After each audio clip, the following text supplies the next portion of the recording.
Good morning, everyone. On behalf of the ISO, we'd like to welcome you to today's Resource Adequacy Modeling and Program Design Working Group meeting.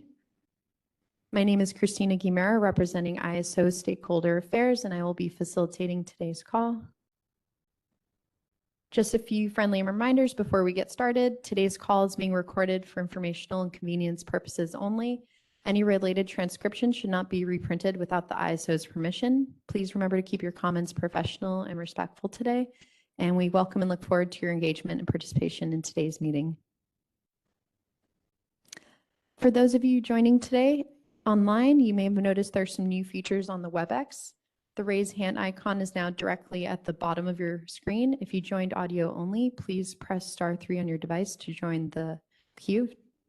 There's also a new Inteller transparency viewer at the bottom right to see other attendees on the call, so be sure to refresh it prior to viewing. And closed captioning is also now available by clicking the CC button on the bottom left of your screen. Please remember to state your name and affiliation first before making a comment. And you can also send us comments and questions via chat, either to all panelists or directly to myself. If you need technical assistance during the meeting, please send a chat to the event producer, Inteller Events. Today we'll begin by discussing Track 1 Draft Final Proposal with Ansel Lundberg and Mark Kutstra. Afterwards, we'll take a break for lunch and then go into Track 2 Outage and Substitutions Draft Proposal with Anya Gilbert.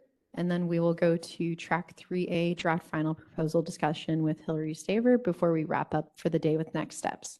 So with that, I will turn things over to Partha Malavatkar, Principal of Resource Adequacy and Infrastructure Policy, to get us started. Partha? Thank you, Christina. And yeah, thank you, everybody. Really appreciate everybody who's joined today, both in person and online. For those folks online, I see we have a good number of people. May I make the pitch that we have at least a dozen extra breakfast sandwiches. So if you're in the Sacramento, people in the audience may be underestimating the number of sandwiches. So if you're in the Sacramento area and you can come in person, we'd love to have you. If you're willing to flip to the next slide, please. So as you heard from Christina, we have a full agenda today. I'd note that for some of the topics like Track 1 and Track 3A, we've made good progress with the feedback and ideas of stakeholders, and we're really looking to advance those forward, hopefully to the board in Q4 this year. For other topics, including the discussion on outage substitution today, we recognize that we just issued our first draft straw proposal, and that while we had significant feedback in the working group process as well as the subsequent stakeholder meetings, we recognize we'll likely need more time to iterate on that proposal to make sure it's effective, implementable, and meeting stakeholder needs. For the final items, at least I'd note, we are currently in the process of finalizing our proposal on our reforms to our resource adequacy availability incentive mechanisms, as well as scoping our subsequent phase for Track 3 backstop reforms related to sort of the more broad solutions for our current backstop RA reforms, as well as some interconnected issues related to the correcting and failures of the EDM RSC for the California BA. So lots of meaty topics. I really appreciate all the stakeholder engagement to date. We recognize that these are quickly evolving issues. We've had a lot of feedback from participants, even in the meanwhile, in terms of additional scope items, as the PUC has implemented their slice of day reforms, as there's sort of considerations of how we should better integrate with evolving LRA programs and needs. So more to come, but yeah, really appreciate the engagement today. With that, I'll turn it over to Mark and Ansel to discuss our draft final proposal related to our, particularly related to our default counting rules. So Ansel, turn it over to you. Thank you, Partha.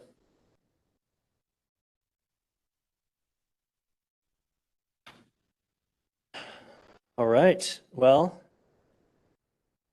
one breakfast sandwich down, feeling good. So let's get started. Thank you, everybody, for being here. Like Partha said, we've come a long way with track one, and we did issue the draft final proposal the beginning of this week. So you have several weeks to take a look and comment, but we're really interested in getting initial feedback and clarifying questions answered today at the workshop on this proposal. So I'll be kicking us off reviewing what we have in the proposal at a high level and what we don't have, and talking a little bit about how we're meeting our objectives that we set out in the issue paper, as well as the problem statements for the working group process. And then Mark Kustra will review some of the details of the QC methodology and PRM process. So this is a cutaway from the slide that Partha showed.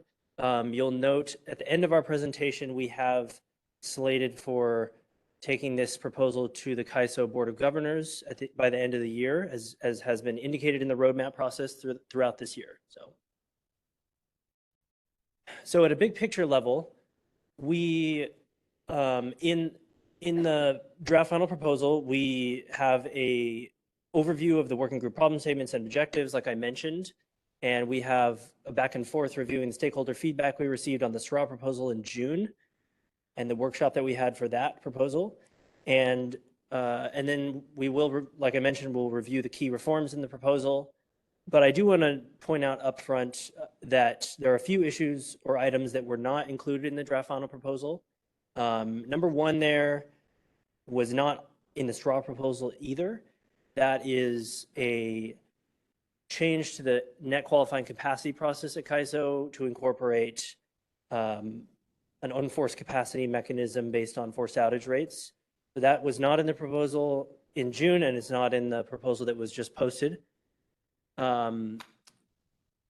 As well, the second bullet, there was an element of the straw proposal from June that included a section on accounting for resource capabilities during peak conditions, and that was proposed as a change to the net qualifying capacity process as well, to look at ambient D rates due to temperature. And so you will notice that that element was not included in the draft final proposal. We have some more information about that in a slide that's coming up here.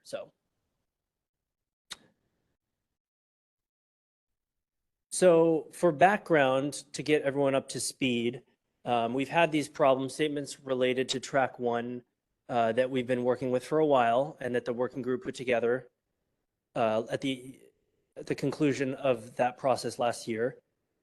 And those include problem statements related to understanding the sufficiency of the resource adequacy programs across the balancing area to meet a 1 in 10 loss of load expectation. There was also a problem statement related to how the CAISO's default PRM and the tariff should be assessed in light of changes in the resource mix and evolving reliability needs within the BA, and mentioning that our default PRM and default counting rules or QC methodology should meet at least that 1 in 10 loss of load expectation metric. We also have information, a problem statement related to consistent, transparent, and timely information on the sufficiency of the RA fleet in the BA. This problem statement is related to track 1 and track 3, 3A, I should say. And then we have finally a problem statement that mentions kind of an evaluation of PRMs and QC methodologies across the BA and how they might reflect different constraints and availability or lack thereof. And so in response to changing regulatory structures, we are working to establish alternatives to the current resource counting design in CAISO tariff, and but continuing to always acknowledge the LRA authority to establish counting rules in PRM. So in response to those problem statements, we have some policy objectives that are related, and this is what we're trying to do with this draft final proposal, and reflecting stakeholder feedback and trying to meet these objectives. So our goal coming out of the working group was to make sure that the CAISO counting rules in the tariff at the default level should reflect relative contribution of different resource types and individual resources at a unit-specific level to maintain reliability. And on the planning reserve margin side, the default methodology should be designed with the counting rules to create a coherent set of standards for resource adequacy.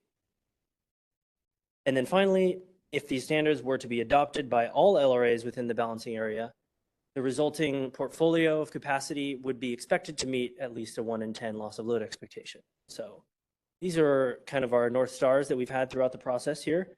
And we are excited to share the status of the draft final proposal today. So I'm going to just run through also some of the stakeholder feedback we received at the workshop and in the comments throughout the summer, and how we've kind of responded to those feedback elements. So this first screen is a review of input we received on the default qualifying capacity methodology and planning reserve margin. We received great feedback in detail about the proposal from June. So thank you, as always, for that engagement from our stakeholders. So first up here, we heard some concerns about the frequency of updating the default planning reserve margin through the tariff-defined process. We heard that from several local regulatory authorities. And so the response here is, we're going to be reviewing a little more detail on the proposed annual study process, which would inform the need to update the default planning reserve margin if necessary. And as always, just a note that local regulatory authorities retain their current authority to set their own reserve margin regardless of the default. We also heard several stakeholders supporting an approach that was more of a homogeneous approach for using average effective load carrying capability as a QC methodology for all resource types. In the proposal, we've maintained that methodology for 4 resource types: wind, solar, storage, and hydro. And we're just recognizing that alternative approaches are based on reasoning from the working group and that we heard from stakeholders. The additional approaches and methods we used are more appropriate for the remaining resource types that I did not list. So we'll talk more about that.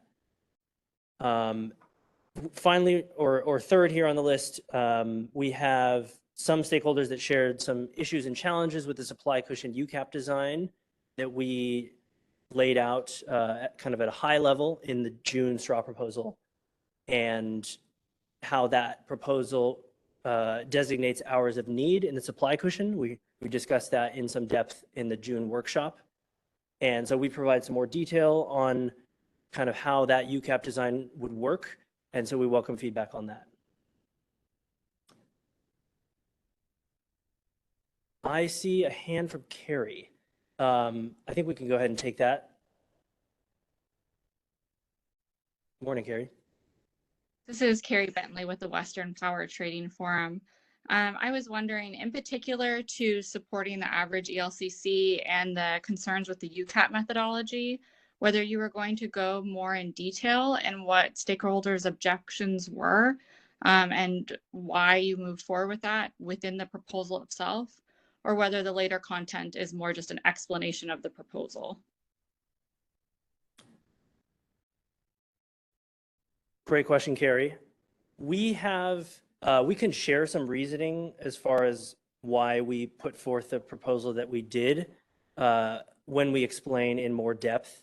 And so I would definitely suggest or ask you to raise questions about sort of the choices that were made in the draft final proposal, and would like to hear more about that. So thanks. So not at this time. Yeah. Thank you. Yeah, perfect. And then just as a heads up, I would love to hear that connected to the objectives.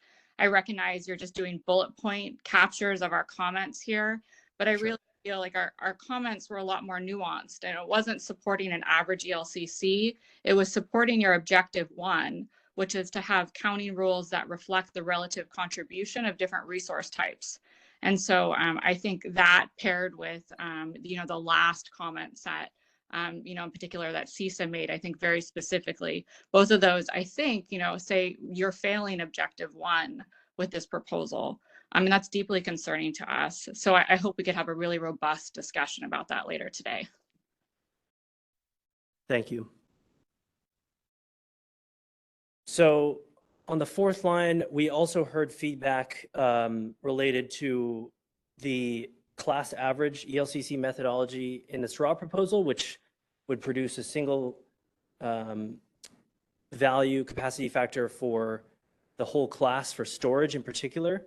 And so there was request to incorporate a resource specific adjustment to provide incentives for individual resource owners to improve performance and availability.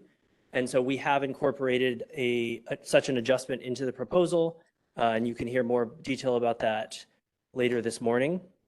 And this adjustment is going to be based on forced outage rates of an individual resource relative to the class average. And then finally, the last line here at a sort of high level recap of stakeholder feedback.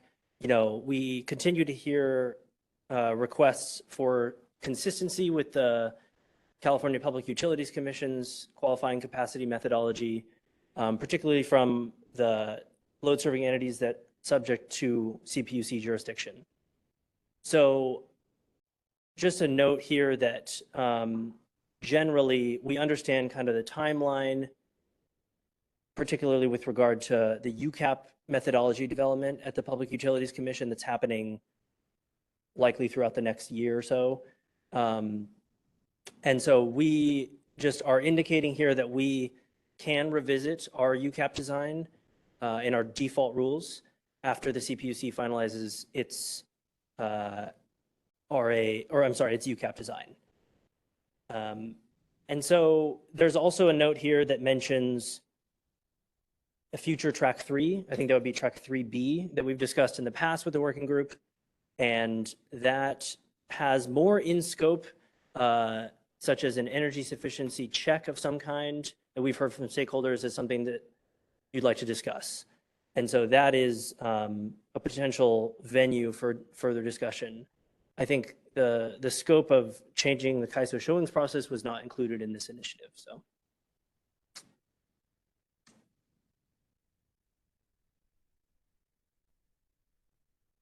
Okay, so a little bit more on the second element from the straw proposal that was shared in June, which was the proposal for accounting for resource capabilities during peak conditions by looking at ambient D rates due to temperature as kind of a proxy for this capability value. So we heard several stakeholders in response to a question that we posed in the comment template recommend looking at monthly or seasonal granularity of these capability values. And I think we are in agreement with that, as understanding that that would give a better, sort of a more specific characterization of intra-year variation. So with, from season to season, how resources capabilities can change.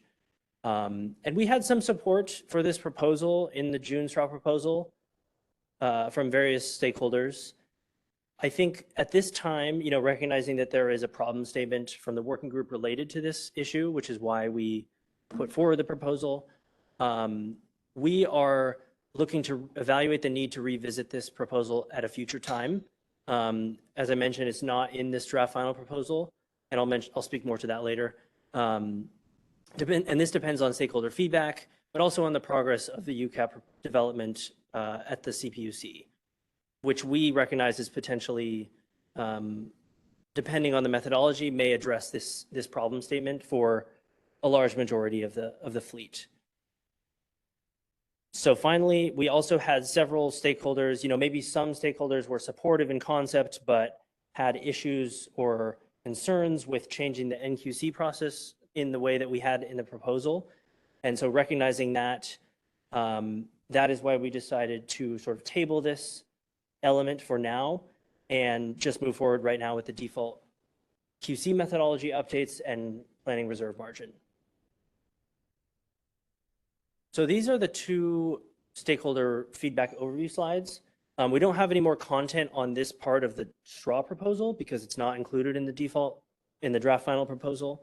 And so I'd welcome thoughts or questions about this as well.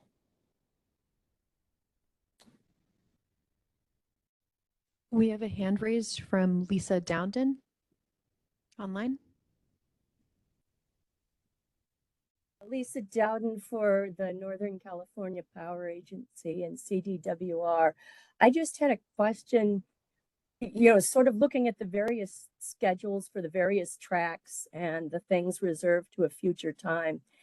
Has CAISO given any thought to how this all fits together? Are you anticipating multiple FERC filings or one big FERC filing when you have some of the different tracks done? And I guess that also goes into what kind of an implementation date we're looking for RA reform in general. And I was wondering if you could speak to that. Thank you. No, that's a good question. Yeah, thank you, Lisa. This is Partha Malvac with the ISO. I'd probably say like at a high level, there's not going to be one big rollout of RA reforms, and so I think that what we're looking at is likely to be a number of incremental changes. What gets packaged together and what the timing of those different reform elements in terms of filings at FERC and implementation, I think are a little bit TBD.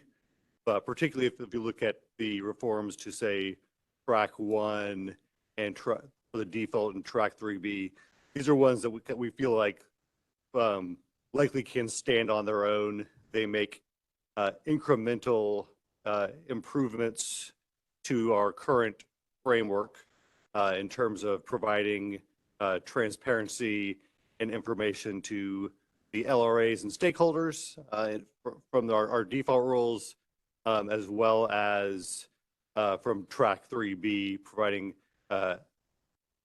transparency and actual information for the CAISO staff who are implementing our various CPM processes and other reforms.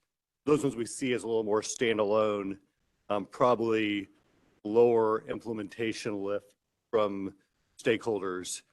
In terms of some of the other reforms and interrelated packages, I think we're still considering the outage substitution timing as well as the reforms to our availability performance incentives in terms of the timing and rollout from an implementation standpoint. As well as I think we really haven't even got into the scope, the full. We don't really have a concrete scope in terms of what the backstop reforms will look like. So that's largely sort of TBD. So, but thanks, Lisa. Really appreciate that question.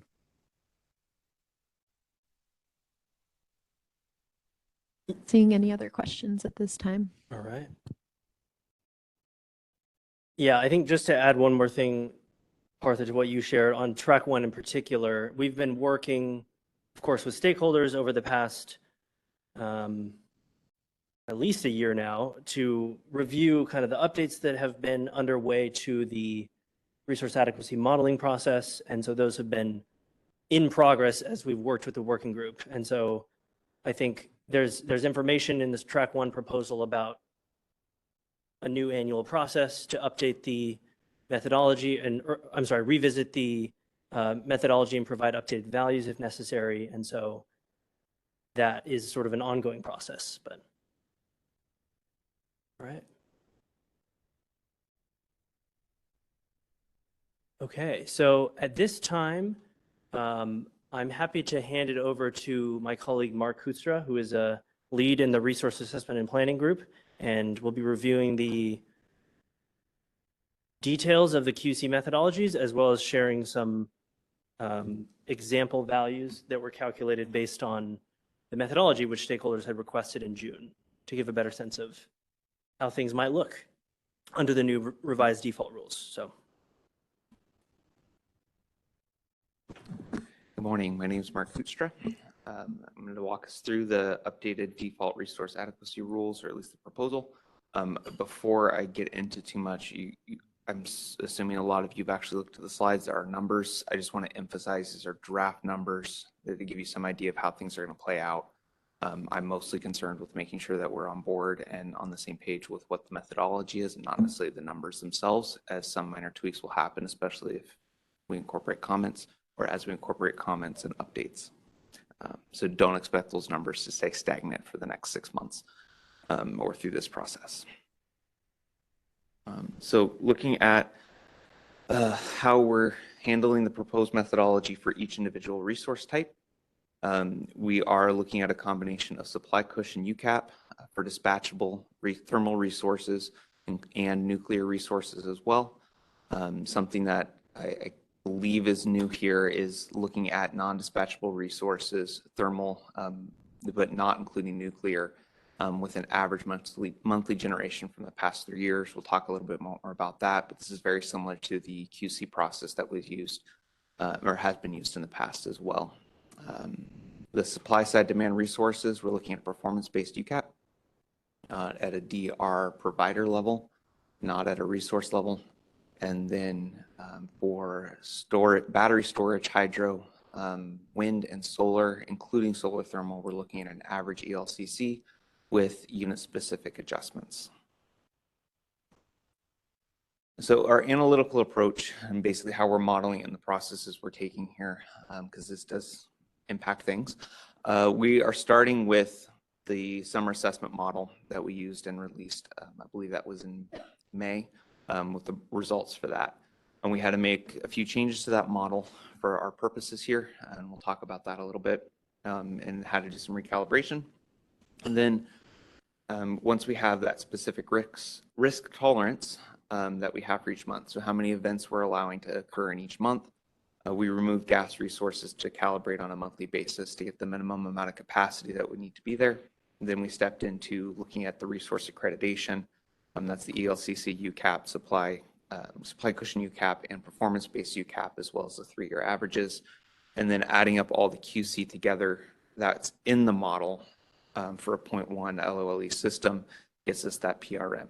So you will see some numbers later on with the PRM if you haven't seen those already, but the QC numbers in total don't add up to the QC numbers that you'd expect to see for that resource class as a whole.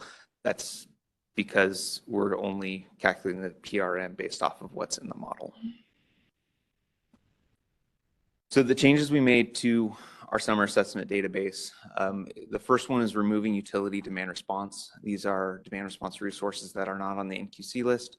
We're not giving them NQC values, so they need to be pulled out of the model to make sure we're not artificially manipulating that value. We then had to recalibrate the model back to a 0.1 LOLE. This resulted in us decreasing the surplus that we had from the summer assessment model. I can't remember the exact number. I think it was about 1,000 megawatts of adjustment there, but that was an annual adjustment in the same way that we did the summer assessment model. From there, we took the distribution of monthly outage events that we'll use for calibrating on a monthly basis. The next step we did was to remove all the planned outages. The resource adequacy program requires substitution for all planned outages, so we didn't want to include those in the model, because if we included those in the model, then our numbers are going to include the impacts of the planned outages, but we're still requiring substitution of the planned outages. So we remove those out, and then a separate calibration event happened or process by removing gas plants, and this was on a month-by-month basis.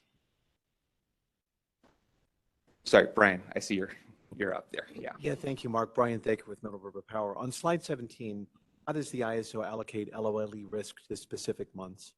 I've got a slide for that, but it is based off of the summer assessment model, the risk profile that we got from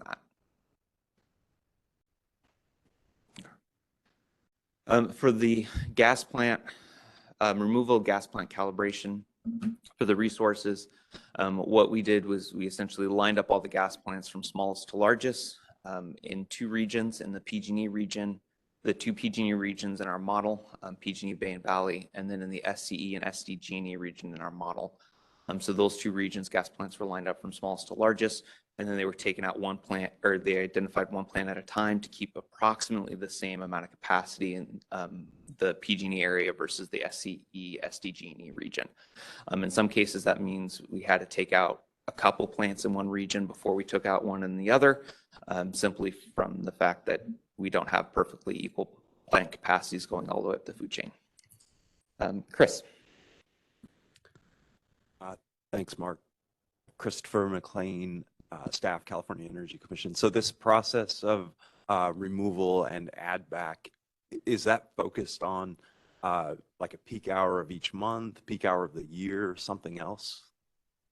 It's actually focused on doing a loss of load or an LOLE stochastic analysis.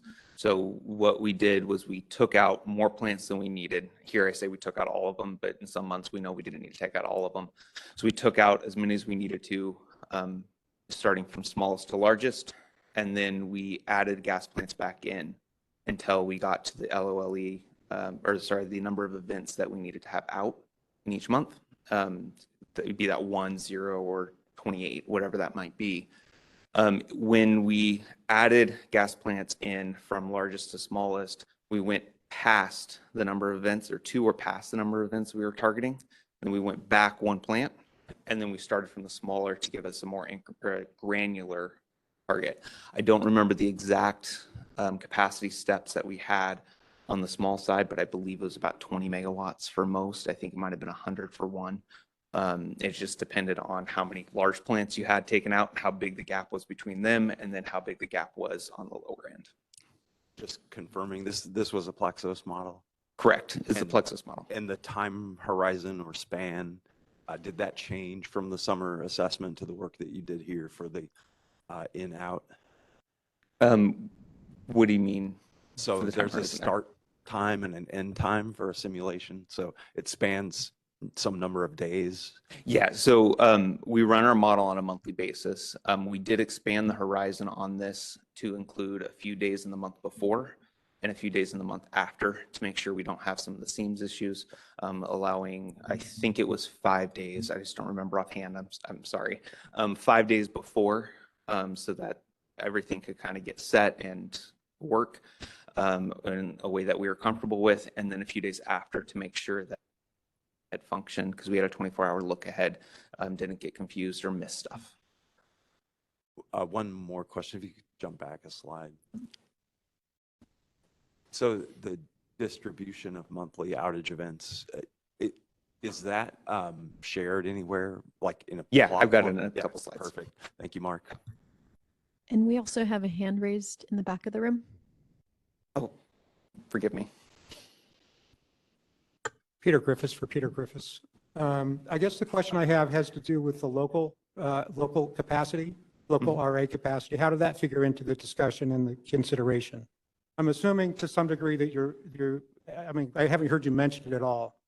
So is it being taken into account at all in terms of the calculation, the removal, and the determination? It's not at this point because our model doesn't take into account the local. We model on a zonal basis within Plexos, so it's all of PG&E Bay, all of PG&E Valley, SCE, SDG&E. So it's not able to capture those granularities. But in terms of pulling resources out and putting them back in, I mean, it's not a question of modeling. It's a question of, oh, should we really be pulling out all of these resources in a local area if we think particularly if we think there might be some issues in that area in a particular month. I mean, for example, if you were able to pull out all of the Humboldt resources in January and February, that would not necessarily give you an accurate representation of whether or not there could be an outage in that area.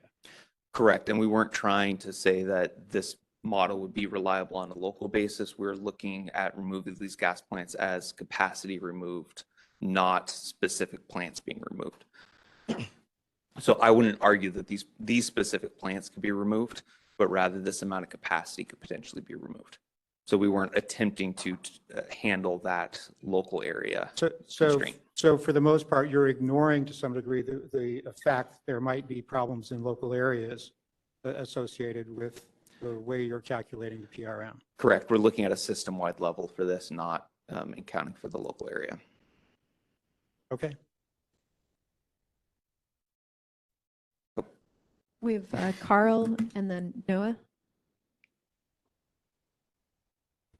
Noah Tom from Middle River Power. Just tagging on to what Peter was asking. Peter, would you then, instead of doing this maybe sort of pro rata on the different local areas, would you take system first sort of in your mind and then take out from system first before you hit the local areas? Yeah, I'm going to say, I guess in terms of the way the RA requirements are set up, that LSEs have to do is that those local resources have to essentially be shown every month. It is not something that is basically subject to, I would suggest the methodology would be essentially looking at, taking out essentially the gas-fired system resources that are not in local areas before taking out the local capacity. And I think that would provide perhaps a little bit more accurate essentially assessment of how much the outage might be in particular. Thanks, Peter. I think we can do that. We can retain all those gases. Only remove the non-local. That can be done. Thanks. Carl, go ahead. Hi, I'm Carl Lincoln-Werner from CPUC Cal Advocates. I was hoping to ask about LOL 0.1 using EEA watch as the threshold of when that counts as LOLE. Feel free to defer that, but could you talk more about that modeling choice? That modeling choice is consistent with how we've handled our summer assessment at this point. And it's based off of what resources really we're considering in our model. So we're not including strategic reserve resources, some of the I'm spacing on some of the specific names. Some of those resources that can only be triggered in those EEA watch or EEA stages. So we're intentionally looking at what gets us up to this point. And then once we fall into those, that's where we're counting our loss of load. That's just our expectations. We don't want to plan to be in those areas in an EEA watch situation. So we're trying to set that loss of load before we hit that mark. So just to be clear, like this, if calibrated and hitting the problem statement, would have one EEA watch every 10 years. Statistically speaking, if you have a large enough sample, you'd see about one event every 10 years on average, but you could have 17 events in 1 year and no event for 170 years. Yeah. I want to be very careful not to imply that it is a frequency. I've been had people concerned about that before. Did we have any other questions? No. Okay. Questions at this time. Okay. So here's the loss of load events that we allowed in our model. The figure on the left is the number of events that we had in each month from our summer assessment model once we removed the utility DR, so the non-NQC DR. This changed, I believe, about one event moved, I think, from August to September or the other way around. I can't remember offhand right now, but it's essentially the same as the summer assessment risk profile. So because we have 500 samples in our loss of load expectation model, we're allowed to have 50 events without exceeding that 0.1 LOLE. What this does do is it does have a very concentrated risk in those summer months, which allows that PRM to go down a little bit for those months compared to a uniform risk across the years. And in some cases, the PRMs do go up for some of those other months. And we can talk about that a little bit. So one of the things we're looking at doing is smoothing out this risk a little bit, taking into account what the load levels are, potentially taking into account how difficult it would be to get those PRMs in a similar range. So that's something we're looking at and we're proposing that. We don't have numbers for the figure on the right, but that's some of what we're looking at this point. Brian, I see your hand up. Yeah, thank Mark. Brian Thaker with Middle River. Question may be 10 years too soon, but I'll ask it anyway. I mean, all the planning models indicate that reliability risk is going to shift from summer in 2025 to winter in 2035 and beyond. So at some point, I assume the ISO will allocate the LOLE risk differently than, I mean, how do you know when you get there, and any idea about what that new allocation will look like? Yeah, one of the reasons why we like this approach and concept of looking at the summer assessment model is we do the summer assessment model each year. So as the risk shifts into early morning March or February or January, that's going to show up in our model. So as we become a dual peaking system, say in 2030 or whenever that may be, you're going to start to see some of those loss of load events and this profile show up in those other months.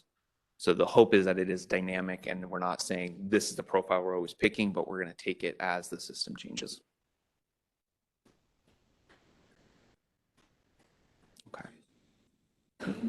going to mute me instead of go forward.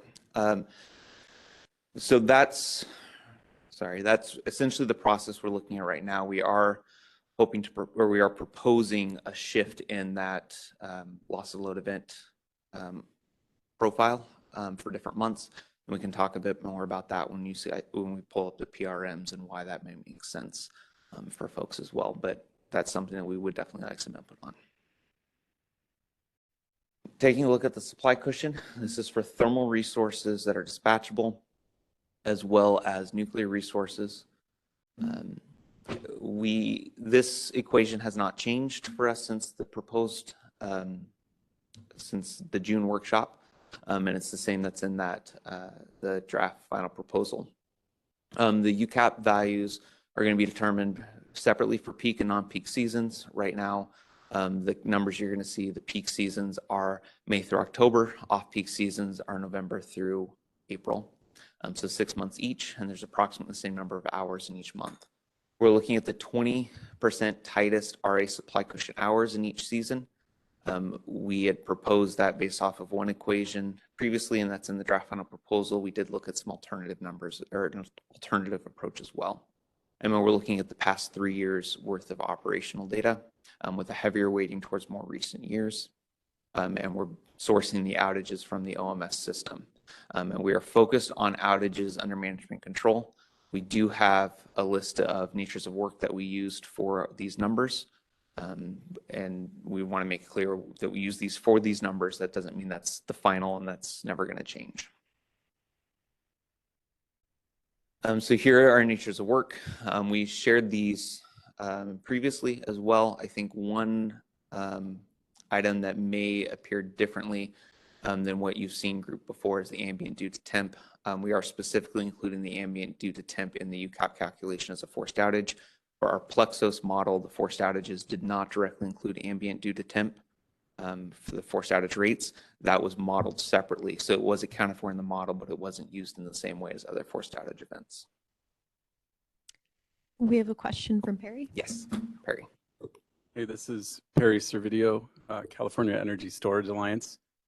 I just, looking at this slide, and I went back and looked in the proposal as well.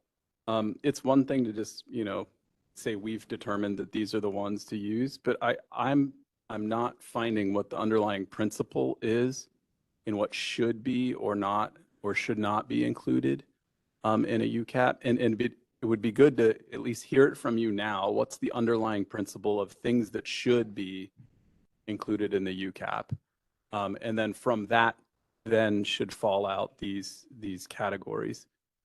Can anyone describe at least verbally today? I mean, this is the draft final proposal, right? So I shouldn't be expecting many more edits, but at least a verbal, what's the underlying principle to make this determination? Hey, Perry, this is Abdul. I think the key word is we have not determined that these are used. I think that's what Mark was saying. We're saying these are what we used in the example calculation, which is aligned with the summer assessment. What we are planning to move forward with is what's outside the generator's control, is what would not be included in the UCAP calculation. Naturally, we would love to hear your feedback on that general concept, but that's the general concept. If it's outside the generator's control, then we are thinking it would not be included in the UCAP calculation. As you can see, some of these are within the generator's control. So we will, the final, what's going to go as a rule at the end, it's going to fall under that concept. Yeah, thanks for that. I would ask also if resources are operating within their design specifications that CAISO is fully aware of when we have to register the resources to participate in CAISO's markets. If it's doing things to operate within that design specification, would you say that would also be, and they need an outage, say, to represent that design specification? Should that be included in UCAP? I think, Perry, like I said, if it's outside their control, that's what we would design. But beyond that, we're not entertaining including too many outages in the not included in the UCAP calculation. I think when we talked about this, there's a lot of one of the biggest flaws today in the RAIM assessment. It has a lot of exemptions. We don't want to get into that as well. Granted, these are default rules, so they will not, they're CAISO tariff default rules. They will not impact how much the resources are shown, but still we're trying to do what we believe is the right thing, which is minimize the exceptions, keep it only when it's outside the generator's control, and everything that is a reflection of the resource status that should be included in the UCAP, as it's a performance measure. That's the intent of it, to include that in their accounting rules. Again, default accounting rules, but definitely we would love to hear feedback. Yeah, I would say it's not a. So I'm sorry. Go ahead. Okay. I would say it doesn't sound like a design principle to say to limit the exemptions, as you put it. I'd say a good design principle is the first thing you said, which is it outside of the generator control? I would also offer up that if resources are operating within their design specifications, their physical design specifications that CAISO is fully aware of, and they may incidentally need an outage to reflect that so that CAISO does not send them an infeasible. They're doing that to help CAISO. They're doing that to inform the CAISO operators that this is how I need to be operated. It's within my design specification. So I would offer that would be another principle to say, as long as I'm operating within my design specification, regardless of if I needed an outage to reflect that to CAISO, that would also not be included in UCAP. And just to further support that principle is that you can think about, let's maybe just think about a multi-stage generator. This is my classic example. Let's say before CAISO had a multi-stage generator model, resource model. It was very complicated to operate these things. There's multiple stages that you can commit the resources into. There's transitional limitations. There's minimum runs in different configurations. And yet, you'd want the full resource offered to CAISO. So if I have a 500 megawatt resource, first stage is 200 megawatts. If I'm in the second stage, I can give you the full 500. Before the MSG model, if I was committed into the first stage, I may have to put an outage on my resource to reflect to CAISO operators in the market. Don't dispatch me above 200 right now because I have this limitation. Whereas after you now have the MSG model, I don't have to put that outage in. CAISO knows, and it will operate me within that that underlying design specification. So that's an instance where if we were doing this calculation prior to the MSG model, I would say that type of outage should not be included in UCAP. They're simply representing to CAISO the design specification so that it gets a feasible dispatch. And today I would say those would be typically should be represented under a technical limitation, not in market model. And that's recognizing if CAISO did put it into their market model, you would not see an outage on that resource. The CAISO would operate it accordingly. So I just a high level one more time. What I'm after here is I'd like to see the specific principles to follow, or the definition, a written definition of what should or should not be included in UCAP. And then we can map natures of work and outages based on that definition. But I think it's easier to have this conversation instead of me just arguing about technical limitations, not in market model. We could argue all day about that. But if we at least could just argue about what's the definition and agree on the definition, that at least gives us a guiding light for picking out these natures of work. Thank you, Perry. Yeah, like I said, as of now, our guiding principle that we're thinking of is the outside of the generator's control.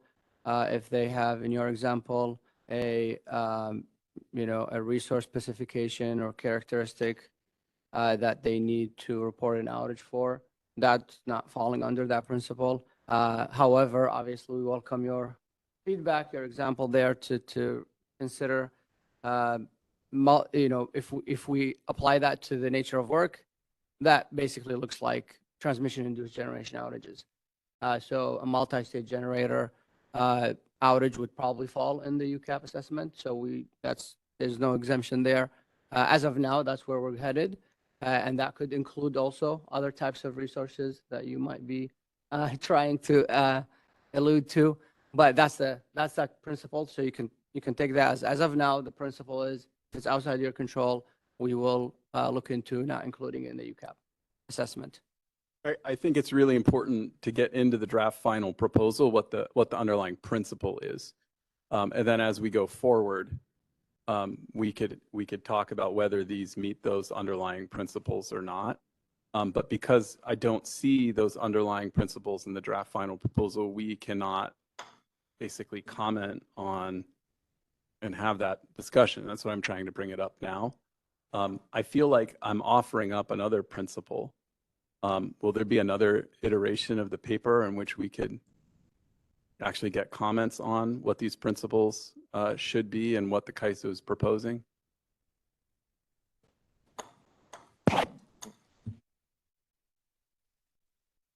This iteration is a great time to hear it. So, yeah. Okay, so if I'm operating a resource within my design specification, but I need an outage to reflect that currently because it's not in CAISO's market model yet, is that a UCAP outage or not? If I'm operating within my physical design specifications of my plant, and I may need an outage to represent that to CAISO because it's not yet in their market model, some limitation, would that be a UCAP outage or not? As of now, yes, it would be. That's where we're headed.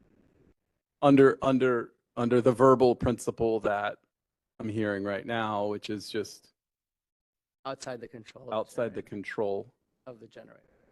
of the generator.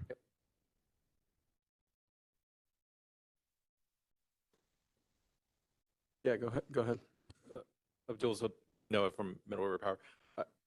There are resources that are use limited resources that cannot operate from certain times of the day. I don't know if this is within or inside or outside of what Perry's asking, but are those outside of the control or inside the control of the generator?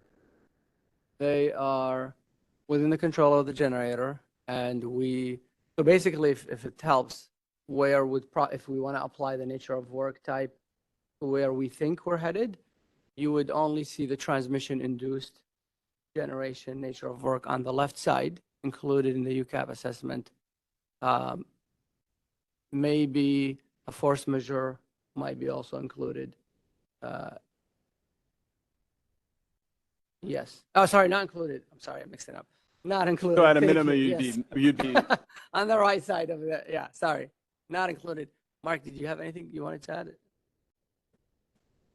Not at the moment. I think on the specific where these categories fall, I think something that we're also looking at with this too is we're trying not to add a whole nother process for going through step by step. So we do kind of need to look at category by category for these natures of work for the time being. That doesn't mean that that's always going to be static there, but for our default rules, we want to make it something that's relatively transparent. And if we have to set up a whole process to look through this nature of work for this plant at this time, that's going to create some challenges with making this as open of a process. That's not to say we can't move some things, but I just want to throw that out there as well if we're not trying to change the OMS process. Yeah, no, I appreciate the flexibility through future process that you're offering there. And I think it also highlights my point that we need to have the principle that we're trying to follow or the definition in words that we're trying to follow written down. So we're always weighing these options against that definition that we agreed to through the policy development process. Thanks, Perry. To conclude that thought from our end, like Mark said, this list was from, I think it was a February workshop we shared as far as what would be included in the modeled forced outage rates. And there was a principle, like Abdul mentioned, outside of management control, which is technically, I guess, a NERC term, but it's sort of a general principle that we're using here. It's not included in the draft final proposal, but this list evolved from that principle, from the straw proposal, based on, you know, what we heard from stakeholders. So I think we can definitely, I think the principles like you're raising is an important thing to highlight and be explicit about. Yeah, and we have been asking about that since our comments early on in the working group process. I think even this January or so, we had a presentation that we gave at the working group that said how important it was to just define in words what we're after, rather than us arguing, should this nature work be in or out? Well, relative to what definition are we, you know, going after?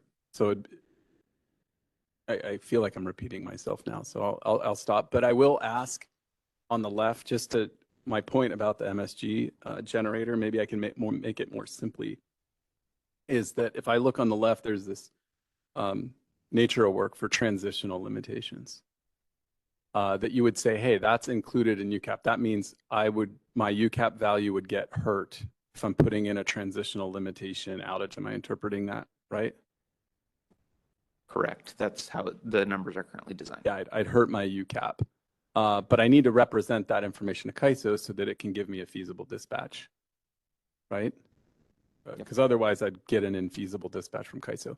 If tomorrow CAISO incorporated that transitional limitation into its market model, my physical characteristic of my plant, it's operating within its design specification, it's a known transitional limitation. And tomorrow, CAISO puts it in their market model. I no longer have to put outages on it, and CAISO just knows to operate around the transitional limitation. It now would not be in the UCAP, correct? Because I wouldn't have to put an outage in. That would make sense, yeah. If there's no outage code for it, then it wouldn't be included in that UCAP. Yeah, so that's why I keep getting back to just this underlying principle of if I'm operating within my design specification of my plant, it's something that conceivably could end up in CAISO's market model, at which point it wouldn't hurt my accreditation. So that's why the principle is what's important. Is if I'm operating with my design specifications, nothing weird. It's not a failure of equipment per se. Then it seems to me, if it could eventually be in the market model and operated around without an outage, it should not be included in UCAP. We can definitely take that in consideration and keep going. I think unless Partha wants to jump in. Yeah, no, and I appreciate that, Perry. And maybe I'd be interested in, there's obviously like within the principles of the earlier rounds of the paper, there's always kind of like the high level principles in terms of what we're trying to achieve here. And within like the UCAP section, that there was, you're right, there was not a section that outlined, here's the principles of in and out, but kind of like, I'm gonna paraphrase it, so if I get the words wrong, but it's kind of like this principle of the counting value should generally speaking reflect the relative contribution of resources and resource types to meeting the reliability needs of the system. And so to some degree, whether or not these specific natures of work and how we model and count them are in and out, to me is kind of like foundationally should meet that principle as well. So I think you're making a much more like limited, strict definition, but you could imagine the case where if these were somehow not reflected in the outage process, but were sort of had a material effect on whether or not this resource's ultimate counting value reflected the relative contribution of this resource or resource type to reliability, I think we wouldn't see that as a effective design to meet the principle of resource counting as a whole reflects the reliability conditions. So, and maybe it's just the particular here for UCAP. I'd be much more interested. It seems like you're going into well, I'm assuming there's battery storage issues. There are. I am trying to use, people are a little bit more familiar with the thermal side, which is why I'm trying to use those examples. In the future, you will have long duration energy storage that may have transitional limitations. To the extent that that's in CAISO's market model, CAISO will drive around that. And operate that resource reliably when it needs it. And until that gets into the market model, you'll need to know about an outage that's telling you, hey, don't operate me right now, I'm in a transition. And I'm struggling to understand why it should get hit with UCAP for that. If it's operating, it's, you know, it wasn't a failure of equipment that caused the unit to lose capability. It's operating as meant to be operated. And maybe I'll say too, that's maybe where my confusion lies. Obviously, we're not proposing for UCAP to be applied to battery storage. So you're focusing on UCAP. In general, though, I think that going back to that first principle of reflecting the reliability value, I'd imagine if there are limitations with how it can be used that materially affect the value it's providing to reliability, that should ultimately be reflected in the counting value. So it seems like you're honing in on the UCAP calculation, which we're not proposing to use, but maybe missing sort of the broader point of does the modeling ultimately result in a capacity value that reasonably reflects that reliability contribution to the UCAP type. So to me, I feel like we're sort of honing in on, is this in UCAP or not, on that type of, for that type of limitation. But I kind of feel like it needs more of a broader discussion on like what are the actual outcomes, and does that sort of meet that real first principle to me of reflecting the reliability value of this resource type. So yeah, I understand it may be odd that it sounds like I'm trying to argue for higher accreditation for thermals right now, but it's because I'm not after higher or lower. I'm after the right value, so that we can get the relative difference between these resources right, relative reliability contribution. So you know, if we didn't have the MSG model, you'd be hitting thermals with 300 megawatt outages. Is that right? No. CAISO can still operate the thing at 500 megawatts if they drive it the right way. We just needed to represent it that way until it got into the market model.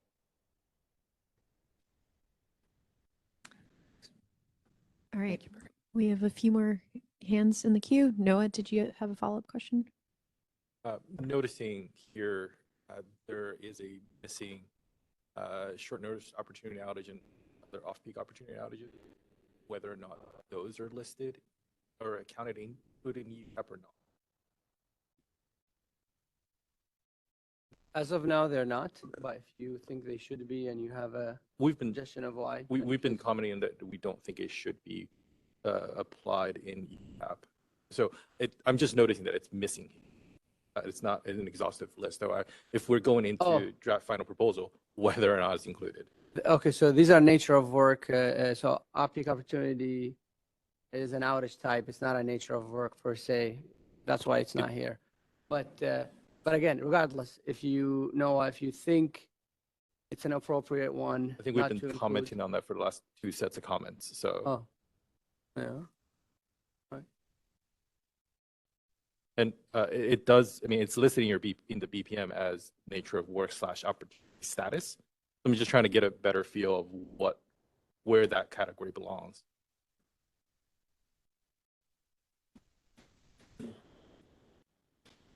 The calculations on the next page, or on the draft values under the UCAP calculation do not include short-term opportunity outage. That's correct? Not as a nature of work. So it's these natures of work that are flagged as forced in the OMS system. And forgive me, I may be convoluting those because I'm not the one who pulled those specific numbers. So I may be answering that wrong. They are still forced, similar to short-term use limited reached, right? Yeah.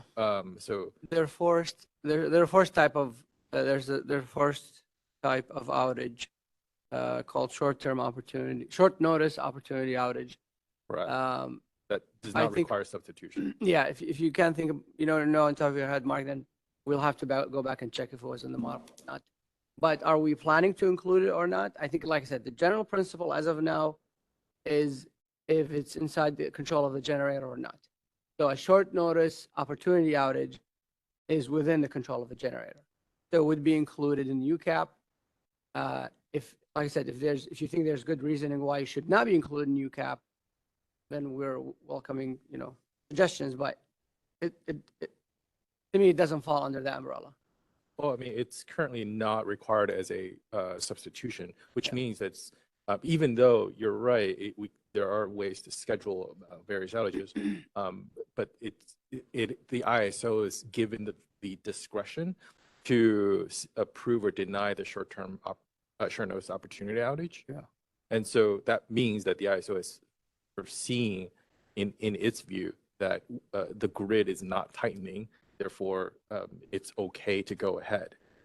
That's a great point. I think maybe if we zoom out a little bit and think of like the general principle, I think the general principle is to say, this is kind of a performance accounting methodology. So performance-based UCAP. We're trying to say, historically, at that time in these supply cushion, were you performing or not? Why were you not performing is not really relevant, because we just want to know. Very relevant. Well, from our perspective, that we're trying to achieve is, was your generator available or not? If it wasn't available and it was in those assessment hours, those UCAP hours, then we think that it should be included in your counting methodology, in your counting numbers. Like I said, the only exception is transmission induced, completely nothing that, your generator is probably available, transmission line is not available. So that's pretty straightforward reasoning. If you have something like that about other nature of work, that's pretty straightforward reasoning that gives us what we're trying to achieve, which is a performance assessment. Were you there or not? As you know, probably, all the exemptions we have today for outage substitution and RAIM are the reasons we have huge problems with our substitution rules and RAIM. And we talked about that in the working group. Massive problems. Those exemptions are causing massive problems. So that's why it is not a good idea for us to move forward and keep all of these exemptions, especially that it's a very different intent, right? This is not about, is this upcoming system condition, do we need substitution or not? This is about, historically, were you performing or not? It's that simple. Were you available or were you on a forced outage? And if you're on a forced outage, you should be in that UCAP assessment accounted for. Again, ideally, there should be nothing in the not included column. But because of stakeholder feedback, and we're like, hey, transmission is out, I have nothing to do with it, my resource is available, we said, okay, there's merit there to include the transmission induced. If you think there's merit to include other ones in the not included in the UCAP, then probably. And it's something that we should probably look into as we confirm where those fell, is how many of those outages are actually falling in our supply cushion hours. So it's quite possible that the number of outages we're talking about shrinks. That doesn't mean we don't need to address it properly, but it would hopefully be relatively minor. Yeah, so we've been submitting comments on this particular topic for the last 2 sets of comments, and we still have not movement or response.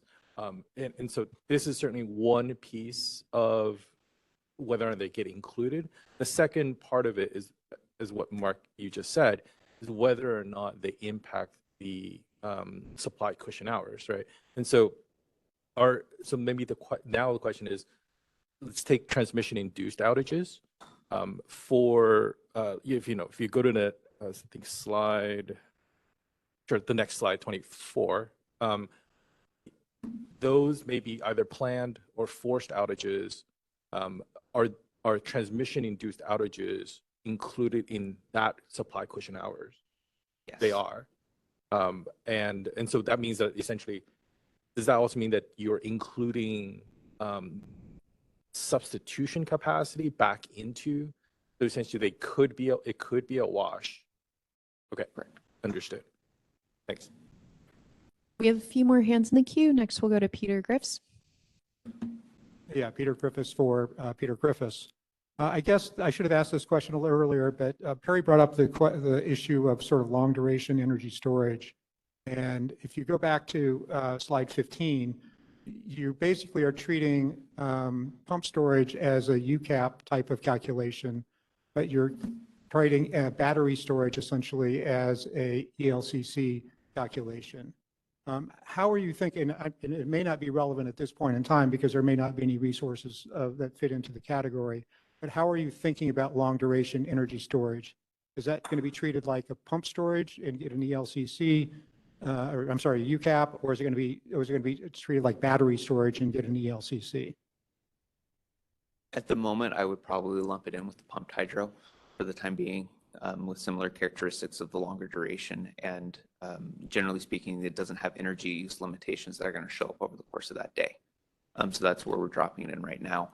Most of those pumped hydro resources have very specific characteristics that it's hard to capture in an average ELCC calculation. So as we get more and more of that pumped hydro, or not pumped hydro, long duration storage, and where those energy use limitations could start to become an issue that show up more and are more prevalent than the UCAP or a forced outage D rate, we may look at shifting that to another category. Again, we want this to be flexible to capture the, not the specific what goes into the tariff to be flexible necessarily, but we want to look at this over time as the system changes when we need to make updates. So that's something that may be updated over time, but I wouldn't necessarily say it's going to be updated in the next 2 years until if we have one long duration storage on the system, that's probably not worth an update. If we have, 10,000 megawatts of it, then we need to look at how that's changing the system operations. It's at the transition, it's at the new resource type issue as well, because you're basically on the pump storage, you're relying on history. And with a new resource like a long duration storage, you don't have that history of operations. So it's going to be problematic going forward, or possibly problematic going forward. I just wanted to highlight that fact in terms of how to think about it and how you're making the decisions as to where things are going. It's on our mind, but it's not something that we're addressing at the moment.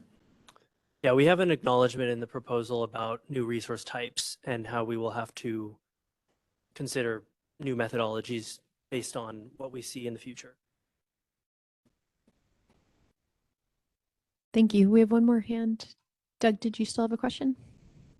I think so. Doug Karpa, Peninsula Clean Energy. I think we actually maybe more of a comment just to, I think, echo Perry's point about having an articulable principle about like what is and is not included. It sounded like that it's there, and echoes my thinking too that UCAP is in a lot of ways analogous to an exceedance value, right? Is it there? What proportion of the time is it there relative to, say, some like awesome perfect generator that is absolutely always there every single time you call it, it is always there. And just, I think putting that principle in would be very helpful, particularly thinking to the CPC process. I think the CAISO's thinking on this and having it really explicit is going to be very helpful. Thanks. Thank you. Next, we have a few hands online. First, we'll go to Michael. Trading and marketing.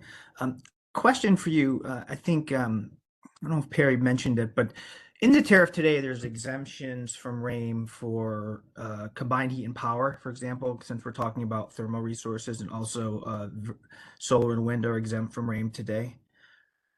Is it your intention to remove that exemption for combined heat and power resources and then subject them to UCAP?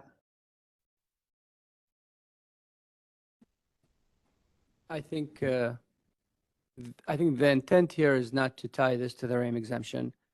So a resource, I think you're talking about like a resource type, resource category exemption, blanket exemption of a resource category. That's well, the current tariff has that exemption because combined heat and power resources, NQC, is not based off of, well, it may be in some cases, but typically it's based off of average output over a historical period of time calculated by the CPC. So its NQC is already reduced due to its host load obligations, which are variable. So my question is, today, they're not penalized for any for system array for any of these outage types that you reference on the left. Mm-hmm.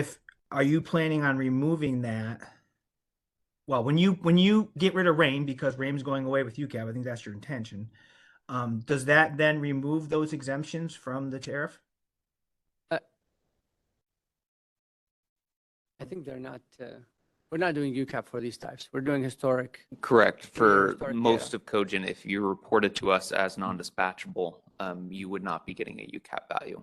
But what about CHP resources that are dispatchable? Because there are some in the system. then they would be getting a UCAP value, but I don't think them being assigned a UCAP value inherently impacts how we're handling RAIM and the tariff. Yeah, I think more broadly, I think, but maybe two things I note is like one, maybe to reiterate, these are our default values. So what other LRAs do? Obviously, the CPUC has its own proceeding in terms of it'll address UCAP as well as resource, updating resource accreditation values. Other LRAs can set their own values. I think within the context of our Track 2 reforms, we'll have to think about so I think there was sort of universal support for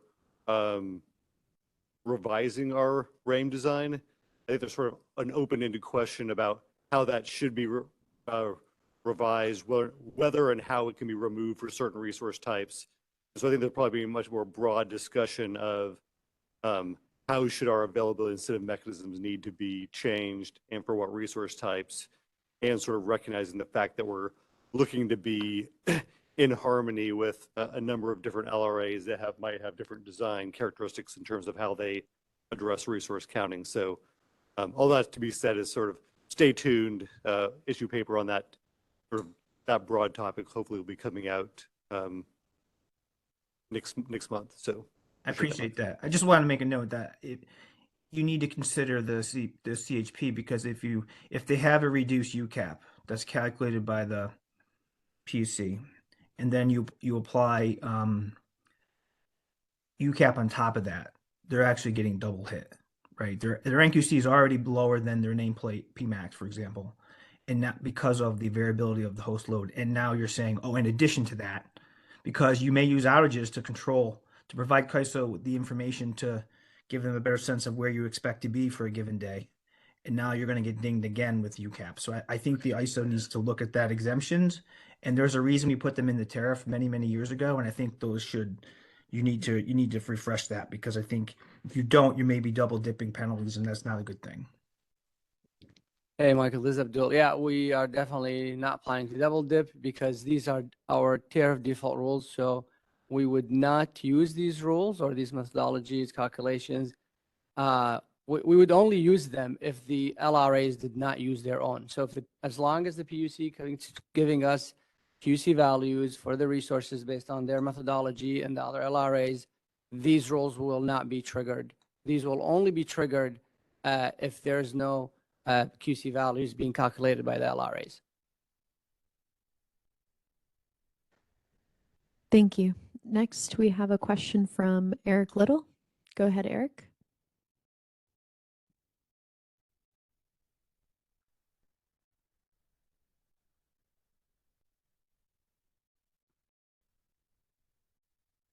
Try unmuting Eric one more time, please.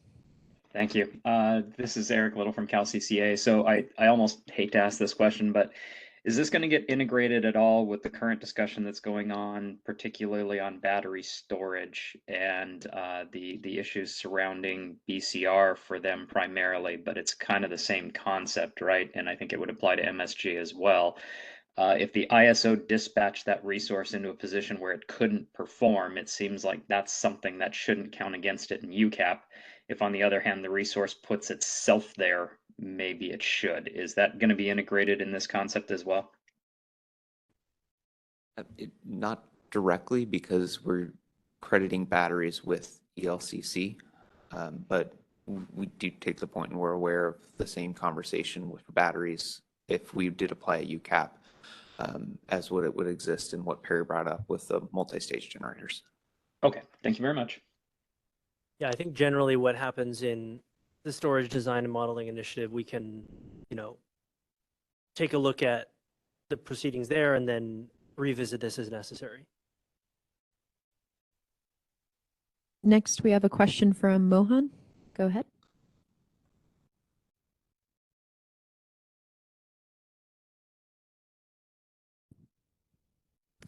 Could we try unmuting Mohan one more time? Mohan Nirola with CDWR.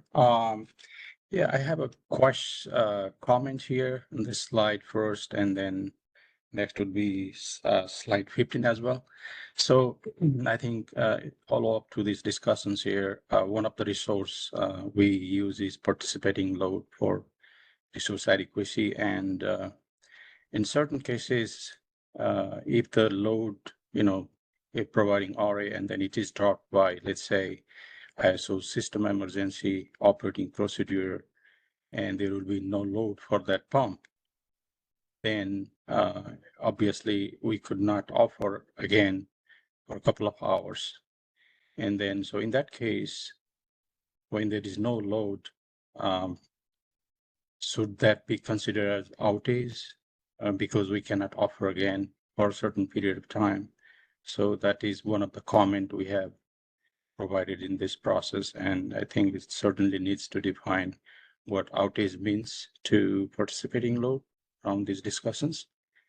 And then if we, let's say, for those kind of outages, if we want to include in under the not included in UCAP, for example, ambient due to fuel insufficiency, if we can redefine these to include those instances of outages, then that would be excluded from UCAP. So that was just my thought. And we have provided comments around that in the past. We'll provide comments as well. So basically, the participating load is for that reason is exempt from RAIN. When there is no load, then it cannot offer, but when there is load, it can offer. So it, helps mitigate the super peak hour, capacity requirement by going away from that and maybe consuming more during the solar hours. And so there may be cases when it can be dispatched by ISO system emergency, as well as other negative price events, and certain hours of the day it may not be available because there will be no load and to offer. So that is one of the example I would present here. And that probably would be addressed by redefining one of these nature of work under not included in the UCAP. We could provide some suggestions there. And on this slide 15, I think the supply side demand resource, we are talking about a single demand response resource. Participating load is a little bit unique in that it has the participating load agreement, and it is subject to system emergency operating procedure and more flexible and more reliable. So our position has been to create a separate standalone participating load default criteria. And we have suggested some ideas about that. Then we could provide some written comments on that as well. Thank you, Mohan. At this point, just for clarity, we are not proposing changes to the participating load accreditation from what's in the tariff. We did get comments from DWR, so that's something we're looking at for what you proposed. But at this point, we're not proposing changes for participating load. That's why it's not here. We acknowledge that it is different than some other DRs, and it's unique. We're not proposing a change at this time. Thank you. Thank you. Next in the queue, we have a hand raised from Renee. Go ahead, Renee. Hi, this is Renee Steichen from Rev Renewables. My question was actually back on page 15. The exchange you had on the pump storage hydro and the battery storage using different accreditations. I was just wondering if you have thought about what hour cutoff you're thinking about there? Currently, we don't have an hour cutoff at this point in time. We have the battery storage and then pumped hydro. So that's something we'll continue to look at and consider, but it's not being addressed at this time. Okay. I would just highly suggest being more specific on that, because I know we have 8-hour battery storage coming very soon. And so is that a long duration? That is technically a long duration storage for the CPUC. And probably similar to pump storage hydro. And so just needing to know which bucket that would go in. And I think there's probably more coming. So, battery storage can also be long duration. And so we just need to think through that. Thanks. Absolutely. And I believe, correct me if I'm wrong, Ansel, you already mentioned we do have some information in the draft final proposal about new resources coming online. I think it'd be difficult for us to insert a new long duration storage into the hydro section because there's no UCAP information for UCAP. So that's something we'll have to address as it comes up. Thank you. Thank you. Next in the queue, we have Mary Neal. Go ahead, Mary.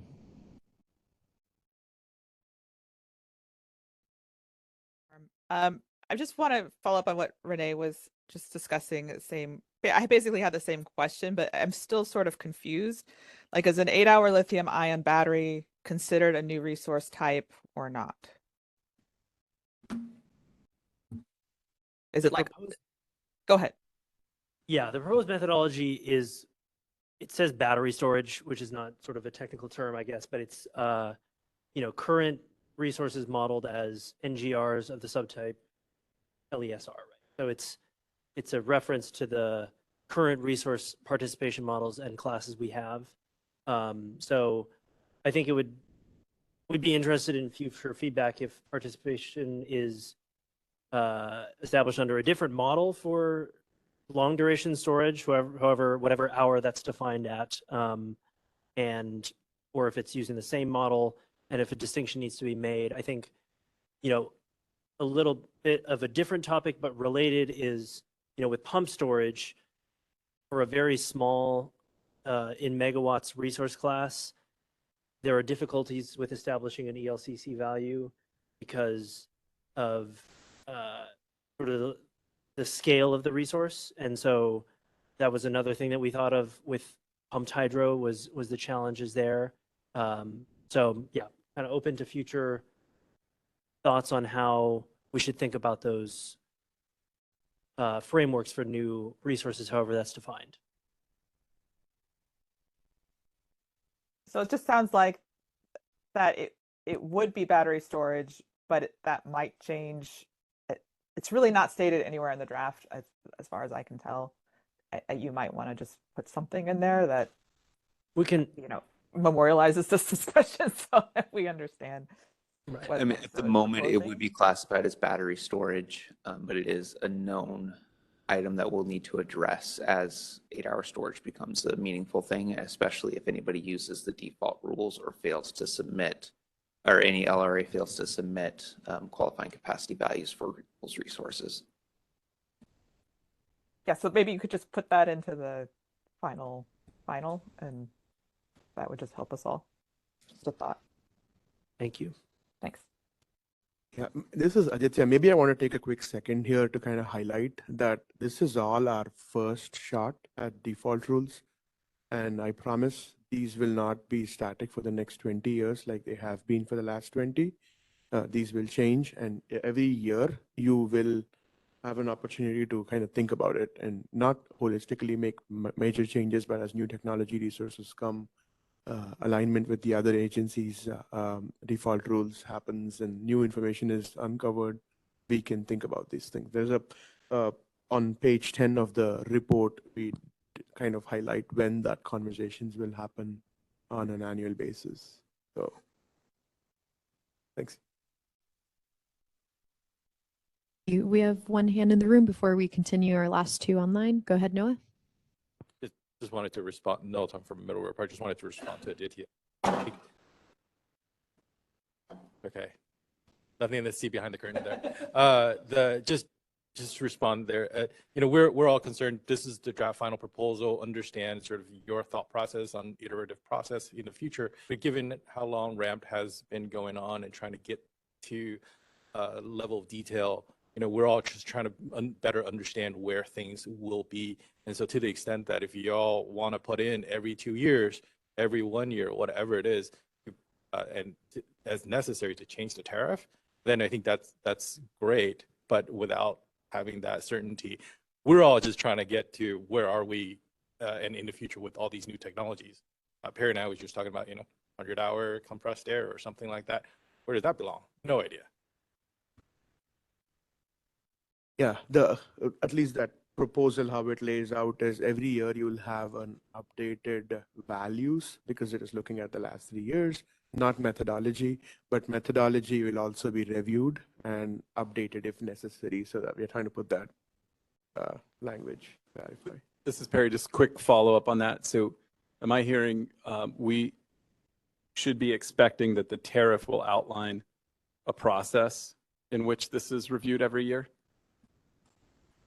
We haven't gone to that level of discussion yet, so I don't want to comment prematurely on that. We have to figure out where it'll Just at least to give you the perspective, if I go to CAISO and say, but Aditya promised, I think they're going to say, no, it's not in the tariff. We don't have to do it.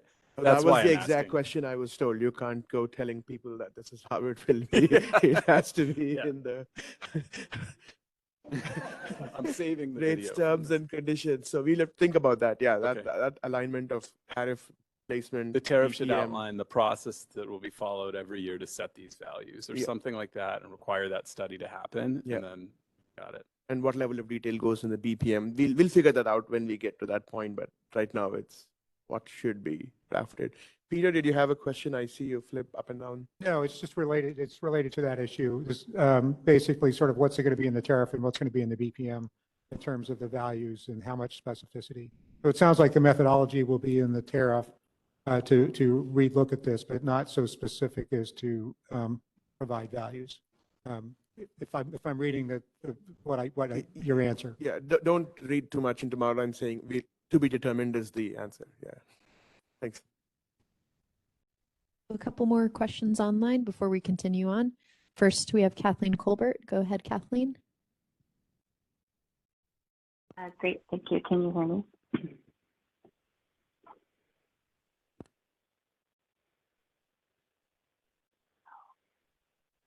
Hello, Kathleen. Hey, can you hear me now? Yes, we can hear you. Okay, great. I took off my AirPods. I will, 1 second. Yeah, just let me know if you cannot hear my audio at any time. I will troubleshoot it after this. Kathleen Colbert from Vistra. I have been listening intently to the conversation, and I really appreciate the open dialogue.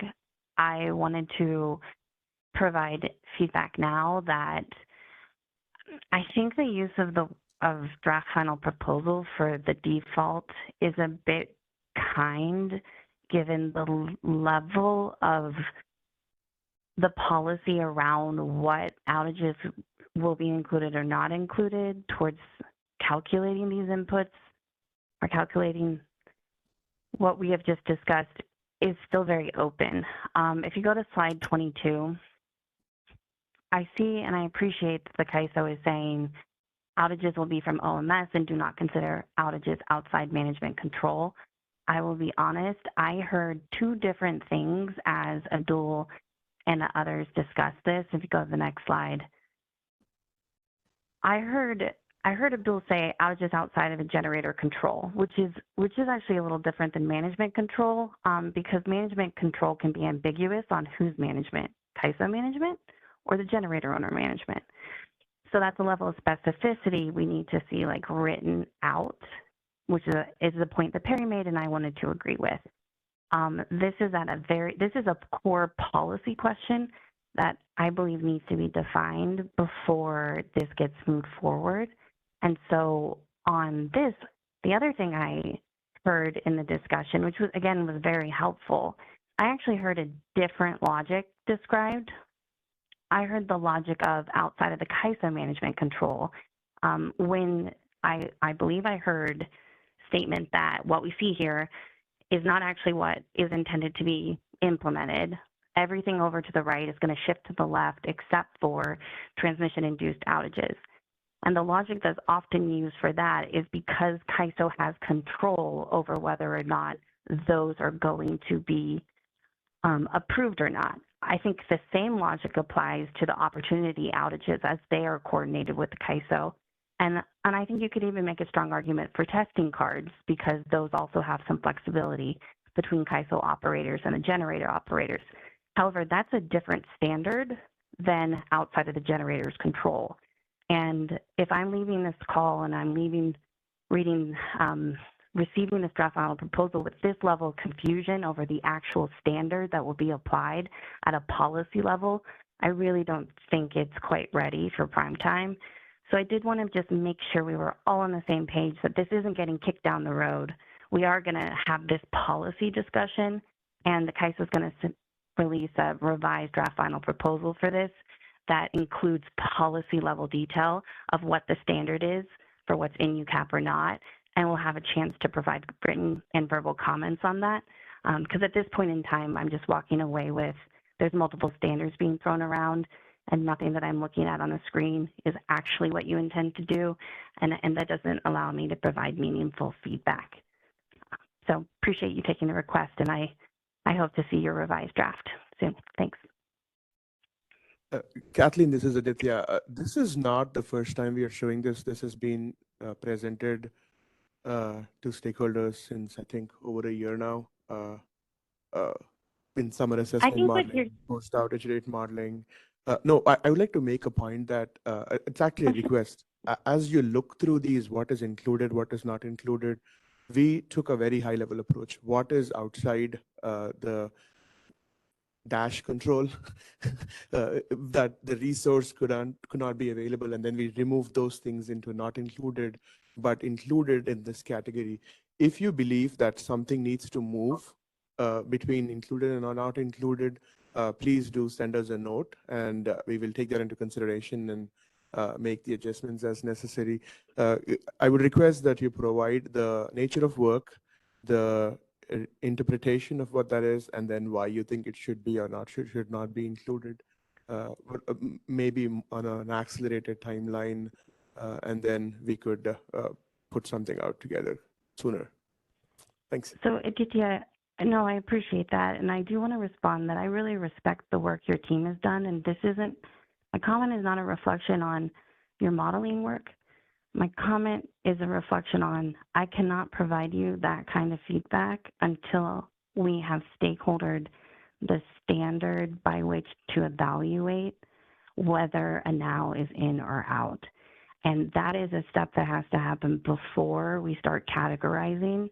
And I did hear the CAISO rep, I know it's a different one than you, but I did hear a rep say, in their opinion, only one card, transmission induced. And that forces us to try to infer your standard instead of stakeholdering a standard.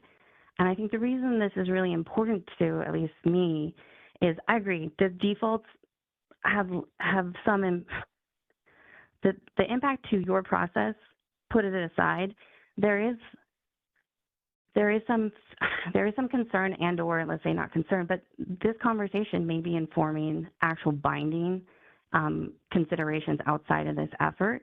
We don't really know yet whether or not we are laying the groundwork for what's going to be ported into the CPUC process or not. So we just want to be very certain that at a policy level, the policy standard is outlined clearly and in the tariff. This isn't about the modeling.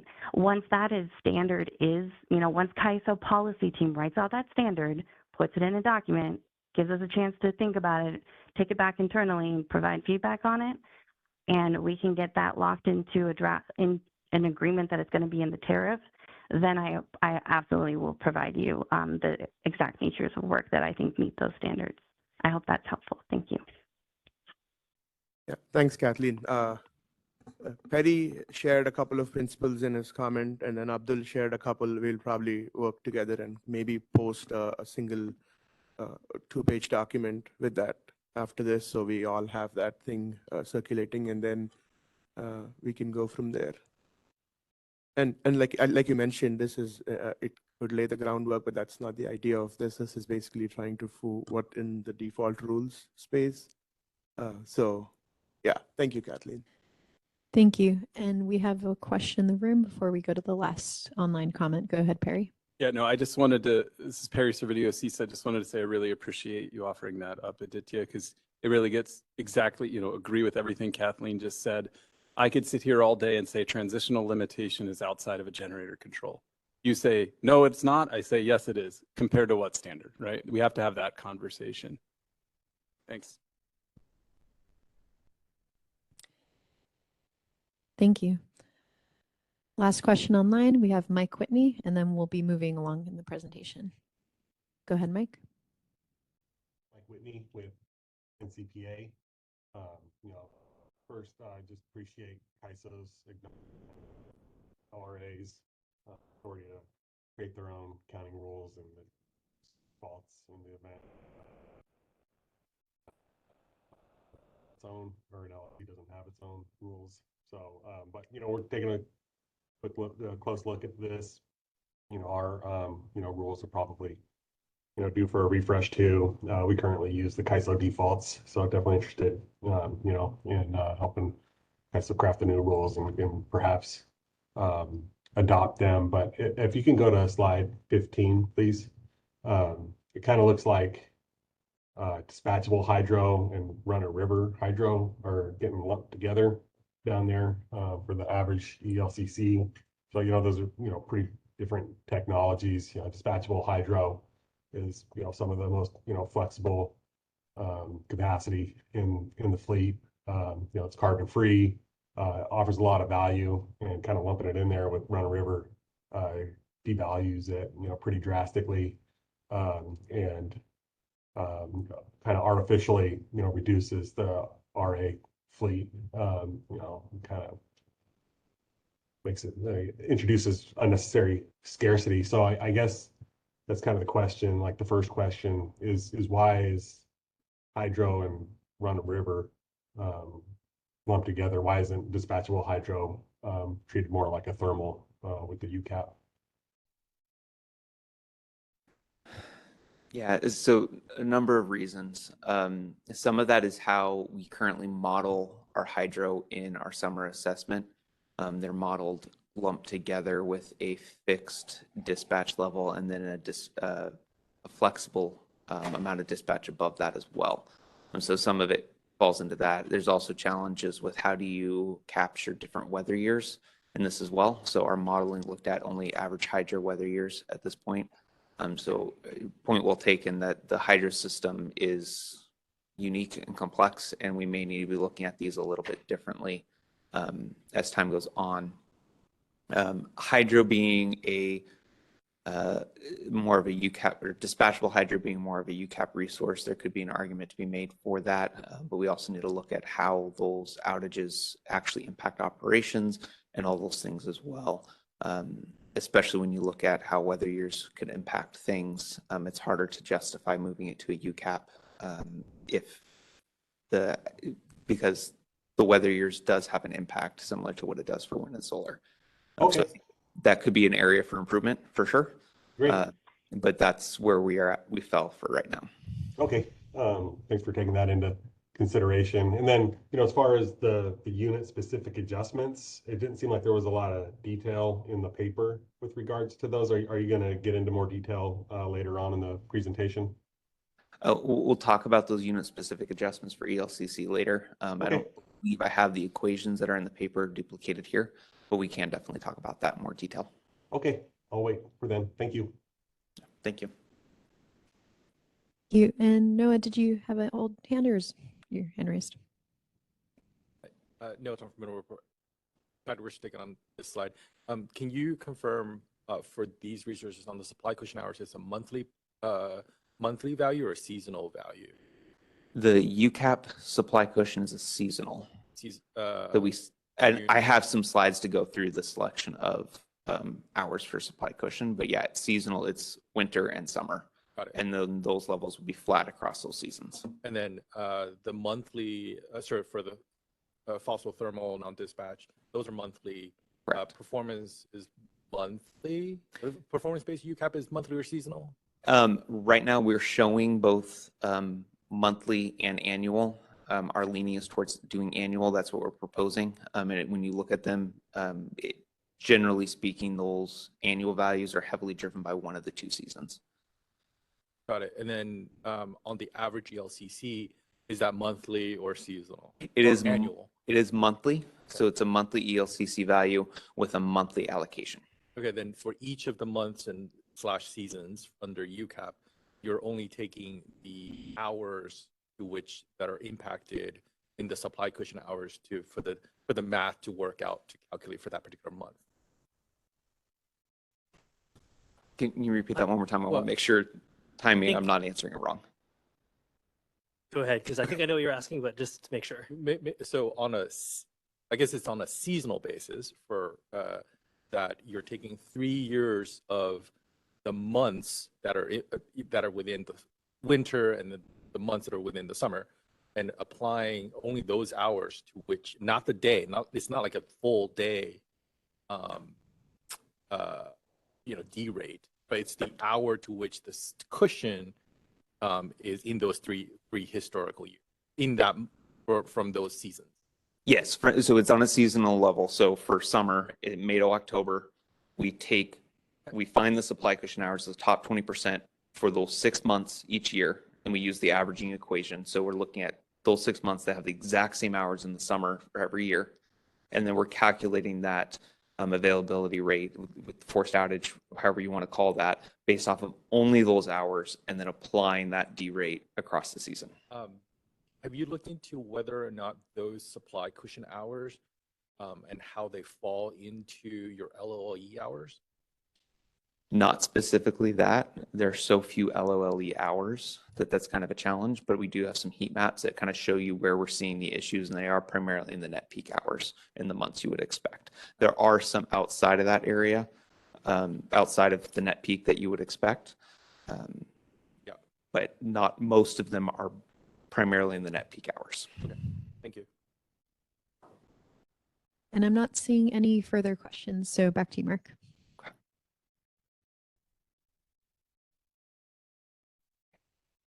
So continuing the conversation with Noah, looking at the supply cushion. So this is the equation that we use to identify the supply cushion hours, and it's the 20% of hours with the lowest values here. I do have a correction here. The numbers that we calculated are not based off of daily shown RA, but off the actual RA. Am I characterizing that one right, Abdul? Okay, the actual RA. So that does include reported. So if a unit was on planned outage, we do include the substituted capacity as well. So that is counted. We're not taking a double hit for that. So we're identifying this information. This is basically when is the RA fleet, or what we expect to have with the RA fleet, going to be a small amount over what the demand is for contingency reserves net load. In some cases, it is a negative value. Some cases, it's a positive value, but we're looking at those top 20 hours. It is a measure in megawatts, and because we're looking at 5-minute data, we took the average of those 5-minute data across each hour to get an hourly interval. And then we do have the note that if urgent hours are adopted in the policy initiative, they would need to be included in the calculation. The outages identified here are all the outages, not specific natures of work, but to identify the supply cushion hours. But then when we go to calculate the UCAP for individual resources, it's only looking at specific natures of work at this point. So here are the draft values that we've come up with this process. We have them for winter and summer, and they're by the resource groupings that are used in the master file at this point. They are largely pretty high, where you'd expect them to be in the 90% range. There are some that go lower, of course. And as you get to some of the resource types where there's only a single plant count, it's very heavily dependent on a single plant. So that information is there as well. We did take a look at an alternative approach that kind of inverts the equation a little bit, but it removes the RA, the shown RA resources or the reported RA, and looks at what the supply need would be. So this is, instead of looking at the lowest values, is looking at the 20% highest values by adding the net load, planned outages, opportunity outages, forced outage, maintenance outages, urgent, contingency reserves all added together, and then we're taking the highest the megawatt totals. Other than that, these equations are largely the same. What we're looking at is largely the same, but it does shift around the hours a little bit, and so you do. Why? Do you want to elaborate, Noah? WHY. Why? How? Why did we look at an alternative, or why are we looking at this? Why do the results shift? the hour, why aren't they the same? They're not going to be the same because the amount of RA that's shown in this first equation, it dictates what hour, or it helps inform which hours are selected. So when we're looking at this, we're looking at how much RA is there, and then what's actually happening in real time, what's the difference between the two. This one is just, oh, I'm hitting the wrong button. The second approach is just looking at when net load is highest. So it eliminates what's showing up for RA from the equation. And so you're going to get a little bit of a difference. The class average UCAP values end up being fairly similar. There are some minor changes, but we do see some changes on a plant by plant basis. Approach 1 only looks at shown RA capacity. Does that? I'm also sort of in my mind wondering whether or not using actual load which might be what not, outside of the design of the RA program to measure UCAP is the right method. Can you repeat that? Well, the RA program is intended on a 1 and 2 load forecast, right, to meet a 0.1 LLE, allegedly. But your net loads in 2022, 3 and 4 are certainly way different, or not just net load, I'm sorry, actual load is different than what was planned for. So just trying to figure out whether or not that is a fair outcome for the shown. Sorry. I think that's a valid question, Noah. And are you leaning towards that comment, angling towards this approach is more appropriate, or the approach that includes the RA values? Okay. So we can take a look at what some of those numbers look like. They are very similar on a class-wide average. I think I took a look at how the numbers, the UCAP for winter and summer change on a resource by resource basis, and it's plus or minus 10%, give or take. Some resources are really close. Plus or minus 10% can be significant, but that's also something that will change year over year for resource. What hours get selected and how the equation adjusts and changes over time.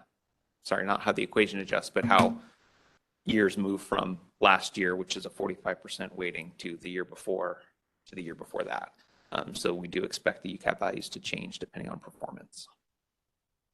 And we did look at when we're seeing the supply cushion hours. So the top is the first supply cushion calculation approach, which includes the RA, the shown RA. The second does not include that. So you do see that the hours show up in similar areas, but there are some shifts in when those hours show up. These heat maps are for all 3 years. I will note again that May through October has the exact same number of hours in each year in both cases. And then November through April has, again, the exact same number of hours in each year, except for when you have a leap year. And so that's a little change, but they're essentially the same number of hours. And I think even for 22, 3, and 4, we had the same number of hours. So you do see similar timings. We did do some spot checks too, especially with the hours out in March in the early morning. And we do see some pretty tight, close tightness between the shown or the RA and the net load plus reserves. So it does start to get some tightness there. So we're content that those numbers of these locations make sense, but we are still considering how this works and making sure that we're comfortable with it. I want to pause if you have any questions. We do have a question. Thank you. Hi, this is Rahul with AES. I have a question about what you're seeing in March, and I'm still scratching my head. Is this just an indication that there is a lot more RA on the system, it's not being shown, and hence you are seeing the tight conditions, or you're actually seeing tight conditions and that's where your loss of load expectation is going to go? How do you tie those two things together? So this is not showing tight conditions. This is basically saying how close you are to what is available versus net Wouldn't load. that mean the same thing? No, tight is really tight operating condition. This is, oh, so it's not like risk hours. It's not risk hours, but it's tight, which is different. Let me define that. It could be, No, no. it could be like, you might have 20,000 megawatts of surplus, but it just so happens that it hits the 20 percentile Yeah. tight position. So it goes from, your limit of the top or the lowest 20 percentile is from 0 to 20,000. And if you just so happen to hit that within that, that's a tight condition. It's not the risk hour. It's like, it's across 800 hours, not across 5 hours in a day. I know, measurement. Yeah, I'm still scratching my head, but I hear you say that they are two different things, but then why it only shows up in March? What's so different in February or April? Lots of it. Outages do play a pretty hefty role in some of those early morning March hours. Perry, sorry, you were first, but. No, it's fine. I like Rahul. You can cut in line anytime you want, man. No, can we go back to the equation? I just want to make sure my Which comments. equation, Perry? The first one. I don't want to get bogged down with this alternative. I'm now confused what the draft final proposal actually is. And to be clear, this is the draft final proposal. Okay. So let's not get bogged down in the alternative just yet. RA supply cushion, this says daily shown RA is the first parameter. Is that just the RA that is on the LSE RA plans? Just the RA that is on the supply plans? Does it include substitution capacity? Does it include CPM capacity? Can I get that clarification? I wrote my notes down. Right now, the numbers that we have, it includes, what is that? What's shown, what substitution, CPM, RMR, imports. So RMR all of that is included. Credits are not included. Okay, so you've taken the RA credits out. It would, okay. So then I look at subtracting out planned outages and opportunity outages and urgent outages and forced outages from that.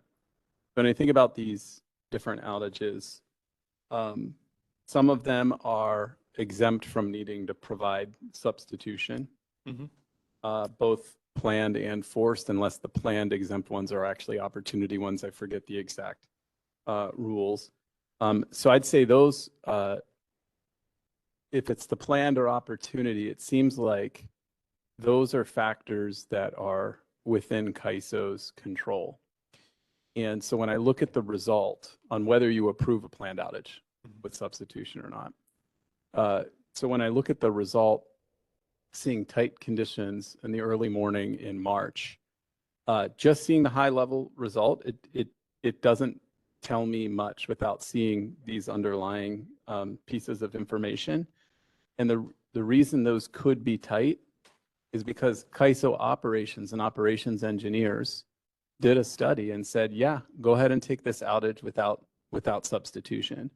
And that is the system operators and operations engineers telling us there's no issue at night in March. Go ahead and take these outages. So what I want to get back to on that is many of these factors, such as the outages, have this sort of, I don't want to call it arbitrary, but exogenous relationship to the actual system conditions in which you want to incentivize resources to be available in the future, right, for the accreditation for next year. So, just thinking about that top line RA number, it seems like including RA in this at all basically puts the cart in front of the horse. And that is because it just so happens that operators allowed some outages to go, not substitute. A lot of opportunity outages, perhaps, right? Some generators needed to take so a lot of forced outages. They happen to take that. And maybe, I don't know, because we don't have the numbers, maybe LSEs just came in short in this month. And all of those factors really are completely separate from whether or not an operator on the floor can rely on a resource to not go on forced outage when they need it.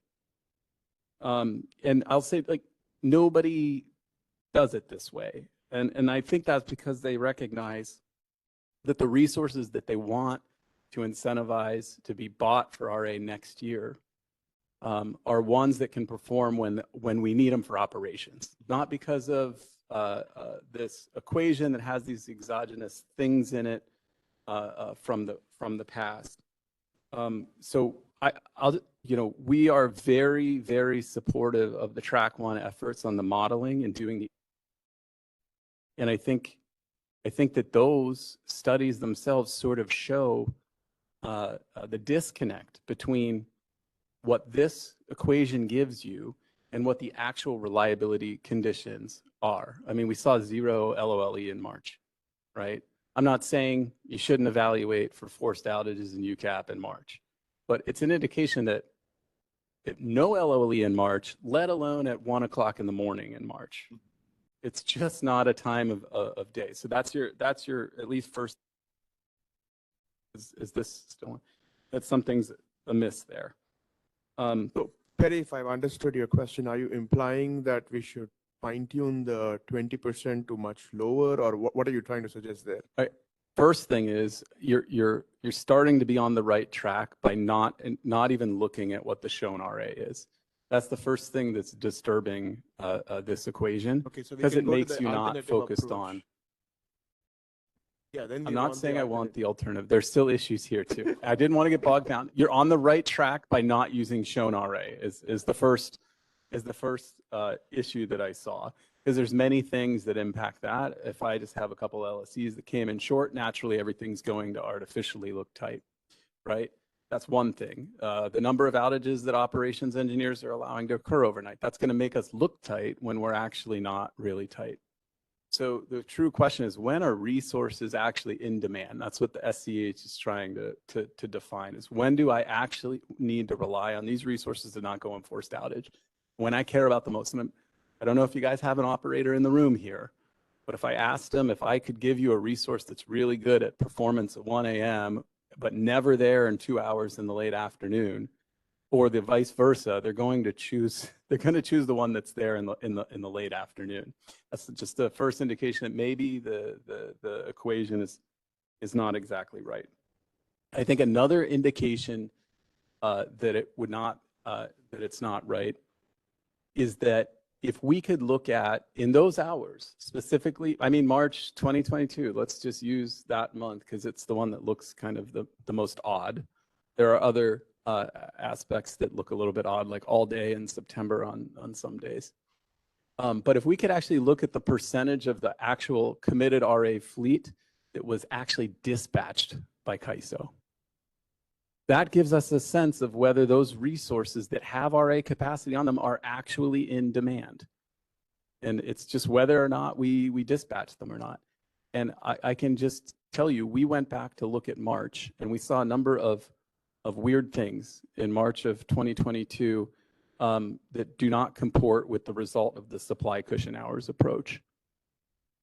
The first thing we saw is that there's probably about a 13 or 14 gigawatt difference between the peak load that you're planning the system to and the nighttime load, which tells me that there must have been close to 13 gigawatts of unsubstituted outages that were allowed to occur overnight. Whether those were forced or whether those were opportunity, I don't know. We don't have the data.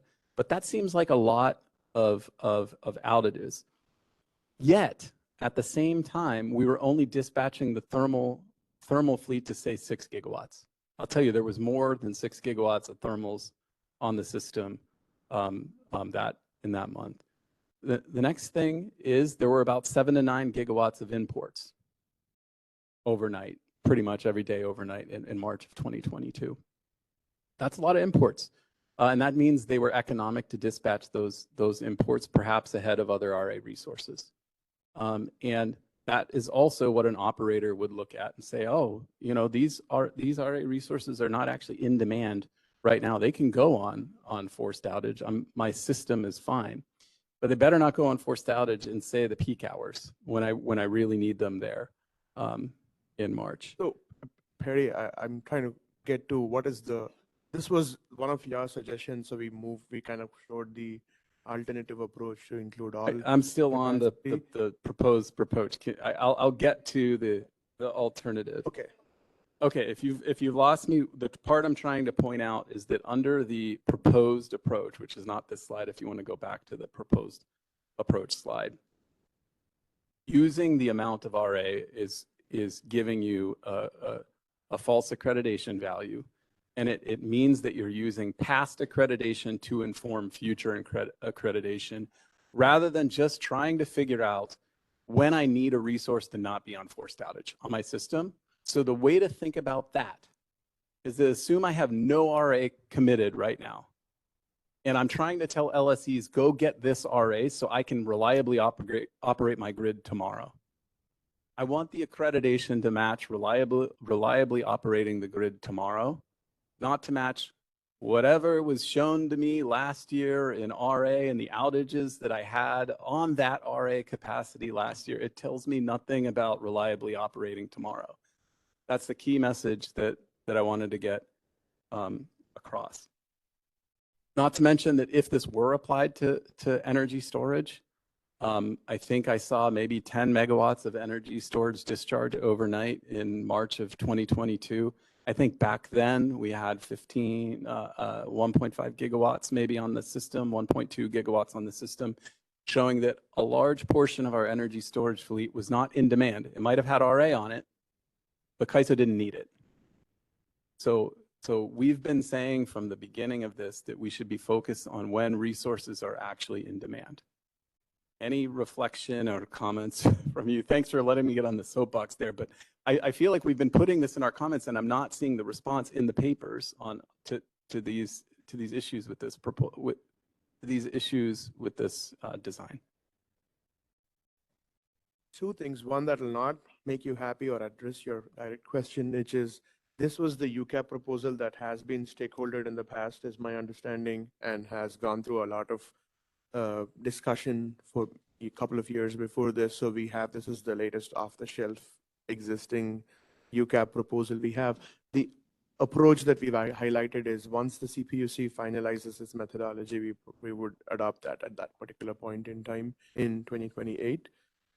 That is the first point. The second piece is measurement of UCAP and outages can be done in multiple different ways. If you focus it slowly on a small number of hours, then you get a higher ding for non-availability during that period.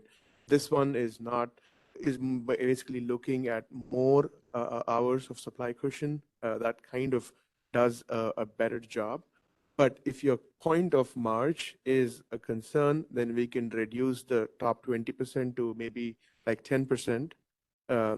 Then it'll probably align with the evening hours for right now. And then as the fleet transitions, it will start catching some of the early morning hours in the future in 2030, 2035.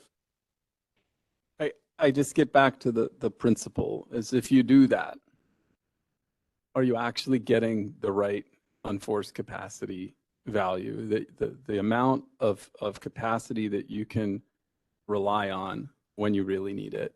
And it seems to me that it would be much more straightforward. If you're stuck on 20%, you're stuck on 20%. But 20% of what? Just the gross load peak. That's what folks are submitting RA plans to. Take the top 20% of hours, and that would be a much better proposal than looping in all of this related to the actual shown RA. That's a simplification, but it does not change the fact that I really think this should be focused on when resources are actually in demand, which it would be very enlightening, I think, if you all look at the portion of the RA fleet in early morning of March of 2022 that was not dispatched by CAISO, because that will tell you whether those resources were actually in demand or whether RA resources were actually in demand at that time or not. Abdul, did you want to Yeah, respond? follow up, but Continue. and then to you, Christina, not to Perry, because this will go forever. Perry, can you go to the heat map, Mark, really quick? Really high level. As Atidia said, there's a lot of ways we can zoom in and say, when are things tight? In the UCAP calculation and system operations, we have different approaches in determining when systems are tight. 7 days in advance, we're actually looking at RA capacity and demand, and we're trying to see what's going to happen in 7 days. Day ahead, we're looking at maybe more focusing on market results and what's getting committed. Real time, maybe we're looking more on EMS data and what's showing as there's congestion and maybe where mitigation is needed. There's local assessment, there's system assessments. There's a lot of ways we're looking at the system and the fleet and different timeframes and by different teams. I think we, in the RA world, we want to be tied up as much as we can or aligned with the RA capacity, with the RA assumptions. And ultimately, I think the goal is to say, we want to make sure the generators are performing as much as they can, and we want to try as much as possible to identify the hours of need. This heat map actually get us that exactly, because now we are focused a lot on the hours of need in the evening, which is not always the case, as we all know, and it will definitely not be the case in 10 years, as I think it was Doug that said that. So having that variable hourly numbers is actually very good, is exactly what we want to do. This would tell you, the generators, that perform as much as possible. However, we will zoom in on the hours of most need in the peak, and that will be the most impactful to your UCAP value. It's exactly getting us what we're looking for at an ISO. Maybe it's not getting you what you're looking for as a generator, but for us as an ISO, it's getting us what we're looking for. No, I see your hand. I think we said we're going to go to Christina. We're out of time. Thank you. Thank you, Abdul. And thank you all for your questions. If you could please hold them. Otherwise, we won't have much time for lunch today. So, Mark, if you could continue your slides. Mark might address some of the questions you have. So let's hear the rest of his slides first. Thank you. Yeah, I think we can go. We were scheduled till 11:30 for this, so I think considering we have quite a bit on the methodologies to go through, we can take it to noon if we need to.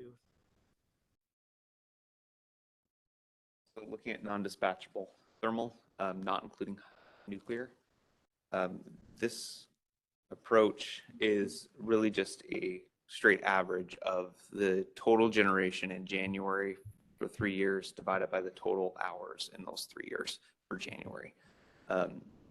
These resources, excuse me, these resources oftentimes will have some kind of fuel availability, resource productivity, or host needs that limit what they can actually provide and their dispatchability to the system.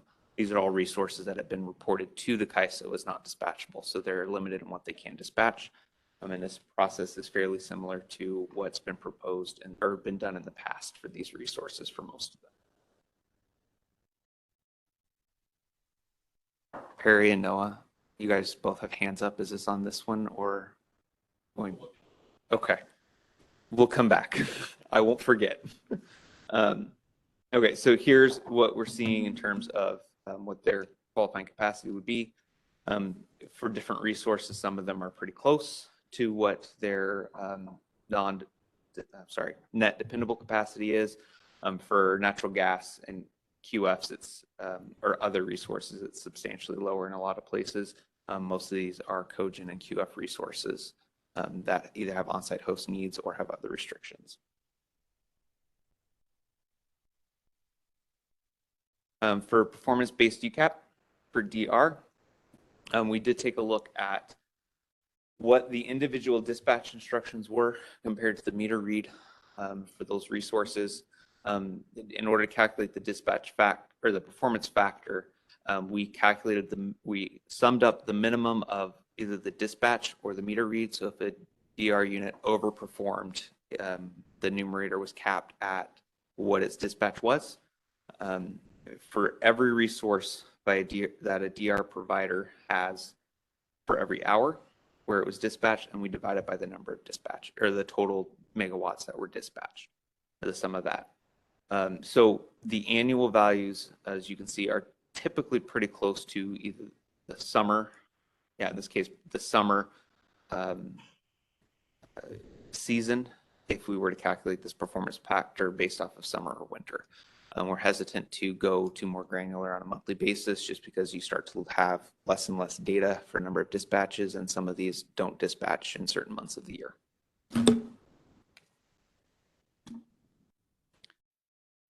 Getting to average ELCCs with unit-specific adjustments. Here's an overview of what the process looked like. So for each resource, wind, solar, batteries, and hydro, after we calibrated the model on a monthly basis by removing gas capacity, we then ran the model by removing all the wind resources, adding in perfect capacity until we got back to the same event target amount, stored that information, repeated that for solar, for hydro, for batteries, and then we did it for all resources at once. When you add up the individual perfect capacity from each resource, it doesn't equal the perfect capacity that you need to replace all the resources at once. And so I'm going to skip over this one. So we calculated a scaling factor in this way to make sure that the perfect capacity of all the resources added together individually is equal to the perfect capacity of all the resources at once. And so this is how we calculated the ELCC for solar, is we took the perfect capacity of solar divided by the installed capacity of solar and divided that by this alpha factor that we had to scale it.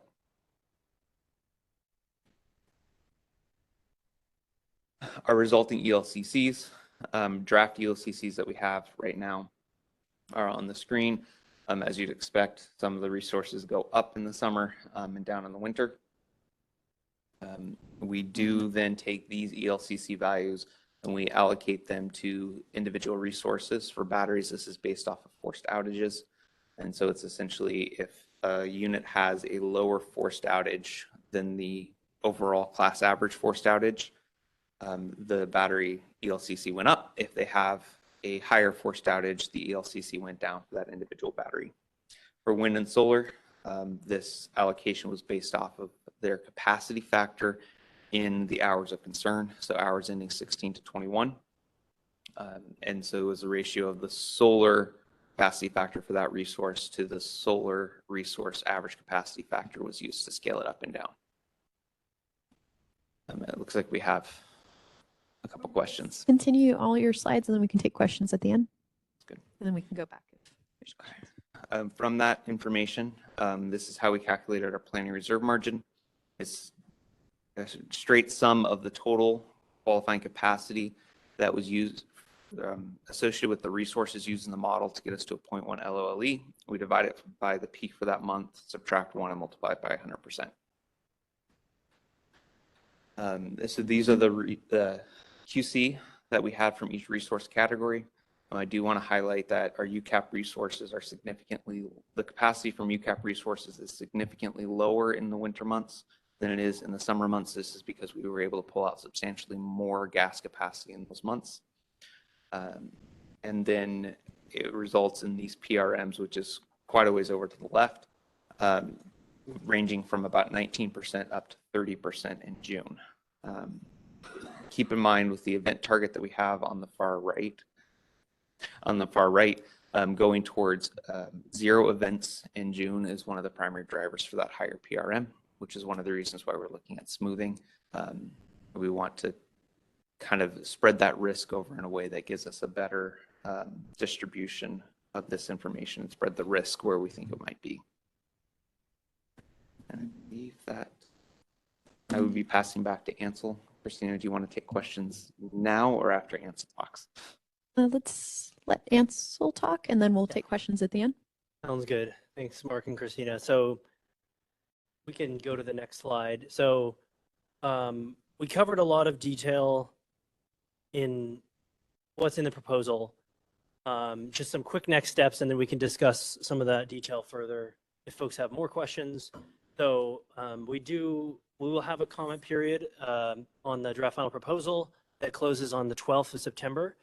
And we will post a final proposal, or the intention is to post a final proposal after we incorporate additional comments. And the target, as has been laid out in the policy roadmap, is to present this to the Board of Governors at the October meeting or during Q4. So these are the next steps as it stands today. I think with that, we can discuss additional details if folks have more questions today here.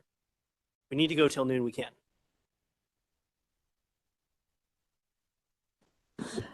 First, we have Noah. Do you remember what slide your question was on? We go back to slide 28. What was the slide? 20. Sorry, I'm going to continue to beat this dead horse here. Noah Tom from Middle River Park. This is a heat map of 2022 to 2024 tightest hours, right?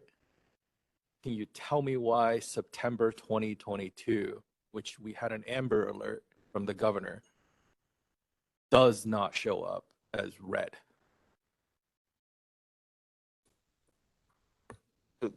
That was one event.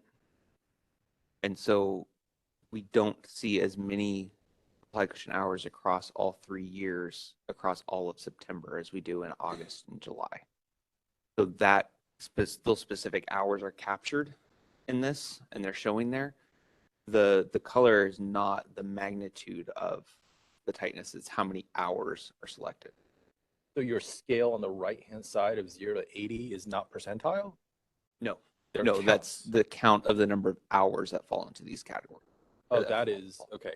Got it. And I That's apologize for not clear. labeling that better. Got it. I thought it was a 100 percentile graphic. So this raises a good point that the March hours in question, this is a few dozen hours in 1 hour of 1 month. I'm sorry, 1 day of 1 month.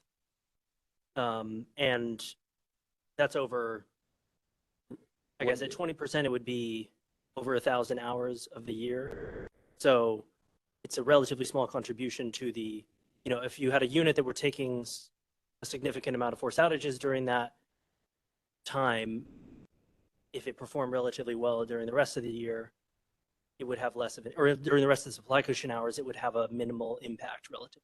But I also would say on 2022, in the straw proposal slides from June, we had, so this is, the 3 years aggregated.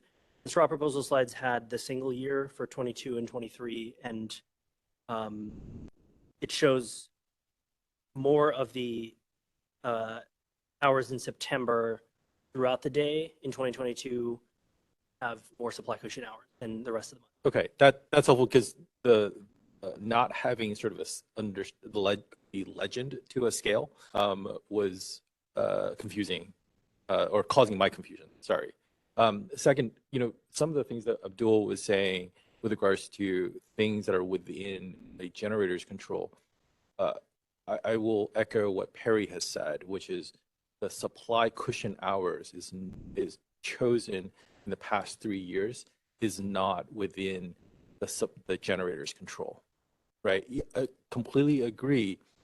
Forced outages, planned outages are scheduled and in order to maintain resource operations.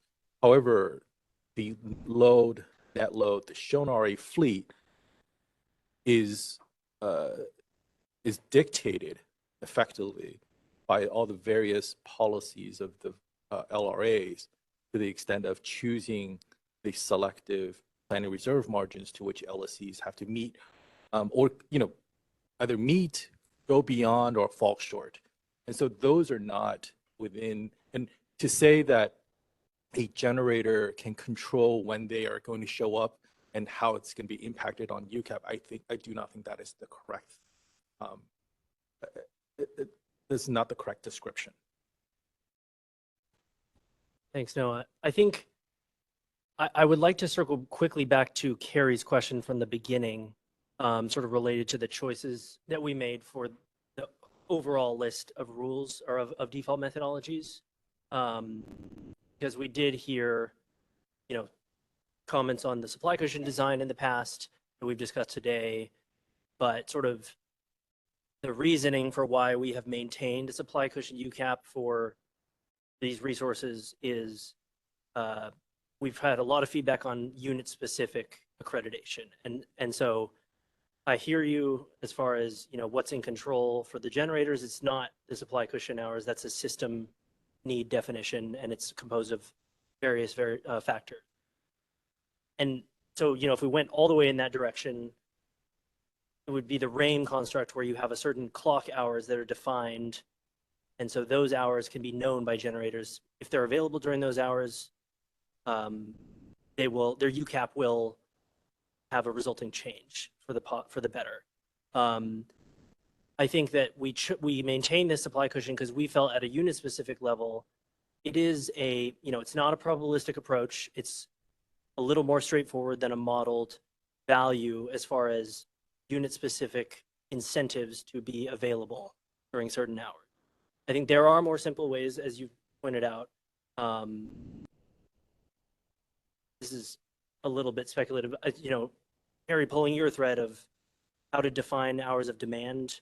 And if you could define it at a resource specific level instead of a system level, perhaps resource owners could know if they were going to get a schedule they hadn't been on forced outage, depending on prices or hour or load or something. So there are different approaches, of course. And so I think that was the reasoning behind perhaps why we didn't move to ELCC entirely for these resources. Stuck with supply cushion is the unit specific incentives. And also, we heard a lot again about CPUC consistency, which this seems to be the direction they're going in their procedures. Sure. I mean, there's a lot to here to respond to. If you want to be consistent with CPUC on UCAP, then why are you not consistent with CPUC on other resources? Right? Middle River has advocated for purposes of default counting rules for the ISO to use ELCC because it's a standard measure of reliability. These default criteria do not present a standard reliability standard product for reliability, so the resources are just become not interchangeable. But I can understand, I think, from the way that you are doing the LLE study, removing thermal resources so that you can essentially get the most use limited resources set before. I think that can work around it. But for ease of maintenance and administration, I think ELCC is still a better tool set and qualifying capacity for the ISO. Sorry, Partha. Thanks, no.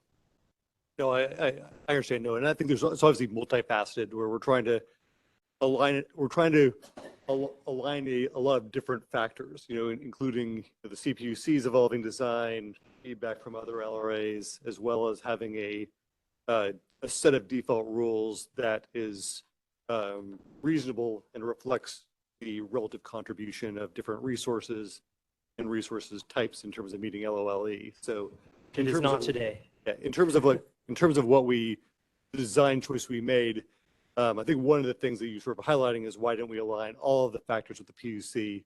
We certainly got feedback from other LRAs, and one of their overall feedback from the other LRAs was we didn't want to have a design that was sort of tied in with slice a day. So certain resources like battery storage, where their design might work well with a UCAP construct.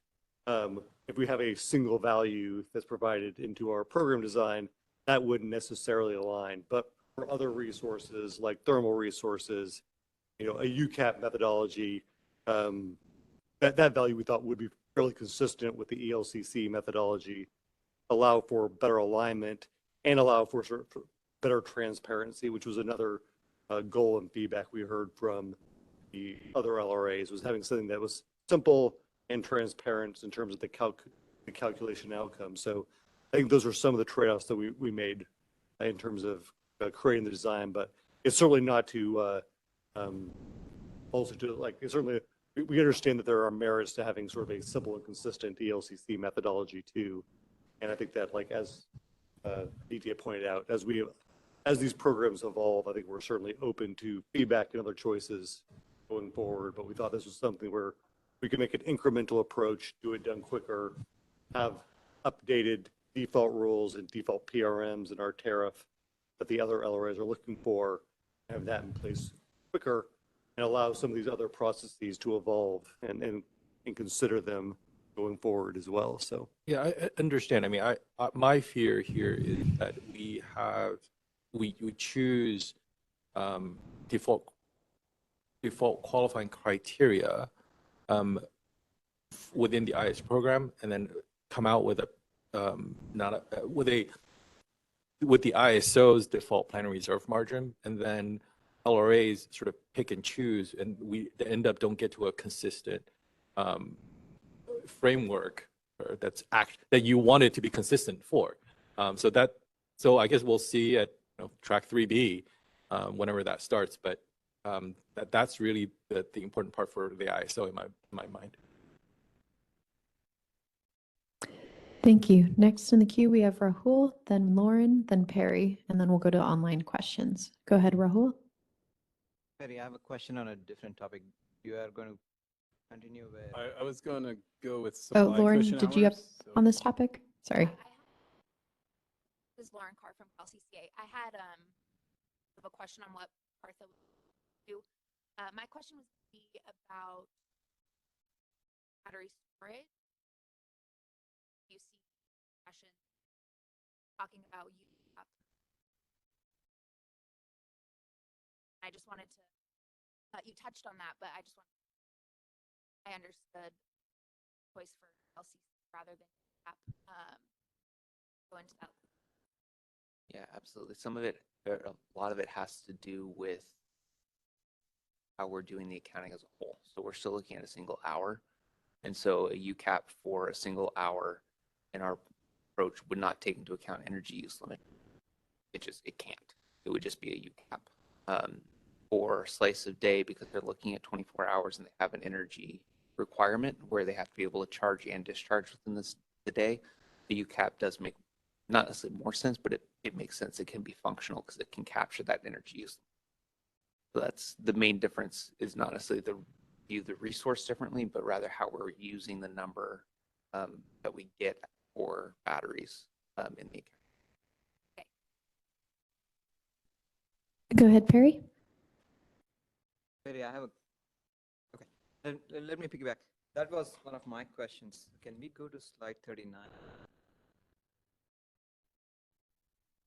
Yeah, sorry. What's this? The ELCC values. I have. You can go to the. Yeah. The values themselves, not the equation. So one more forward. 2. No, where you have. Yeah, I think these are the right ones. So, few questions. This data represents a specific portfolio. Is it still looking at 22 to 25, or what is the year? So this is essentially using our summer assessment data set. So it's looking at 25 loads and 20. resource additions. What is the general direction for a storage ELCC as the resource mix evolves? Does it stay at these range? Is there a decline? Like, is there a directional comment you can make? We only looked at the single year, so I can't give a solid directional comment. We do have a growth in storage installed from the beginning of the year to the end of the year. I think it's about 2,000 megawatts. But I think that might be driving some of the drop that we see in December. So that's one of the things we want to look at and make sure we're comfortable with. Yeah, on the directional part, we are also looking about midterm and long-term kind of analysis to come up with projections and then do the analysis. So everybody has future visibility of what those might be, because again, those are not procured for that time frame. That is what the best information we have. So that might come, but it'll. Yeah. So a couple of follow-up questions. And this is my assumption is if an asset is in a CPUC LRA, or if CPUC is the LRA for the asset, then it's going to use slice of day and and UCAP. And if it's not, if it's in the other jurisdiction that does not have its own default calculations, then this is what would get used to report the NQC. Is that correct? Only if no LRA has reported a QC for that resource.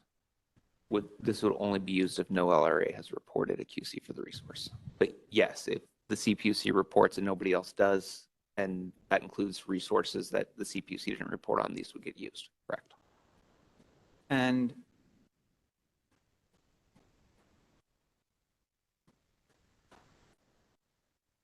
trying to think through this, it creates a combination of arbitrage around some of these numbers. I'm still trying to wrap my head around, when I look at marginal ELCC storage is declining very fast, whereas when I look at these values, these even like summer months are significantly higher. Is this the first time you have reported these numbers, or you have done this in the past? This is the first time we've surfaced these ELCC numbers. So these are fleet average ELCCs, which is different from marginal ELCC, right? So that is why the marginal ELCCs can go down, can go up, depending on what the portfolio needs. But this is what the assumed portfolio demonstrates. I'll just make a note and then I'll move on. For some, some of the contracts, some off-takers have UCAP responsibility, or generation has a UCAP, what ELCC or the other, the QC is with, maybe it's floating or with the off-taker. If there is a question of, could ISO provide some clarity of standardization, because CPUC has UCAP and slice of day, CAISO has ELCC, but the UCAP is baked in it. Have you had any feedback or any consideration of how you would think from a contracting point of view? And this is purely a contracts issue. It's not a reliability or CAISO issue. So. No, we did not think about that. That is, so, no. Okay, thank you. Thank you. We have Perry, then Carl, and then we'll go to the online questions after. Go ahead, Perry.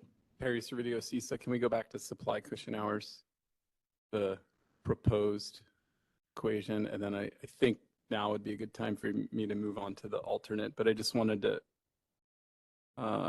we're on the, back to the UCAP supply cushion hours slide. It was like 20 something. Well, I just wanted to start with, I think I've said my piece on the originals. They're similar to what Noah has said.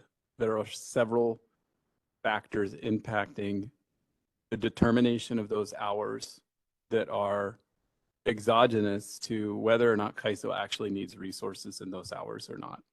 And I've said my piece on that. So seeing the move to the alternative now removes some of that, and that is that it is not dependent on the daily shown. Now, if we go to 26.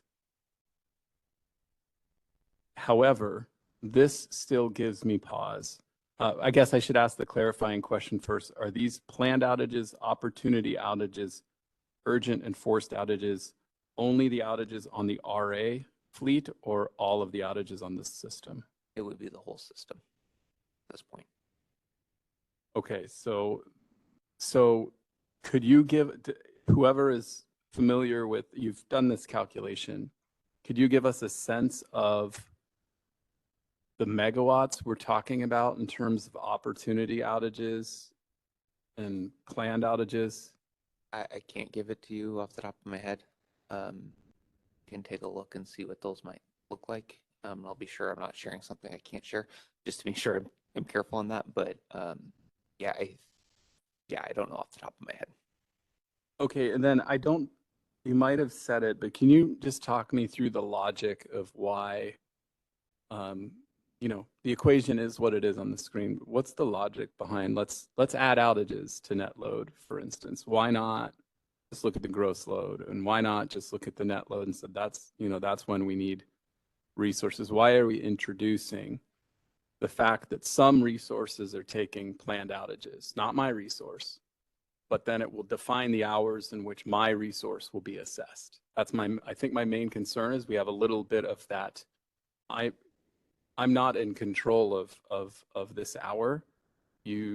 All of these planned outages were approved by CAISO and happening. CAISO put the system into that supply needs situation. And yet now that will be a supply cushion hour to assess my resource on. Can you talk me through what's behind this equation, the thinking? Yeah, so make sure I'm grabbing it well. So we wanted to look at net load first, because otherwise we end up with hours where we have excessive supply with solar or wind. We're wanting to look at net load, which makes sense. And then adding in outages as a whole, those are units that are out, right? That we don't have available access to them on the system for whatever reason. We don't have access to them on the system, so we're wanting to add that up. This is an attempt essentially to duplicate the equation we had before, but looking at all resources on the system. So instead of trying to work through like what's the capacity of each individual resource, what should we be considering here, we decided to make it additive and just go up, and not have to comment on what availability could be there for imports. That's kind of how this came about. It was morphed out of the other one. It wasn't separately created. It was very much, we started with this equation. How do we manipulate this to look at more the whole fleet? And so we are absolutely looking at what the fleet-wide need is, regardless of the reason. And yes, that's planned outages may have been approved, but that doesn't change the fact that we have less capacity available to us in those hours. And that can still be impacted by more plants than expected going on forced outage. You're absolutely right. We say we can have 10,000 megawatts of planned outages, let it happen. But what happens if net load skyrockets by 30% and forced outages triple? We can still be in a tight situation. And we fully acknowledge that that's not something that all units can control, but it is something that's a reality on our system. Yeah, no, I get that. You're going to get that effect of if the system condition was greater than the 1 and 2 forecast. That will just happen here because you've taken out the reference to RA resource, shown RA. Now you're just tackling a system, a highest system need. Like I'm saying, it's the right direction to go. I'm still puzzled over why to add the outages back to the net load.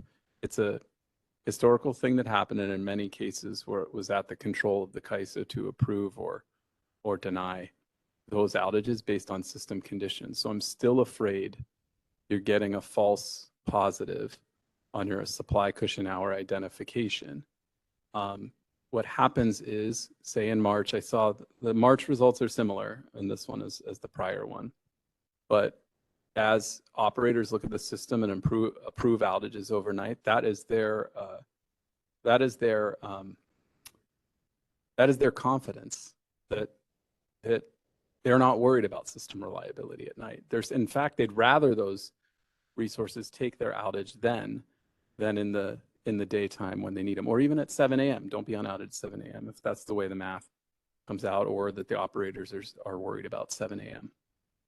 But to take outages at night is, I think, universally seen as if it can be accommodated and CAISO approves it, then it's not hurting reliability. So I would ask to evolve this equation a little bit more and just think about, yeah, you can add contingency reserves, fine, that's a need, right? Net load is a need, and I haven't yet worked through in my head whether you should just be after a gross load or net load. Something seems off about being after the net load here, but I'll do more thinking on that. But at a minimum, I think if you remove the outages from this, you'd want to just target the hours of highest need. And I don't know if it has to be 20% when you do that. Maybe it's 10% of the highest net load. but it's always irked me, this use of adding or subtracting the outages back in, because those are approved by CAISO. So, and forgive me, I've not formulated this question great. If we were to just look at, say, net load or gross load, doesn't matter, plus the contingency reserves, what happens when we have a major outage event or ambient temperature rates hit? We may not, it may be a really hot period that impacts generators but not load. And so your available resources can drop even if your load is not necessarily high. So the load may not be enough to trigger you being in those top 20% or 10% or 3% or whatever it is, but your availability of resources is what's causing the problem. I think I'd be concerned not accounting in some way for forced outages or for other outages, because that is an actual system condition we have to deal with, even if the operators did approve some of them. Not all of it's within control, and that does drive when units are in demand. I hear you. Are the planned outages included in the LOLE studies to set the ELCCs on the batteries? They are not in that, no. Is there any issue with any comparability issue with the fact that this equation would assess hours where planned outages are included? But we're not assessing planned outages here either on your resource specific. So the resource UCAP planned outage does not impact their UCAP value. The planned outages are included to determine when the system is in need, all outages really. We're saying, when is the hours that we're going to assess? But when we zoom in and we assess the hour, we look at your resource and we only look at your forced outages. We don't look at your planned outages. So yeah, on that day in the past, after CAISO approved a bunch of planned outages, yep. I happen to have a forced outage. Yeah. My UCAP is now getting dinged because it was within the 20% of the highest hours. Does that mean that going forward, you want my accreditation to represent my performance at 1 a.m. due to that situation in which the operators allowed and approved those planned outages? Or should we not accredit me based on what my expected performance when you're going to need me in the future will be, and then rely on the operations engineers to manage the planned outages? No, Perry, I've heard your point. I think that's the 5th decimal, 6th decimal impact. I don't think it really impacts a lot. The idea of the resource is to be available all the time, right? Unless it goes on an outage. The impact of that 1 a.m. issue is a 5th or a 6th decimal impact to UCAP if you happen to have an outage at that particular point in time and you're not measuring that. That's false precision. The idea of getting more hours is to be able to capture as the fleet transitions to different kinds of resources, you're able to capture that variability better. So no, I think we should take this more often. No, I agree with that, but that's just looking at the net load. As the net load changes year to year, that, it's going to be different planned outages next year than were last year. And it's outside my control on when CAISO approves those planned outages. So just I think I'm trying to express the simple logic there of, if we could go back to basics and just find when resources are in demand, those would be the hours to assess. And I think it shouldn't be in your control, Perry, because if it's in your control, you'll make sure you get 100% UCAP. So it should be, it's when the CAISO system is in need, based on some assumptions, and these are the assumptions we made. We can go with only load or net load, but then it's just going to be one variable. When the net load is the highest, then these are the supply cushion hours. We think, and accounting some of the supply conditions as well, not just the load, the supply side, which is what the outages are doing. The outages are saying, oh, we actually lost some of the supply as well. So, and high net load value might not get us into the 20%, but a high net load value with a high outages can get us into 27%. So that's why we see value in accounting for outages as well in the equation, and not just looking at the net load as the only variable. I hear you, and not to nitpick, but you characterized it as happen to have planned outages. And I think that's the difference is CAISO is approving those planned outages. CAISO is putting itself into the 20% hours with highest supply need by approving those outages. And that is a decision that CAISO can change next year. And it's not clear that that should set or be considered in setting what you can expect a resource to provide for you for reliability next year. Okay, so- I'll just leave it at that. Really quick, I think the system conditions that we are evaluating to approve the planned outages are not based on this equation. So we might see tight supply cushion, even though we're not in emergency conditions. We might actually solved okay day ahead market, and we were okay from that perspective. We have sufficient energy, but this is saying there's tightness because in this case we looked at with the RA one at least. We're looking at RA capacity versus in real-time conditions, looking at market bids, market energy, and then what is the actual forecasted demand. So I think these conditions that we're using to approve outages are not the same. And even if we're approving outages and that resulted in tight conditions, so be it. That's the nature of the system. That's how we're not, it's not like we're approving outages. No. You're not saying that we're approving outages to target specific generators. We don't do that. I hope you know that, right? I know that. Yeah. I need to take issue with what you just said, though. You're approving outages because an operator is determined that the system is great then, and you are able to take an outage. And after making that decision that the system is great, it now pushed the system into these cushion hours, which is now when you're going to assess, better not have anybody else go on forced outage. Wasn't that?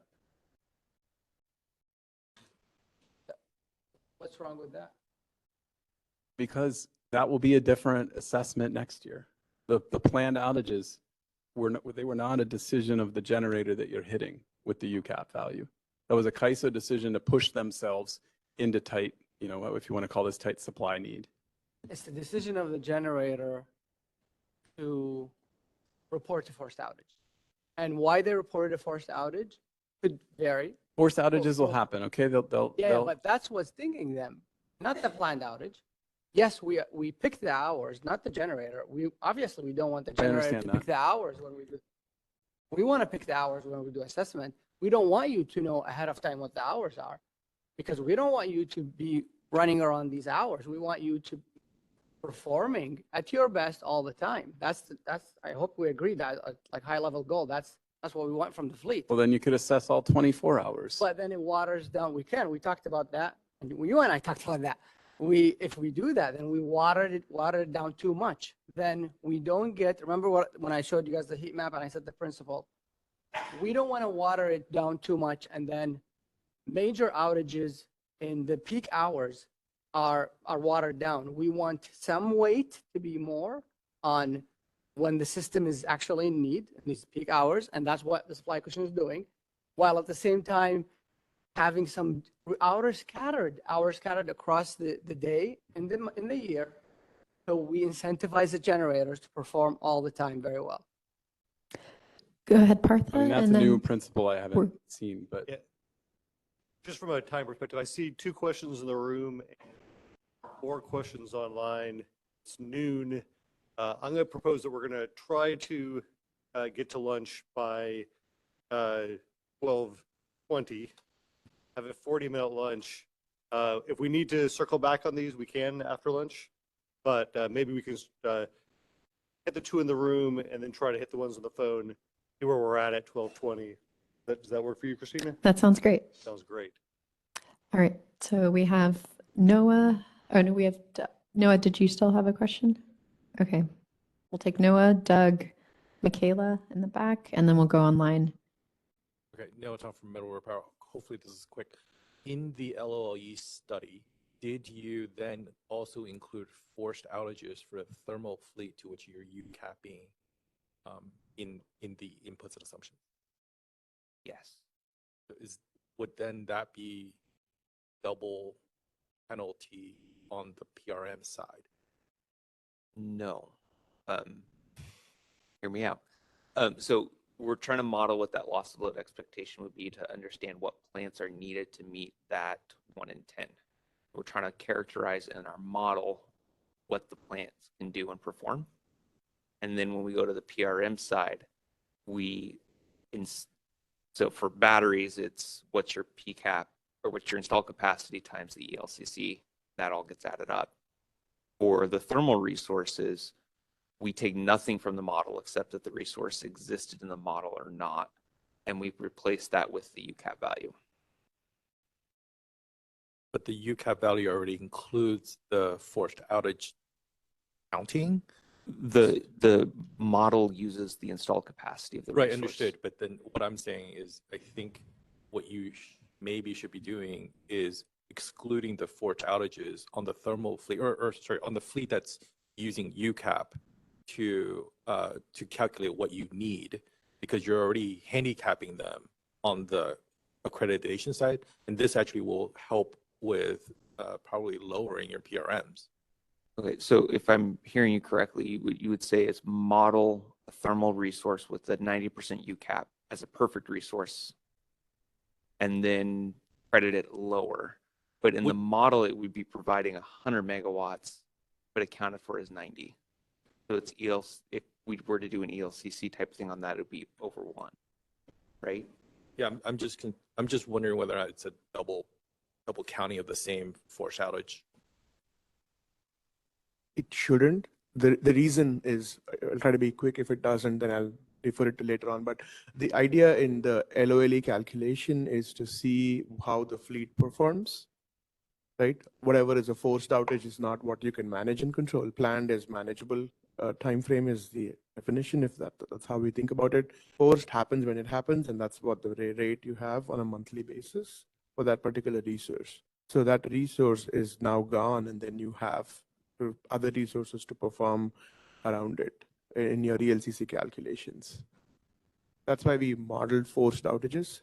But the UCAP is a metric after the fact. So we measure UCAP for all the resources, even though if they were in the model, not in the model, against these set of conditions. So they're not double dipping. To that, we can talk more about that. Can you go to the next question, Christina? Yeah, thank you. Next, we have Doug. Go ahead, Doug. Yeah, Doug Carpa, Peninsula Clean Energy.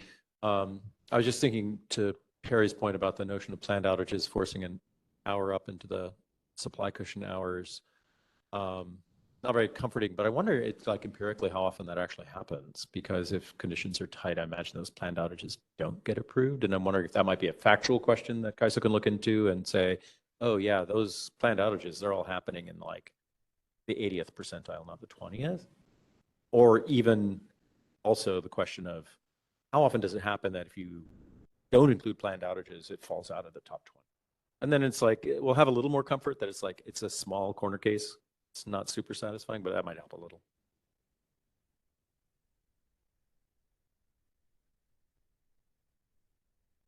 We can look into that. Thank you. Thank you. By the way, that's a great question. The first equation with Christina, the RA accounted for, most of the planned outages are actually getting canceled out, because in the first approach, the planned outages are getting substituted, except the small categories that are exempt. So the vast majority of planned outages are just canceled out. But your point is well taken, and especially in this alternative. Thank you. Next, I see Michaela, then we have Carl, and then we have Steve, and then we need to get to our online questions. Go ahead, Michaela. Okay, I'll try to make it quick. Michaela Fly, Customized Energy Solutions. I'm almost wondering if what's missing from the supply cushion equation is some measure of like uncertainty.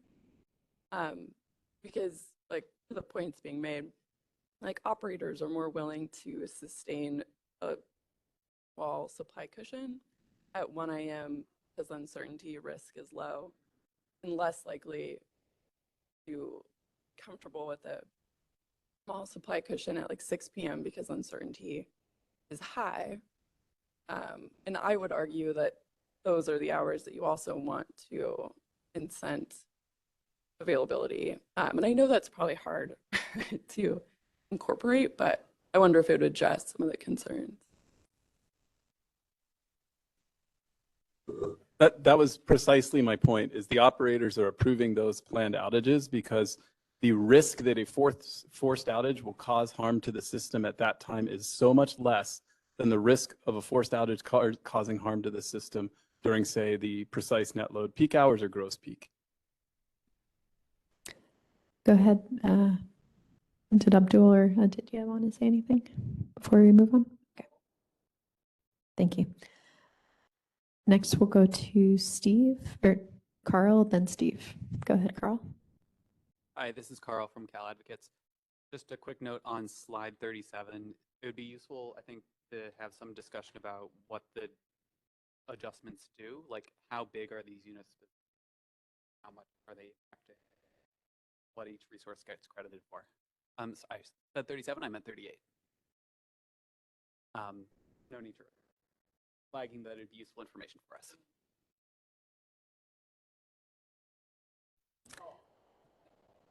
Yeah, and there's more detail on the actual adjustment factor, but you're asking for the magnitude. I don't know offhand. For some resources, it's more than others. Focus answer, so thank you. But in the final proposal, we will show you an average ELCC values and which resources have get lower than that and which resources are getting higher without the resource name. So you can have a visual look at how that is changing. These are the averages, right? This is the fleet average. Yeah. But the fleet average will be like a line here, and then every resource will get either lower than that or higher than that or the average value. So thank you can present that. Thanks. Thank you. Last question in the room is Steve, and then we will take the online questions. Go ahead, Steve. As long as we're on this page, the battery number for December is significantly lower than anything else. Have you looked at why that came out like that? we have right now, I mean, we're still looking at it to make sure we've got it right, but I think a good chunk of that's going to be attributable to the increase in energy storage capacity in the model between January and December. So there's about 2,000 more megawatts, which is about 20% more capacity over the course of that year. Okay. And so I think that that's impacting it, along with the shapes and everything else that's there. The whole model impacts it, but I think that that would probably make a difference if we change the amount of capacity. Okay, thank you. The other, I wouldn't say that it would necessarily go up drastically or go down. If we increase it across the board, everything may come down. It's going to be, the more they play together, the worse the ELC that goes. yeah, it's just, that one was so different than the others. The other question I had with your definition of the RA supply cushion in the two alternative, the two different formulas, you have outages. Are those outages for just RA resources or for all resources? For the first one, it's just outages for the RA resources. Correct me if I'm right. Yeah. And for the second one, it is for all resources. Okay, thanks. Next, we will take an online question from Mary Neal. Go ahead, Mary.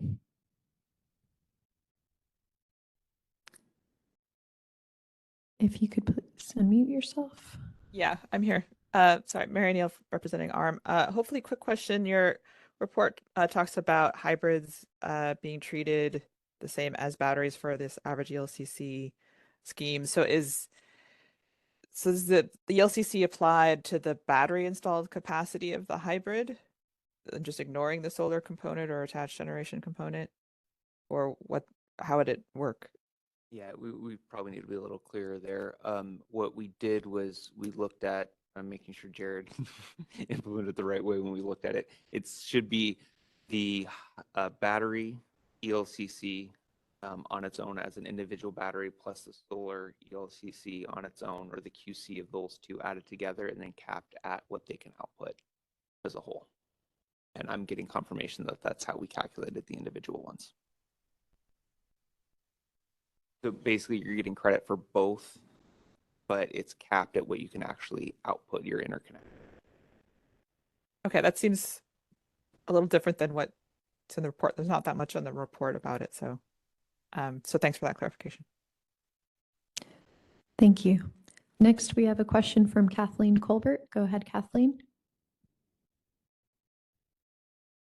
Thank you. Kathleen Colbert from Vistra. Can you hear me? Yes.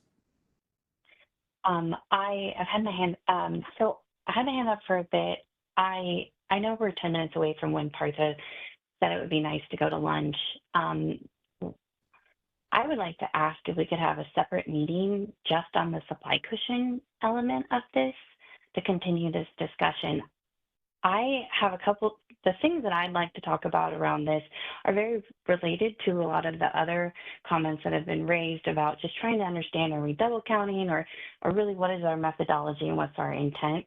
I'm not feeling comfortable that I understand that yet today. The other thing is that part of why I'm struggling with it is I'm thinking about this from the context of like true reliability and NERC requirements. So I'd really like to talk with you all about the BAL2 requirements, what that includes, because the contingency reserves, we have a requirement, BAL2 WEC standards, to have it cover the single most severe contingency, as well as there's also, it has to be the greater of that, and 3% of our integrated load plus 3% of hourly integrated generation. And it's set up to ideally cover a lot of what we've talked about, which is the risk of a forced outage driving a reliability event when that occurs. The contingency reserve theoretically is set up to cover that. So it actually does sound kind of duplicative to me when we talk about contingency. It also sounded like the concern I heard the Kaiser talk about when you just answered some of the stakeholder questions was, oh yeah, that's why we have reserves. we're defining those needs. So I'm just not yet at a place where I understand the relationship yet between our reliability requirements under NERC. The other thing that I want to really have more time to discuss, which is also technical, is that NERC has had some guidance on defining demand periods. And one thing Ansel said quite some time ago was that your understanding was that if you didn't use the supply cushion, the only option was kind of looking at an availability assessment hour. And I just don't agree with that, but I can provide you some NERC documentation, Appendix F, I'll submit them in comments. We can work through this together in more of a working group session, but NERC gives several examples of ways to identify demand, and we have flexibility to try to do that. So I think if we can have a separate meeting, talk through this in more detail, root it in reliability requirements, and have a better understanding of what the CAISO is trying to do, I'm actually cautiously optimistic we can get to a place that there is more alignment. I just don't think we have enough time today. So I'd like to make that request. Thanks, Kathleen. And maybe kind of just a follow-up question. We were saying root and reliability requirements. Yeah. Could you follow up on that? Is it mainly obviously the 20% supply cushion? Not all of these will be emergency conditions. Like, is there something? Are you looking to have like more of a subset of the hours where you're looking at a much smaller window, or is it more about like how? Yeah, just maybe like to hear a little bit more what you're thinking about there.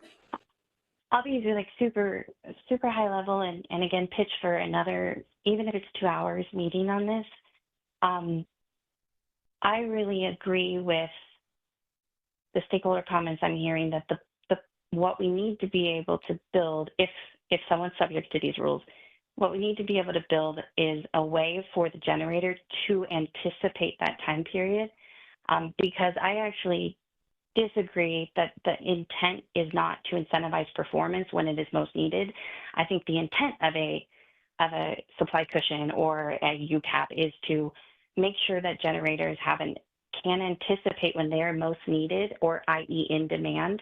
And so when we look at when you look at NERC and actually read through it, when it's trying to differentiate an approach that looks at all hours versus that is trying to identify when you're in demand, they tend to use things that from the outside, it's transparent so that the fleet is in fact incentivized to manage their outages outside of those time periods. And that's like the intent. It's not an adverse outcome.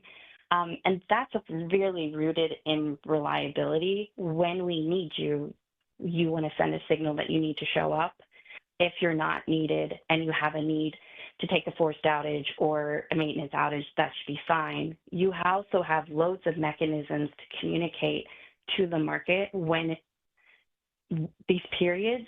So I think there's a way, if we start talking about this more from an operations perspective, so that we can better understand what you're really trying to do, and then root it in, well, we already have examples of criteria NERC recommends using to identify demand. How would those different, like how does it connect to your proposal? Or how could we leverage your idea to then make it more transparent so it's better aligned with what demand, the way that NERC thinks about knowing that you're in demand.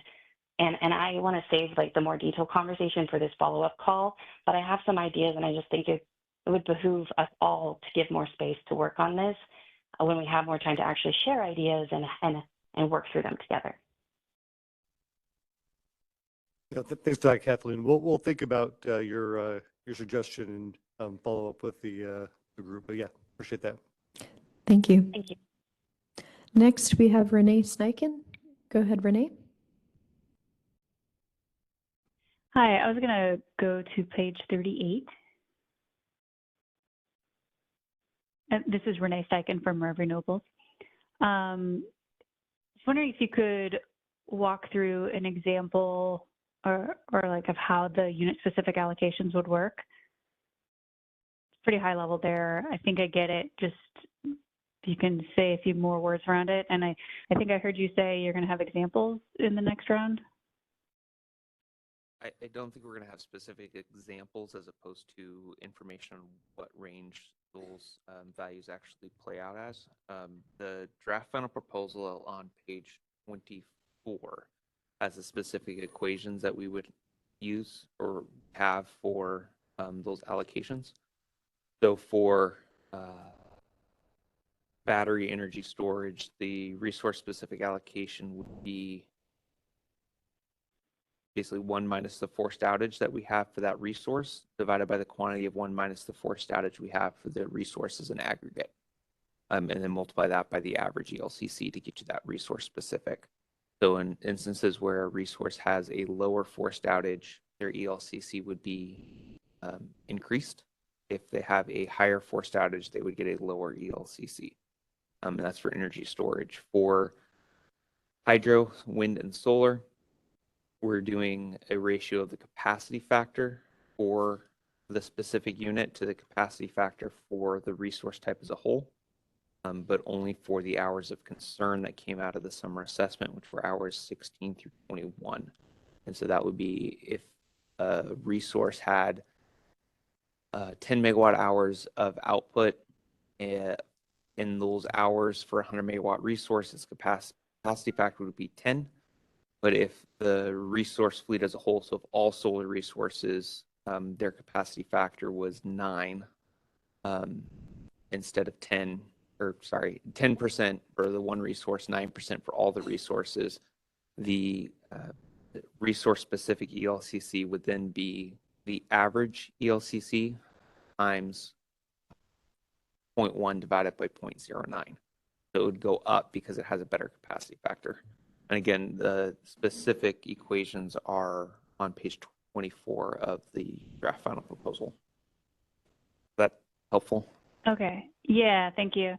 And just a couple more quick things here. And the forced outages would be the same as the definition used in UCAP for thermals and others as well, right?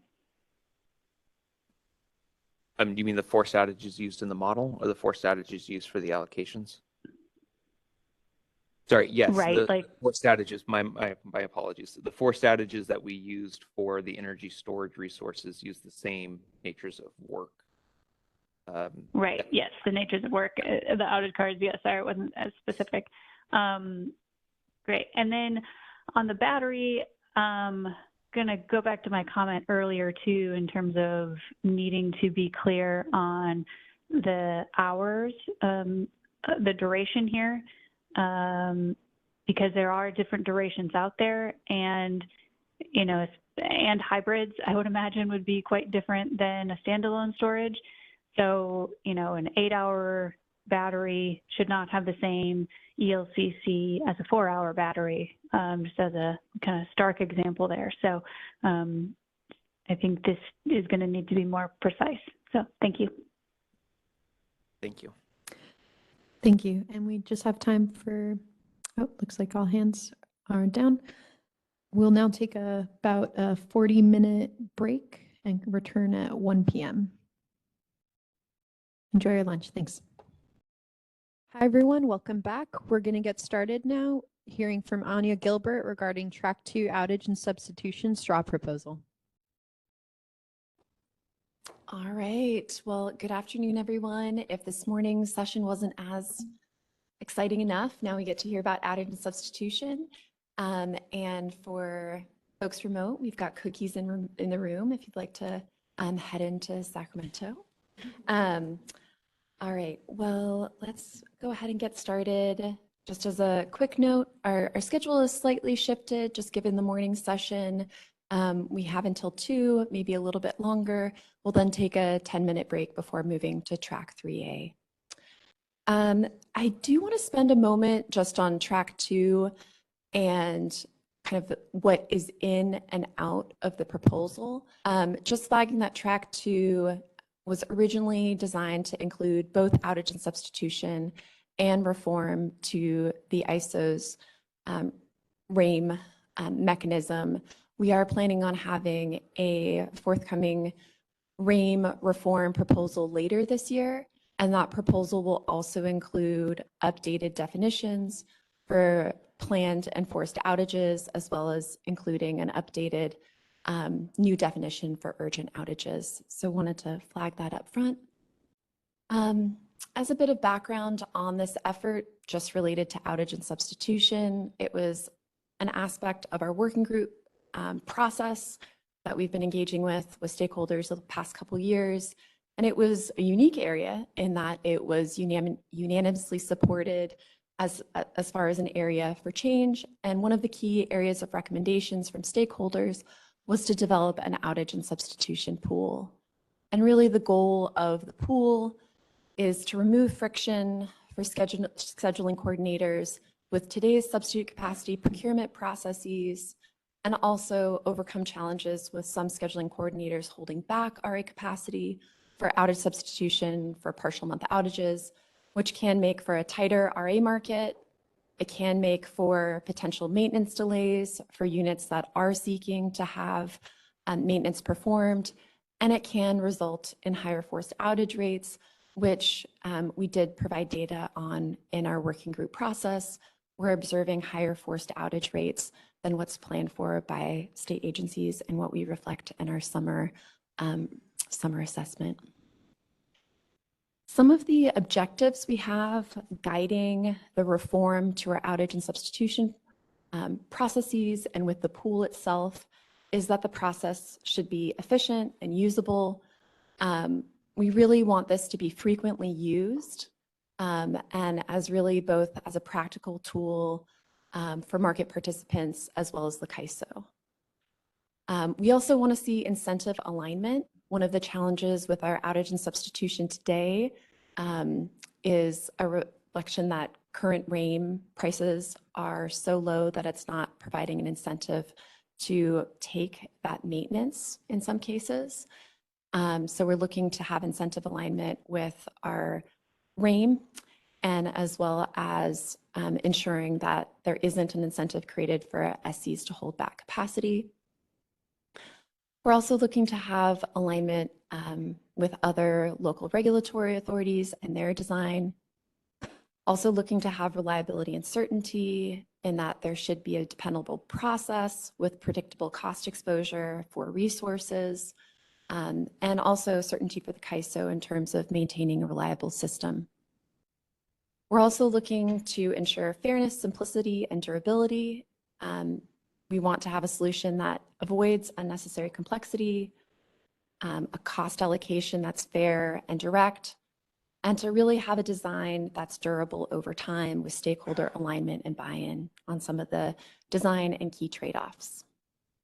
So as far as the outage and substitution straw proposal, the core element is some recommended approach for an outage and substitution pool, really framed around kind of matching by SCs for SCs And we also present some alternative options for consideration, really just to illustrate kind of the other end of the spectrum that we could take when it comes to outage and substitution. We also have some other elements within the straw proposal, just a recognition that the CAISO does not have like-for-like substitution practices today. We are not recommending that. That is not in the straw proposal. Instead, what is in there is a recommendation to monitor the impacts to see if or when changes are needed, to consider that the resource that provides replacement capacity has a similar reliability, contribution, or characteristics as the resource that it's providing substitution for. And then the straw proposal also removes the issue paper topic that we had of allowing conditional outages, and I'll talk a little bit more about that later. So when it comes to the outage and substitution pool and kind of the options that we've put forward in the straw proposal, for all of the proposals included, there's some common features. And maybe just to kind of look back at some of the prior work we did as a working group, the issue paper approach had almost a menu of options of the design characteristics to consider with an outage and substitution pool. We received a lot of feedback regarding what kind of attributes people did or didn't like, but I think the overall feedback was to come forward with kind of design options for consideration that were actual packages rather than the menu of options. And so as you kind of are hearing about the options we're putting forward, there are some areas where there's common features. It really is for kind of planned or maintenance outages between T-28 to T-8. We're looking at having a minimum granularity of a day, just recognizing that there could be short-term outages or longer, but the minimum granularity of the pool would be daily. It would be based on megawatts shown to the CAISO, and it would be for RA eligible capacity. We don't want to preclude kind of the bilateral agreements that occur, and if there are outages that do need to have kind of more planning in place, SCs may want to continue to have capacity planned for outside of the pool structure. So the recommended approach that is in the straw proposal is really more of an open marketplace or shopping cart. You can think of it a little bit like StubHub, in that you are looking to kind of obtain megawatts for substitution to cover the number of days for that outage. And we're allowing the SCs that are looking to sell capacity to be able to post the available capacity they have by date, the megawatt quantity that would be available for purchase, the purchase price, contact information of the selling SC, and then special considerations as well. So would there be a minimum duration that the capacity has to be bought for, or is there a minimum number of megawatts that needs to be procured from the resource, understanding that there is often someone that might need to kind of be at that unit, or there might be certain characteristics of the unit where you might not allow for kind of a partial units. Then buying SCs could browse these listings and then check out to confirm the transaction. All of the settlements would occur outside of the CAISO system and between both SCs. And I think one of the areas of feedback that we're looking for is recognizing that to the extent that there isn't a perfect match with buying and selling SCs, if there is a purchaser that effectively over purchases compared to kind of their capacity or the number of days they need, should they be able to essentially repost or make that capacity available?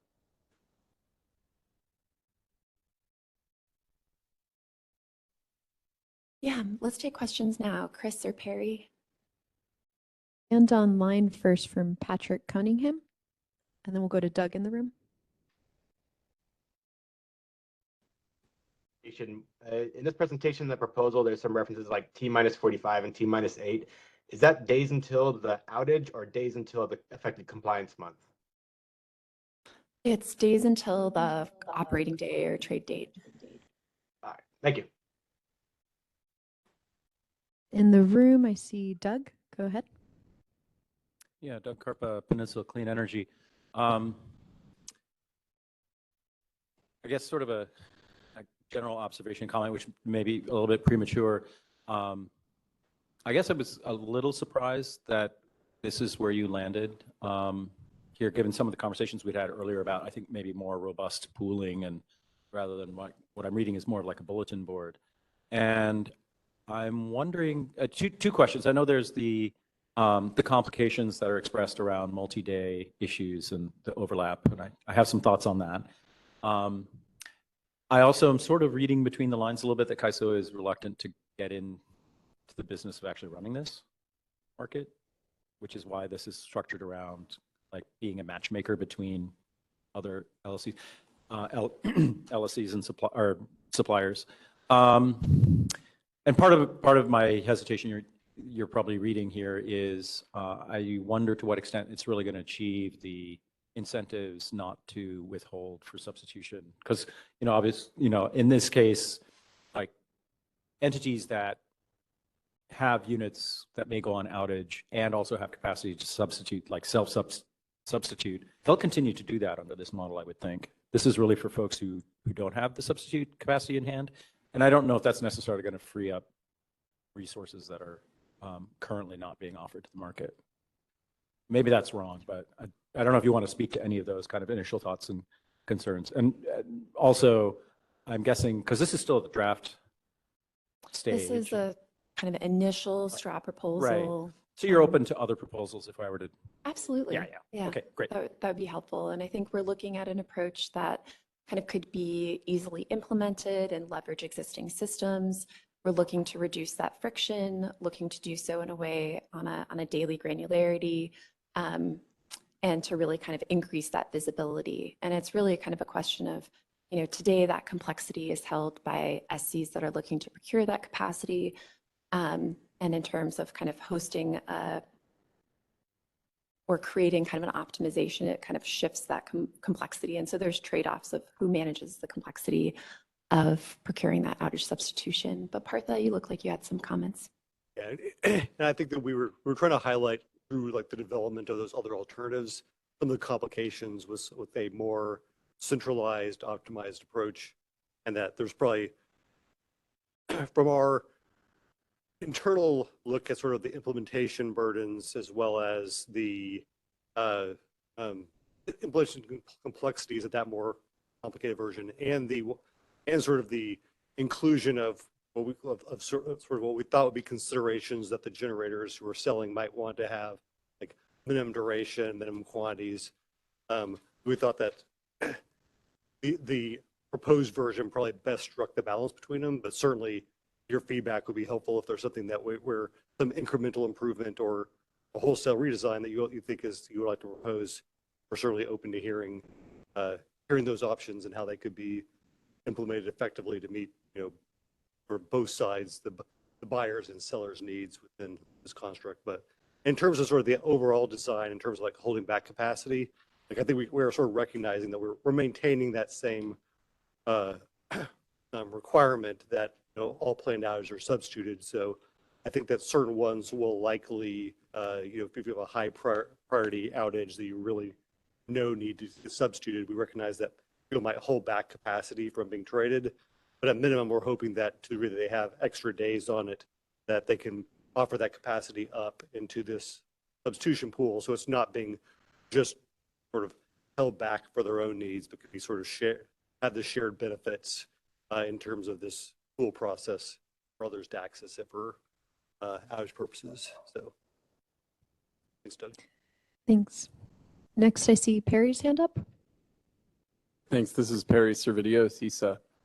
I think I might have missed this in the proposal, but there was a threshold policy decision that I think a lot of folks commented on early on in the working group process, and that is whether or not all planned outages should be should require substitution.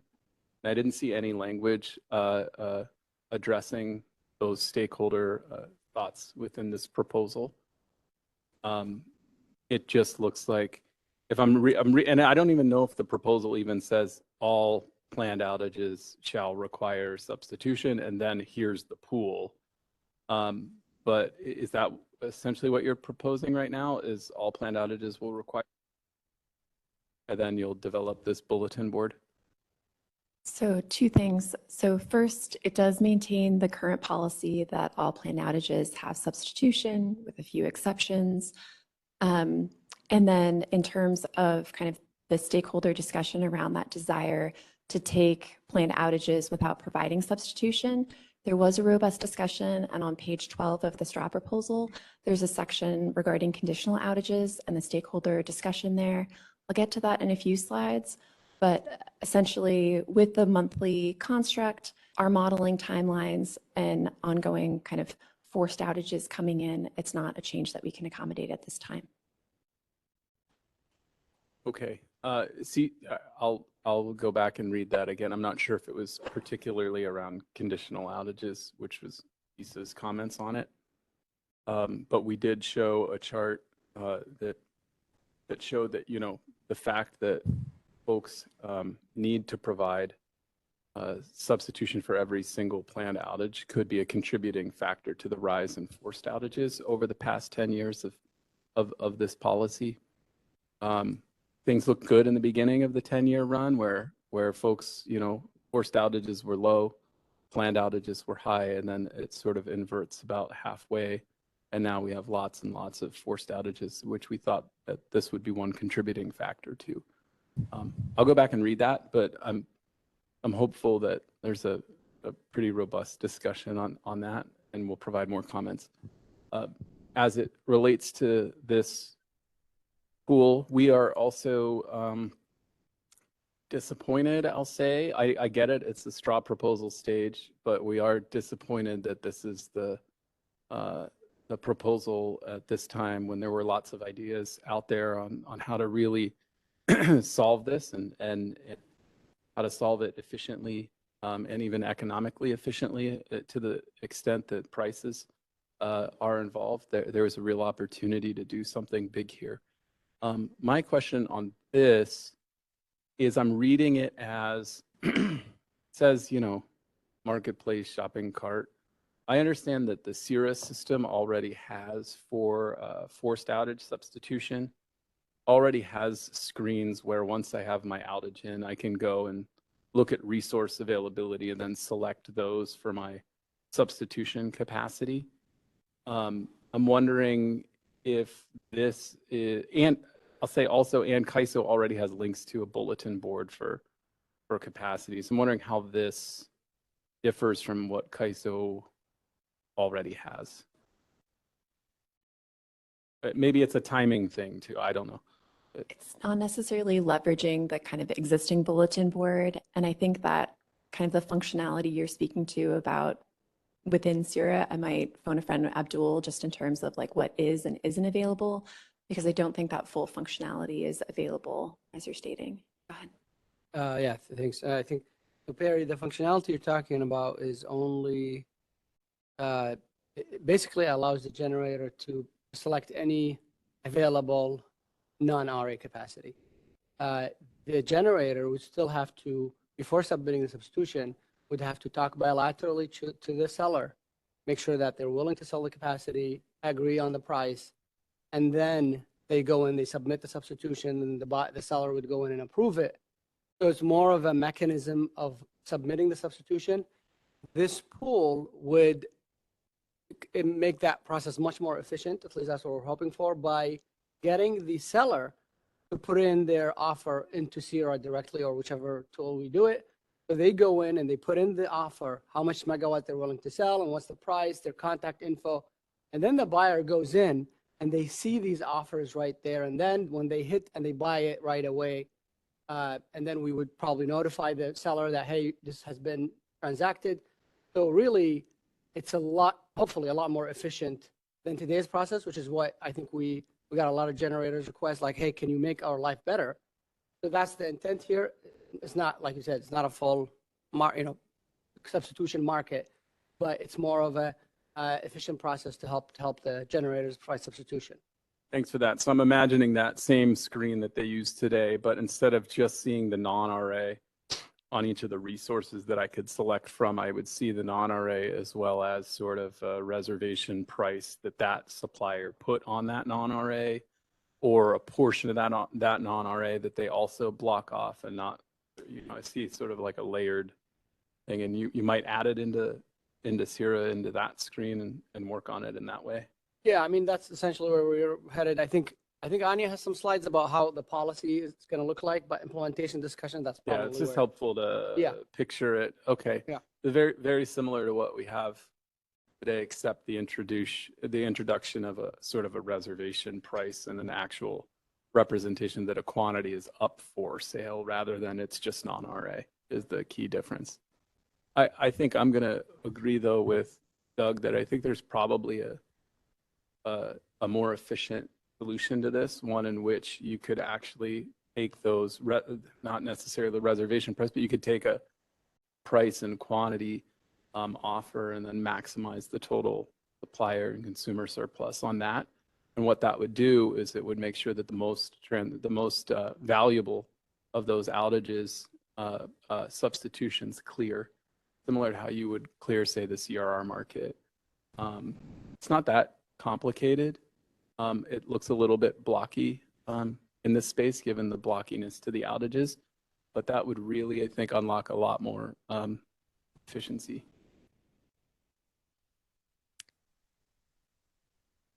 And I see Mohan's hand is up. Any reaction to that thought from Kaiso? Yeah, and I think love to hear more feedback on it. I think our proposals, the two alternative approaches, try to do that at some level. There's a lot of complexity, both from what those bids look like, the pricing aspects of them, who has to pay, what's the settlement. Obviously, you wouldn't want people to do.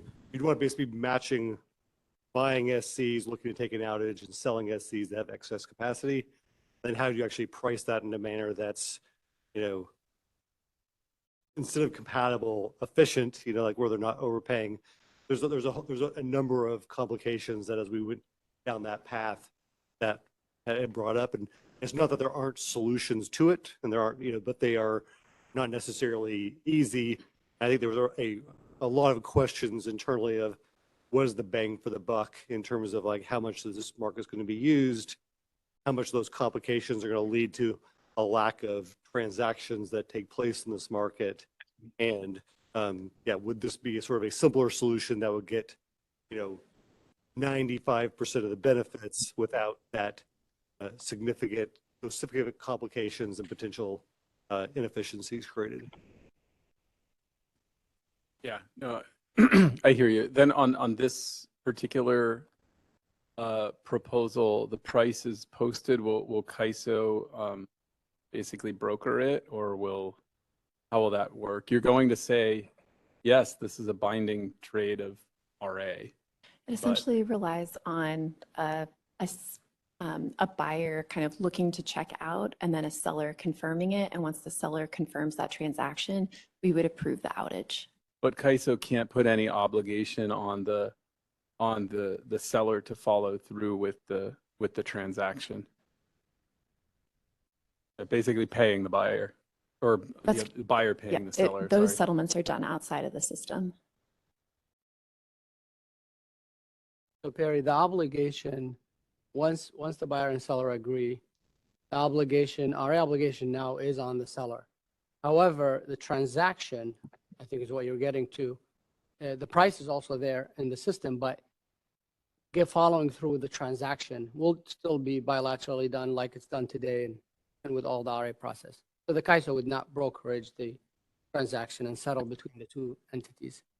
And I think, maybe, I don't know if that's helpful. Anya has some slides. She's going to talk about, I think, the other alternatives and the challenges and stuff. So it might be helpful if we go through those, and then if you guys want to have thought, but definitely would appreciate the thoughts and suggestions. Anya Noah Tom from Middle River Power. Just, oh, I'm sorry, Mohan was Yeah, going first. Mohan was next, and then we Yeah. can go Yeah, afterwards. this is Mohan Nirul of CDW. I had two clarification questions. First is on this slide, it says selling SC can post. So is it a voluntary option or, anything capacity that is not used as RA must be reported here? That is first question. It's still optional to provide. It's not mandatory. Okay. Okay. So yeah, thank you for that. And the second question is, the substitution pool seems to be aiming at the planned outage substitution, and it is not for forced outage substitution because UCAP will be implemented, or what is the reason why forced outage could not be substituted with these resources? We are not planning on this being used for forced outage. Once it gets into that forced outage window, it remains a forced outage. So UCAP will be implemented and forced outage will not be substituted? Correct. Correct. Okay, got it. Thank you. Thank you. Go ahead, Noah, and then I think we can continue after. Noah Tom from Middle River Power. Just giving some little more context on how you, in the design, on the shopping cart side, you say once it's approved by both buyer and seller for the transaction, is that approved after you check out, or is, because my interpretation of this is once I say yes, buy it now from Amazon, delivered tomorrow, right? This, I will get a phone number, but I still have to call them, do the confirmations, or no confirmations. I think hopefully, like the plan is to make it very efficient, as much as efficient as possible. So you're the buyer, the seller already offered voluntary, like I said, the seller offered the capacity with the price. You're the buyer, you go in like, okay, this works out for me. You pick it, you hit buy. Now I think what we're proposing is we want the seller to go there and approve the transaction, do the final approval. But if you guys think that's an unnecessary step, because your suppliers, let us know if that's an unnecessary step, and maybe once the buyer hits a buy, then we close the transaction and we notify the seller that, hey, this have been purchased for these days, you have an RA obligation now. So I guess whatever is more efficient for you guys, I think that's what we're trying to go after. Yeah, it's helpful just trying to better understand. Normally in the bilateral market, when things are brokered, buyer and seller still have to go through a confirm execution process. And then we share like invoicing data and how to wire money and so on and so forth. I'm just trying to better understand in your mind, if you've thought through, once it's checked okay, who's gonna talk to each other for purposes of invoicing. Like it's maybe as easy as like if the ISO is going to invoice me as a buyer how much I owe for this transaction, and then the ISO would invoice, and so it would pay them. But it does not sound like that's the plan, because you're very concerned with being a broker. I don't think we're looking to become a broker in this. Yeah.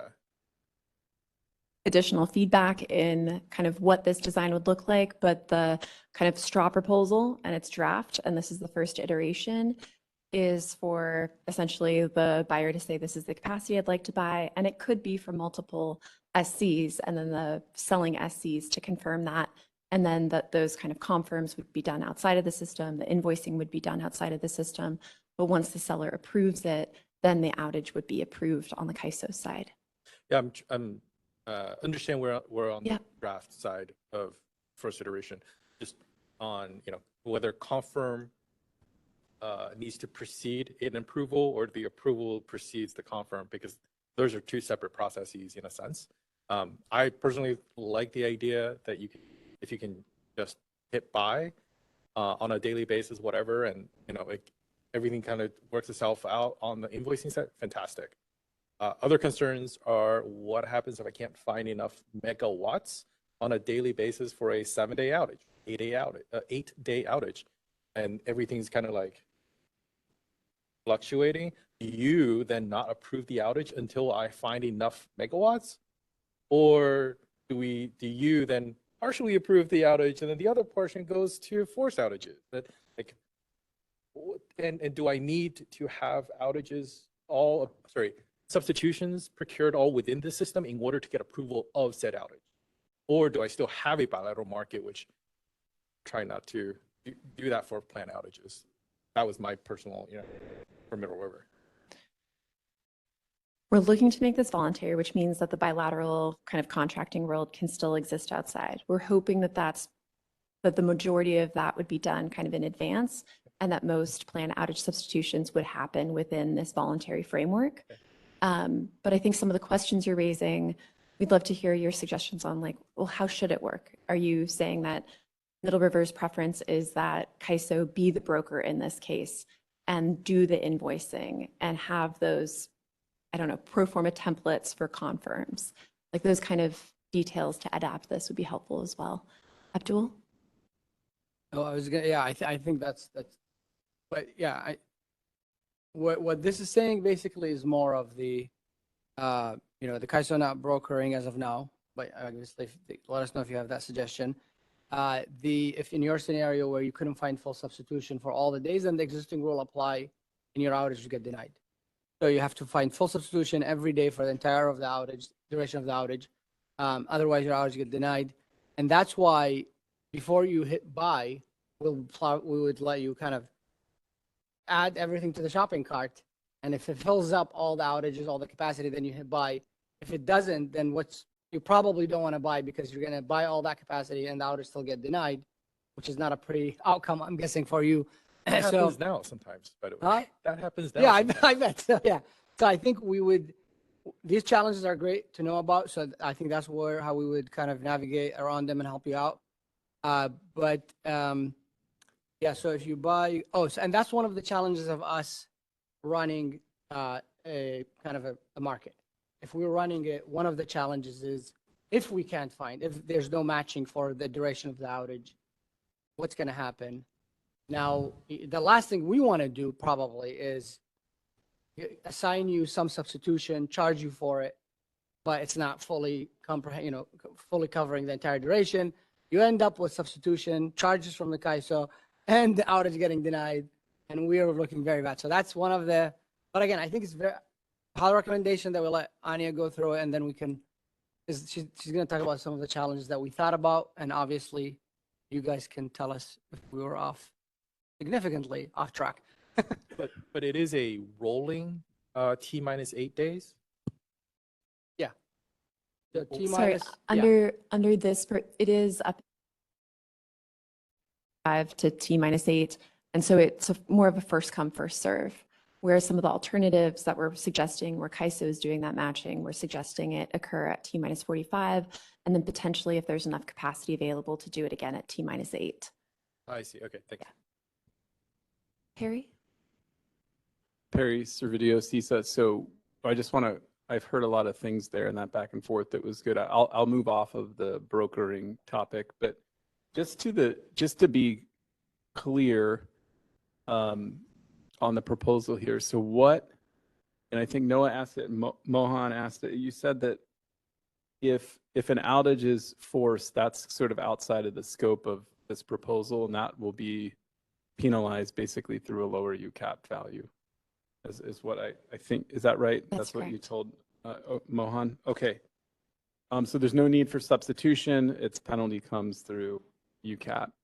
And then, can you correct me if I'm wrong? I think what you were then telling Noah is that what is the penalty for not substituting, air quotes penalty for not providing substitution capacity for a planned outage? And that essentially becomes a forced outage and is subject to rain. Is that what you're?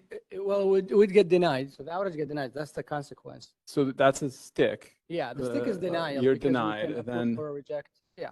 I mean, but then, so the concern, and I think we've put this in our comments, is that there's this RA policy connection between what outages are seen as planned versus forced.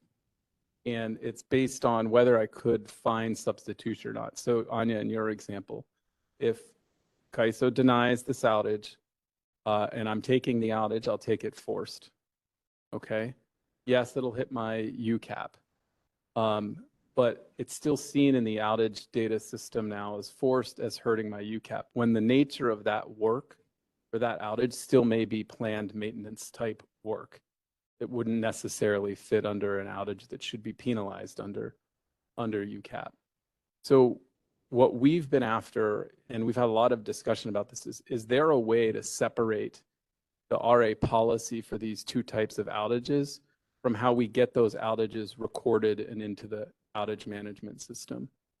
So you can see how, we want accurate outage data because it impacts more than just the calculation of the UCAP here. It impacts our summer assessment values that we're going to determine what the forced outage rate is versus the maintenance rate on these resources. And we want that to be true to the underlying resource, regardless of whether that resource was, for instance, RA this month or non-RA this month. Be the same, that type of outage should be the same across resources. And then once we have that understanding, we should then apply this logic. So from there, I look at this logic and I say, this still has this RA connection where I may end up with this inaccurate outage data. The actual outage is being performed was submitted to CAISO well in advance. It's maintenance work, yet because this rule was not met, it's seen as a forced outage, which is false. It's not actually a forced outage. So we like the idea that you could say forced outages, if truly a forced outage, it'll hit their UCAP, and that's basically the quote unquote penalty. Here, on the plan side, it'd be nice if we could get rid of that sort of incentive to slip it into forced if we possibly can. And that might be looking at, is there another stick other than just canceling the outage? I think we run the risk of, if you deny the outage, that it's going to slip into a forced. Why not? You could make the suppliers pay for the replacement cost of their outage. So if CAISO has to go CPM because you're taking this planned outage, they would share in that replacement cost that's actually incurred, is our idea. And that will allow us to keep planned outages in the planned outage bucket, maintenance, et cetera, and forced outages in the forced outage bucket. I guess is another way of kind of approaching the scenario that you're describing really an outage that needs to occur, or there will be kind of a forced outage? Like, is this maintenance so kind of necessary that it needs to happen sooner rather than later? Is that? I can know that I'm setting up for my, maintenance 45 days in advance. I could know it 120 days in advance. And I could submit it to CAISO 120 days in advance. But I'm now waiting until the last minute and there's not substitution capacity and it gets denied on me. I have the teams ready, coming, they're ready to, however they say, lay the cement, and they're all there. And I incur costs if I cancel those contracts, right? There's a decision that can happen to say, I'm going to take that outage. The nature of work being done there is still that of maintenance work. I guess the concrete laying was bad for that example, but and I told CAISO about it 120 days ago. So we're just trying to see if there's a way to eliminate that sort of interdependency here so that the outage card itself could reflect that this was maintenance work that was known about well in advance and submitted to CAISO well in advance. And that's the nature of the work that's actually occurring. And right now it's muddy under today's rules. And then I think it remains muddy because the stick is the same under this proposal. You're denied and then you'll have to go into forced. And I think that's where I made a comment about this in the beginning, but when we come out with the RAIM reform proposal, we'll also be coming out with updated definitions and clarity around forced versus maintenance or planned, and introduce the urgent outage definition. That addition of an urgent outage definition would kind of essentially bump up that request to take that outage up in the priority that a forced outage would have, at least in terms of kind of that approval process. But I hear what you're saying in terms of, is there going to be capacity available to take that urgent outage? So I realize that doesn't affect 100% of kind of the scenarios you're describing, but I think that gets at a piece of it. And I wanted to flag that that's coming. Partha? Yeah, no, it might be just like in the example you have, if it's 120 days out, I mean, there's a couple different options. Like obviously the contracts can be arranged to where if you know this is going to be an outage, this could be of a significant different duration over the month, that cannot be shown to the ISO as RA. Like once it's shown though, I think it has an obligation associated with it. It's like that is sort of that foundational argument. And then the question is like, well, if this really is a urgent high priority outage that you're wanting to show as RA, then I think it's really incumbent on the SC to figure out what is the optimal path in order to provide that replacement capacity for outages that was contracted and shown to the ISO. So it might be just kind of that foundational role between this is what you contracted for within LSC. This is what you all showed to the ISO as capacity to meet our reliability needs. And if there's a planned outages, especially if you know it 120 days in advance, we understand that this outage pool might be provide more transparency, provide more efficiency in terms of plan for those outages. But we also recognize the fact that for people who are, if you're lining up crews many months in advance, there's a high cost. It might make more sense to, in effect, have your own substitute capacity lined up to the degree that you're wanting to show that as RA to the ISO. Yeah, I'm getting to that's helpful. I'm getting to this. I maybe skipped a few steps in the scenario that you went back to, but up front, I have the option to not be on the supply plan in the first place, I think was your point. But what happens a lot of times is that is what you're seeing on the supply and RA plans is the result of a contract on whether I can be on that RA plan that month, or a negotiation between me and my say buyer in this instance. And they may prioritize their outages over my outages. And that will then force me to go onto the supply plan for that month. So that is now gone. Now I'm in the supply plan and I come into this pool and there's not enough capacity. I'm still going to do this maintenance work.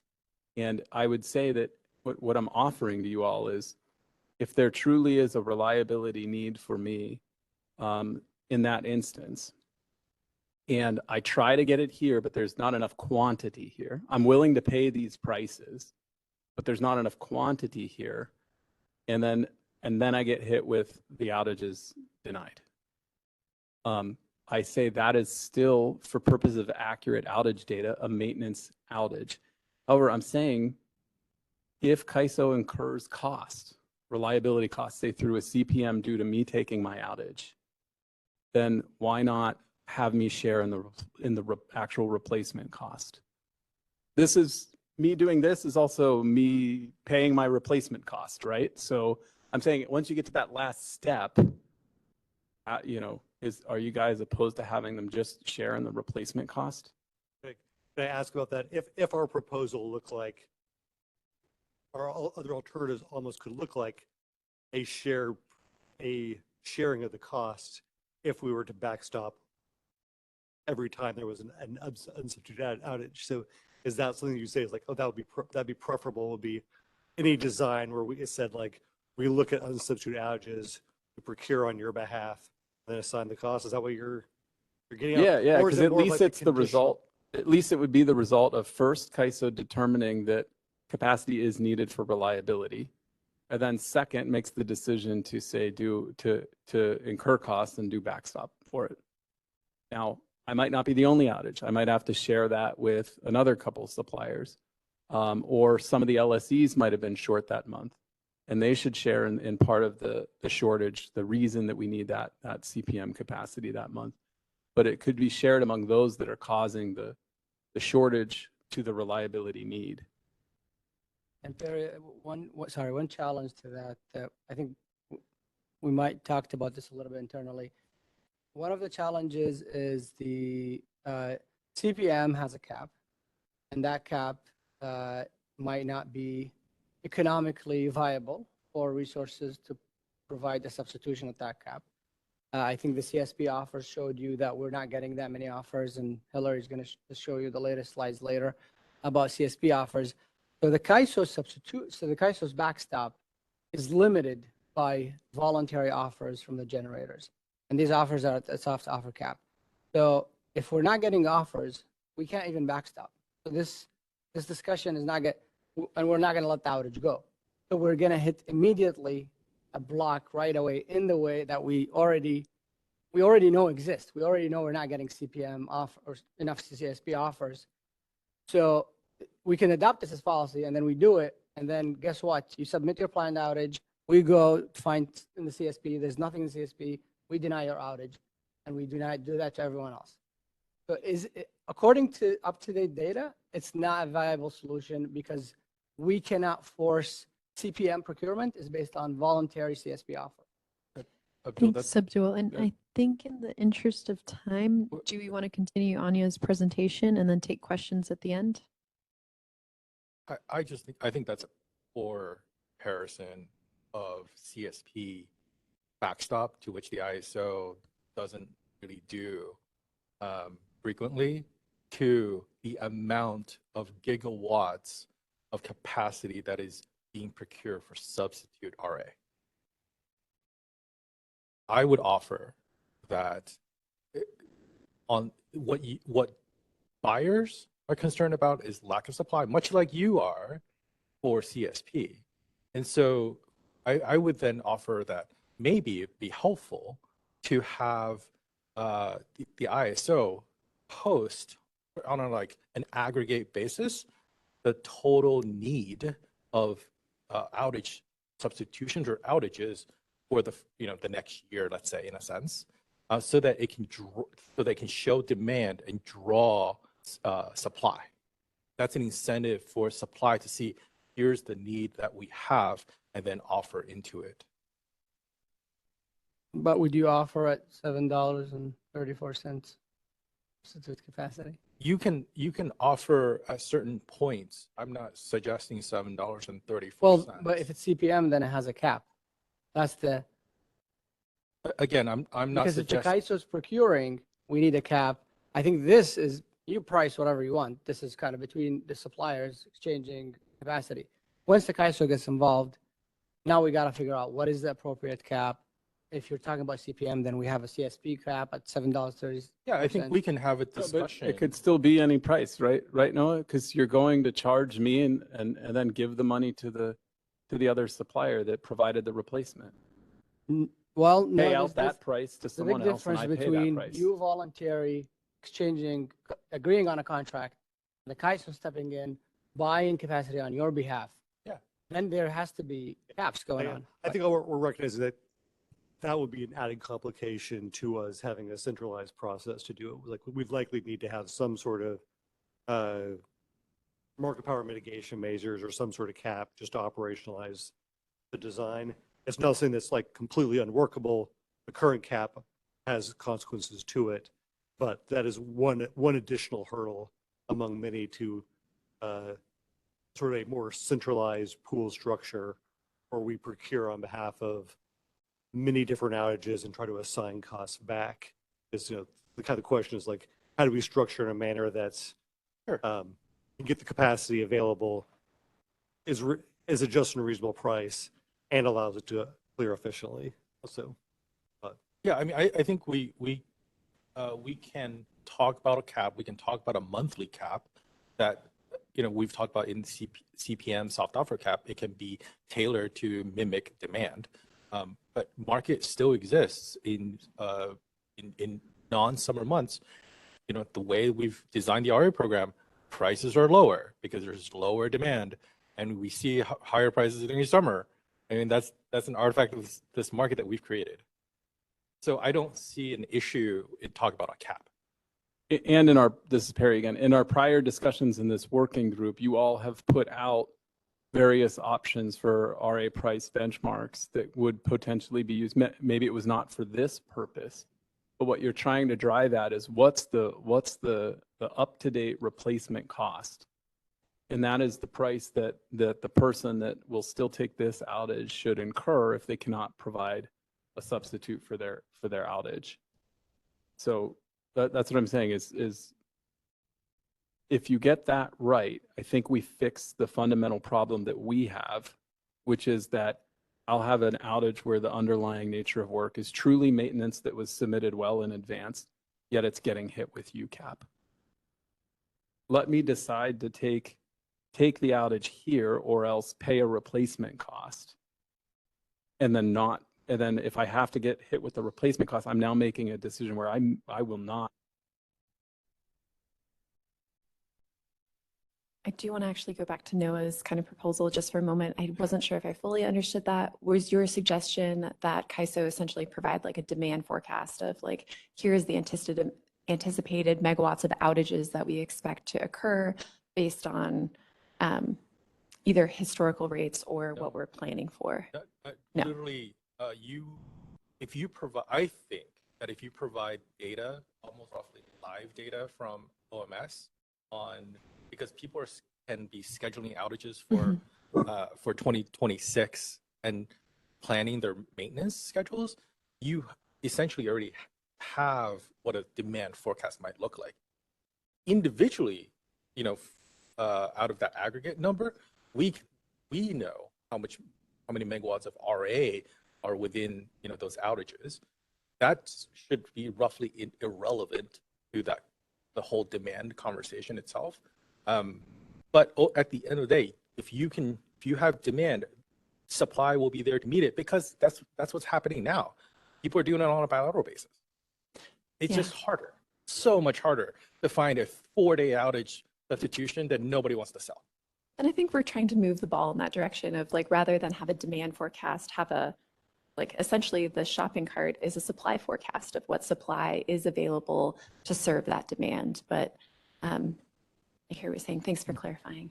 It sounds All a bit right. like Perry and Noah and I should get together and come up with a proposal for you. Because I think on your bid cap question, I can envision a system too where the bid cap comes from the buyers of the substitution, where it's like, I would take substitution, I will pay up to this amount.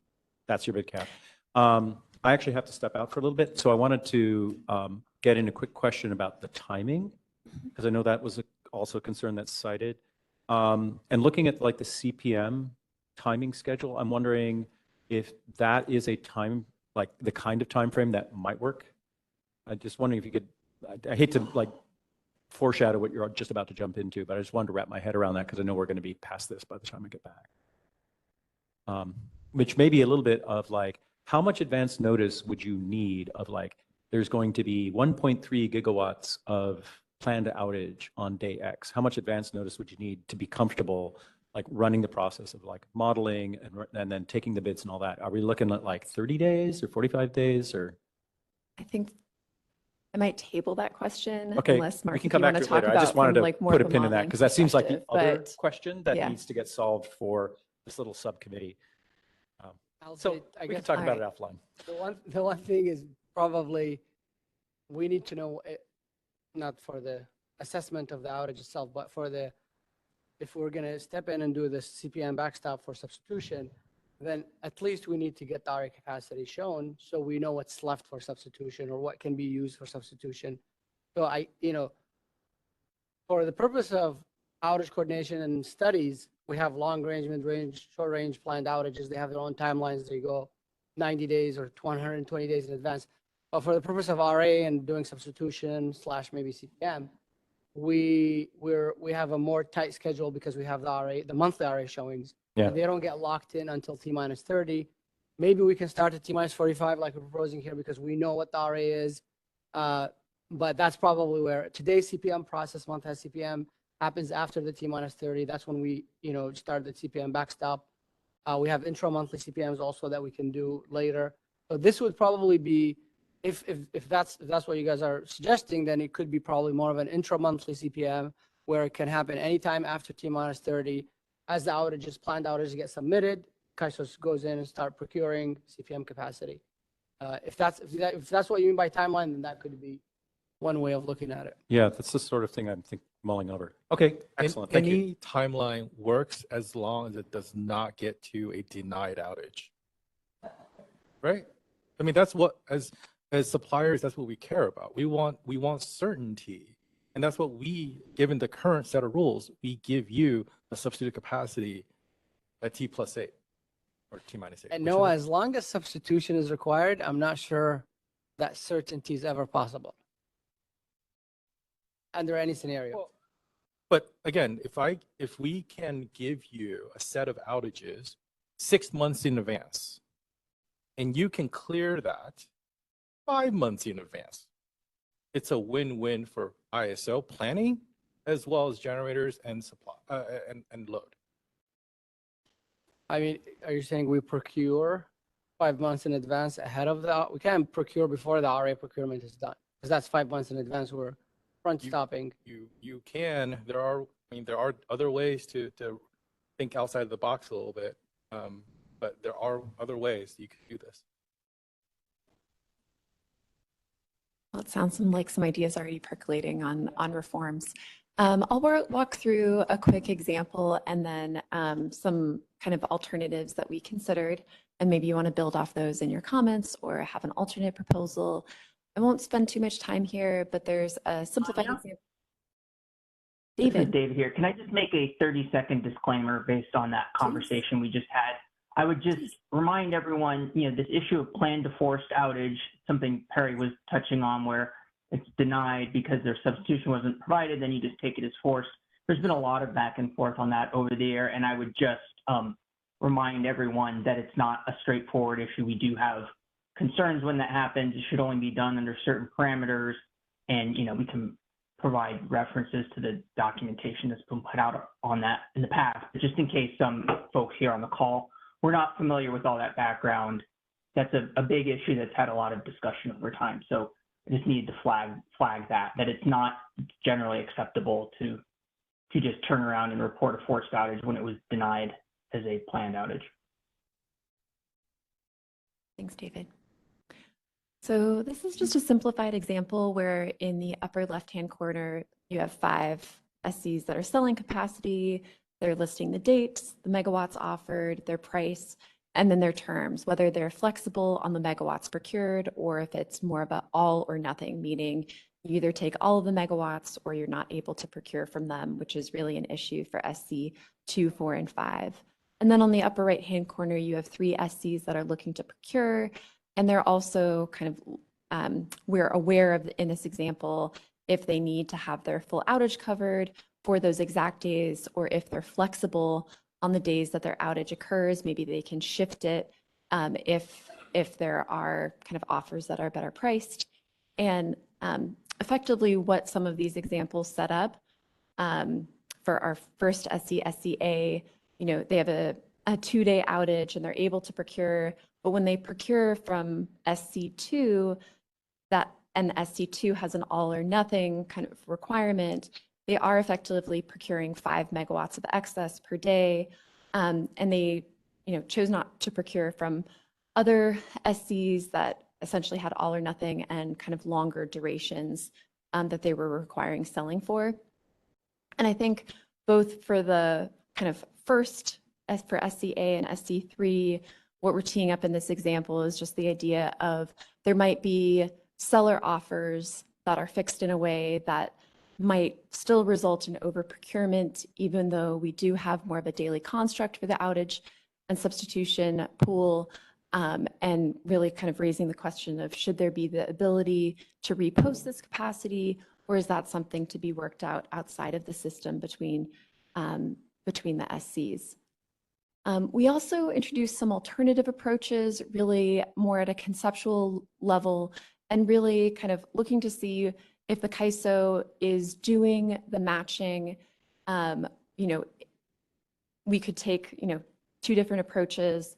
Alternative approach 1 was really to prioritize matching buyers and prioritizing those that had the highest daily bids or highest willingness to pay, if they have that higher priority outage, to essentially reflect that in their bid price, And the second alternative approach was for the CAISO to prioritize those outages that were the largest to help improve system reliability by covering the largest number of megawatts. And I think some of the examples that's in the paper, and then just some of our internal discussions, just recognizing that when the CAISO is doing this matching, buyers and sellers might be losing direct control over the transactions, that essentially suppliers would be paid based on cleared bids, but they might not have their offer selected unless they were matched by the CAISO, and recognizing that in certain cases, if there was only partial capacity procured, it might not be incentive compatible if essentially a seller, wanted to price different intervals or different amounts of capacity differently. And we also recognize this might be somewhat lumpier in that for there to be kind of robust bids and to do this matching, we might do it at fixed intervals at T-45, and if there were enough kind of additional supply that became available, potentially again at T-8, which could limit some of the flexibility with this option. And so when we thought about kind of the options and our ability to implement and kind of moving in the direction of providing essentially a greater amount of capacity available for substitution purposes, kind of having a recommended approach of this SC matching approach or shopping cart approach for SCs to kind of buy and sell capacity in this shopping cart functionality, recognizing it would still enable buyers and sellers to match kind of what capacity might be needed if there was sufficient capacity, kind of more optimally timing those outages, give buyer certainty since they're kind of in control of that procurement, maybe not as much seller certainty, and that one of the kind of salient points is it has a much easier implementation lift versus some of the alternative approaches where we're either prioritizing covering the largest amount of outages or prioritizing those buyers that have the largest bids in place. And we recognize that, the alternatives and even those brought up in the room today, really have trade-offs with complexity in terms of where that complexity is managed. Is it managed by SCs? Is it managed by the CAISO? And we're hoping, we also recognize kind of the used and useful nature is uncertain with all of these approaches. And we're hoping that this matching approach gets the majority of the benefits while also having lower complexity. The other kind of topic raised in the straw proposal raised this notion that we also included in the issue paper, and that has been discussed throughout the working group, recognizing that we do not have a different counting method for essentially ensuring that resources that provide substitute capacity essentially are providing a similar reliability contribution.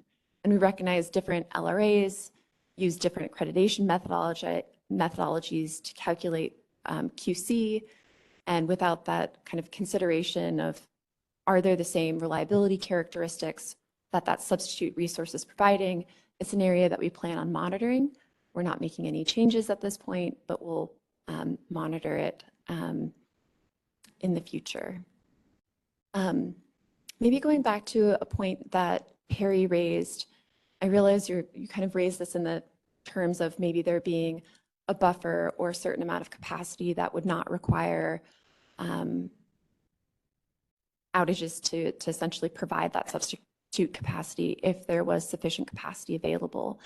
And in prior discussions and in our issue paper, we raised this concept of conditional outages. And I think that was along the lines of we may not be able to provide that standard buffer, but would there be certain months where we could say we would allow a resource to take an outage without providing substitute capacity, but if reliability conditions were such close to the operating day that would prevent this from occurring in a reliable way, we would kind of indicate that they could no longer take that. And I think overall throughout this process, we've heard stakeholders request kind of a desire to have certainty on when they might not need to provide substitute capacity, when there was surplus supply. And as I mentioned earlier, we're not planning on pursuing this suggestion really due to some of the challenges with modeling in alignment with the monthly supply plan showing and the outages that continue to occur throughout the month. And maybe, I don't know if Mark, if you want to make any comments just related to some of the modeling timelines and challenges on that front. It's hard. Yeah, it's some of it's the timing challenge of how long it takes to check it and make sure it's right, but some of it's also making sure or what are we modeling for in the first place. If we're modeling for a reliable system, it's a 0.1 LOLE, the amount of capacity that can be on outage is effectively 0, because that's what we designed the system for. So we'd have to build that into our assessment of what the planning reserve margin needs to be and all of that if we want to be able to guarantee that some amount of capacity can be on outage. With replacement capacity, it's a little bit different, but yeah, it's take a long time and be a lot of A/B testing and whatnot that probably wouldn't give you a whole lot of certainty in the time frame that's helpful. Thank you, Mark. And Perry, I see your card is up. Yeah, can you go back to this is Perry Servideo, CISA. Can you go back to the slide on the alternatives? I was hoping you were going to walk through an example of each of these alternatives, but I'm not. I wasn't planning to in today's meeting. There's a smaller example or did you want Could to? you just verbally walk me through it? Yeah, maybe we can just talk about it at a high level, some of the challenges, and this might be just sort of building off of. Well, just how they work. I mean, maybe before we get there, I'll sort of maybe level set some of the challenges, then we can walk through some of the alternatives and why they're maybe even more complex. And it's really kind of like, as you were alluding before, our own take from internal discussions was that at a minimum, suppliers who are offering into this would probably want to specify minimum megawatts and or minimum durations in order to offer it in. So for example, you might have a buyer who's looking to says like, oh, I have a 5 megawatt outage and I'm looking to take it for 2 days. Well, if you're a 500 megawatt generator, you might not say like, hey, I might not interested in sort of in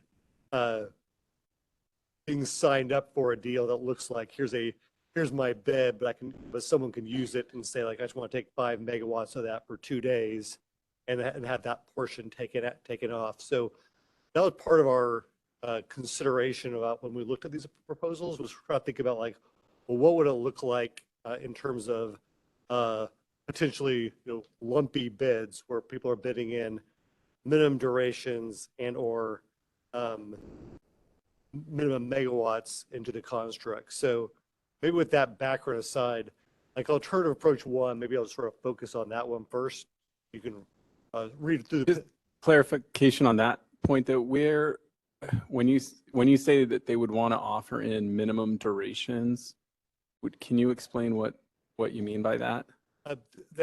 Or that they would want to buy minimum or offer. Can you explain that one more time? I'm sorry. Just so like let's just say there's someone taking who has a planned outage, and let's say 5 megawatt plant is looking to take it for 2 days.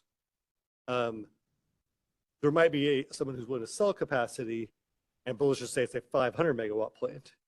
They might say that, oh, I'm not.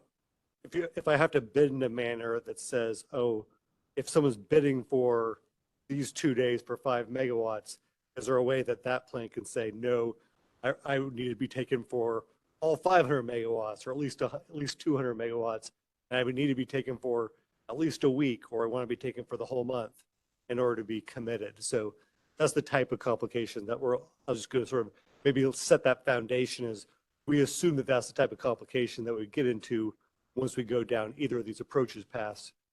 But maybe I may get your feedback of saying no, like we'd be. No, I'd be interested in hearing who's saying they'd want that. It sounds a lot like withholding capacity from this sort of pool, and I'm not. I'll ask around, but I haven't seen that in the comments of people saying, oh, I'd want to at least sell X megawatts on my 5 megawatt plant. If the price is right, I'll sell it. I think if the ISO were to be able to get involved such that there's no confirm negotiations. It's just sort of a standard pro forma. Once you click on the ISO side, it's done. Then I think it makes life a lot easier. Currently in the bilateral process, there are costs to doing such deals, legal fees, lawyers, and other things. And so that there are resource owners that don't want to get into like 1 day, 1 megawatt things. It does become difficult. As I said, no, They can break that barrier down by going can to a help break it, fully yeah. centralized Correct. approach, and then people shouldn't really be as worried about these sort of fixed costs of those deals when they offer it in. I would say, do you have when you say prioritize, let's set that aside. Say prioritize buyers with highest daily bids.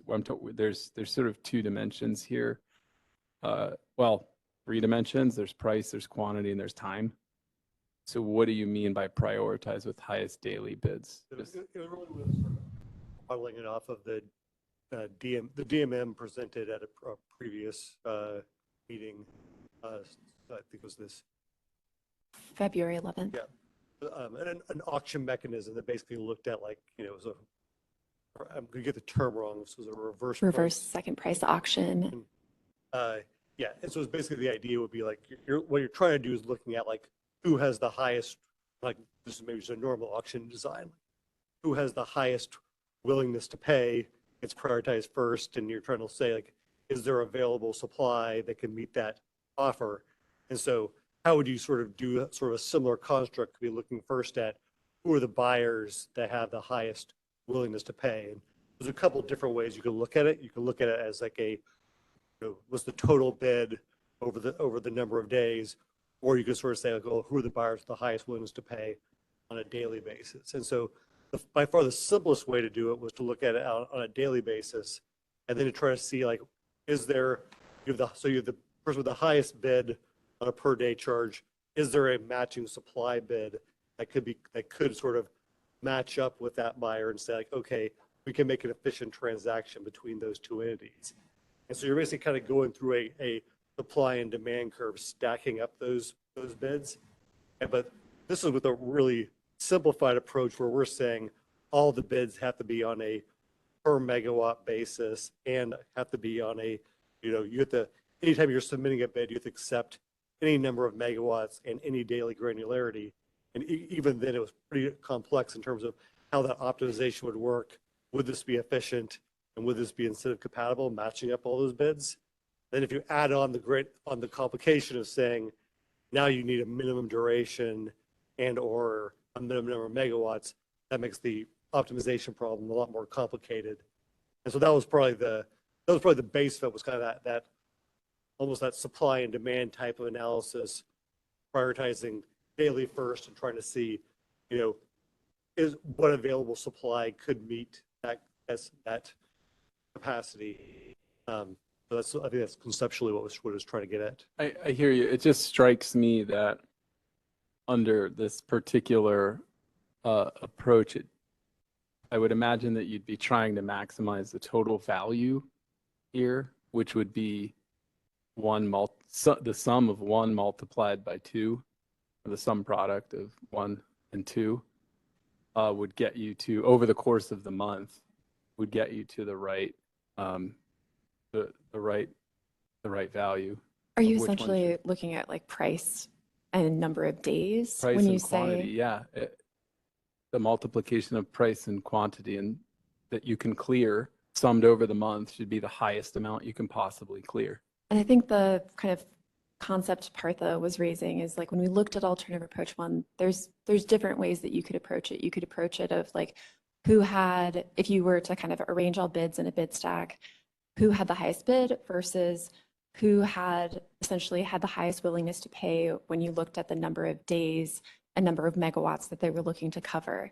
And there can be different outcomes with that, what that bid stack looks like and how you prioritize depending on how you do that. And so this alternative approach 1 is just looking at the highest daily bid, but you're raising other kind of ways to approach that highest bid. Alternative approach 2 is looking at a bid stack where those at the top of the bid stack are those that, you're prioritizing the 100 megawatt outage over the 5 megawatt outage. and ensuring that 100 megawatt outage gets covered first. Or like 100 megawatt days, you'd be looking at, right? Yeah, for simplicity, I'm just Like using 100 one. megawatt days or versus a 5 megawatt day outage. Yeah. Yeah, it still seems to me that you would you'd want to pursue an approach that maximizes the total value, which is just the maximum value you can achieve by adding up all of the quantities multiplied by prices that clear. And that would allow you then to have the outages that folks are willing to pay for more, even if it's a small outage, but I'm willing to pay a lot for it for whatever reason.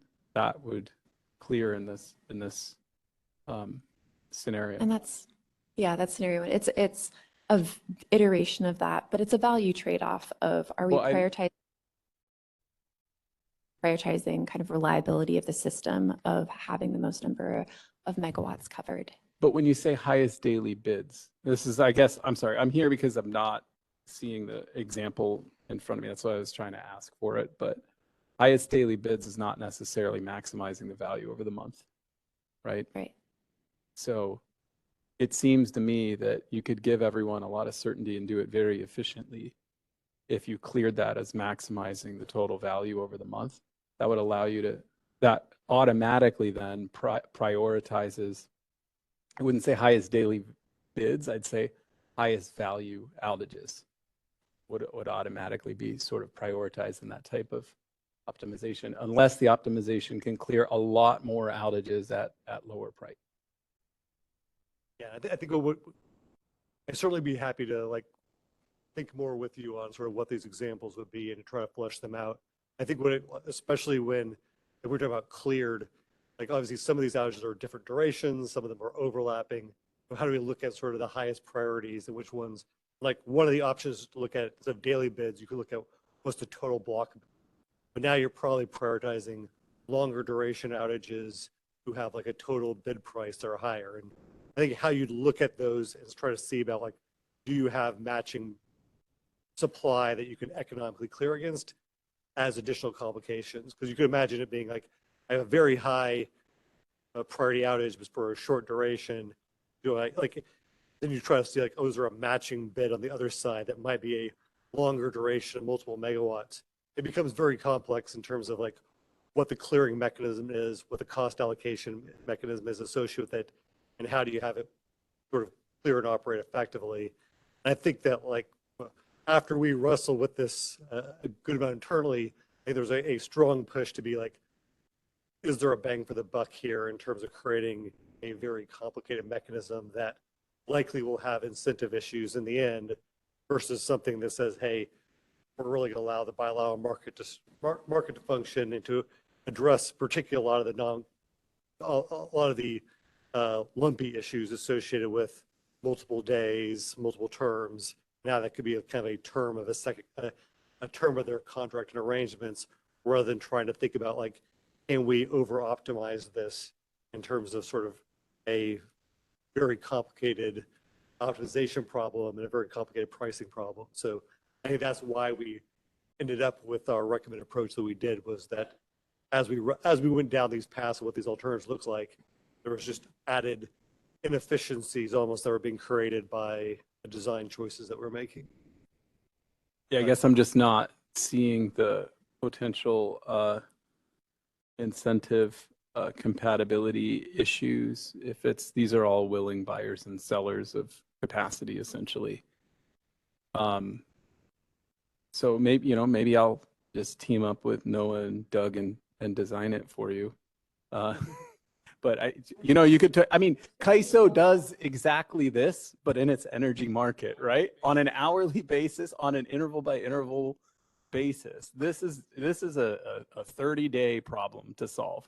Like it's a much smaller and the demand side is just the outages that people want to take, and the supply side is just the bids to fulfill that need. Well, I do understand the parallel. I think you are maybe just highlighting why the parallel is complex, is that like even within our energy markets, certainly there are lumpy aspects to it where there's a more lumpy than this problem. Yeah. and that the pricing aspects associated with that, the cost allocation is very complex of like, does this make sense? And like, I think what you're really highlighting for us is exactly that. Like, is there a bang for the buck? Is there a user about the amount of I actually use don't to even say- see the lumpiness. I'm sorry for cutting you off. You keep saying lumpy. I'm not even seeing a potential lumpiness in this problem unless you're entertaining like a minimum, minimum offer type thing. Well, I think that's exactly it. Like, if there's a minimum duration or minimum megawatts, then I think it's no longer just a marginal issue. It's, that there's. Yeah. Do you have to clear the whole thing or not? Yeah. And like, it could, the whole thing, and my own take is like, obviously, and on a duration basis, there is the buyers are not willing to say, oh, I'm willing to take days 1 and 3, but not day 2, and have this be a process that clears. So there is, in effect, a lumpiness to say I need a minimum number of days in order for both on the buy side and on the sell side. And I'd imagine the sellers would feel similarly of saying like, I'm not really excited about having it be, days 2 to 4 clear, 2 and 4 clear, but not days 3 and 5. And think this is a effective design to meet their sell side. So to me, I don't know.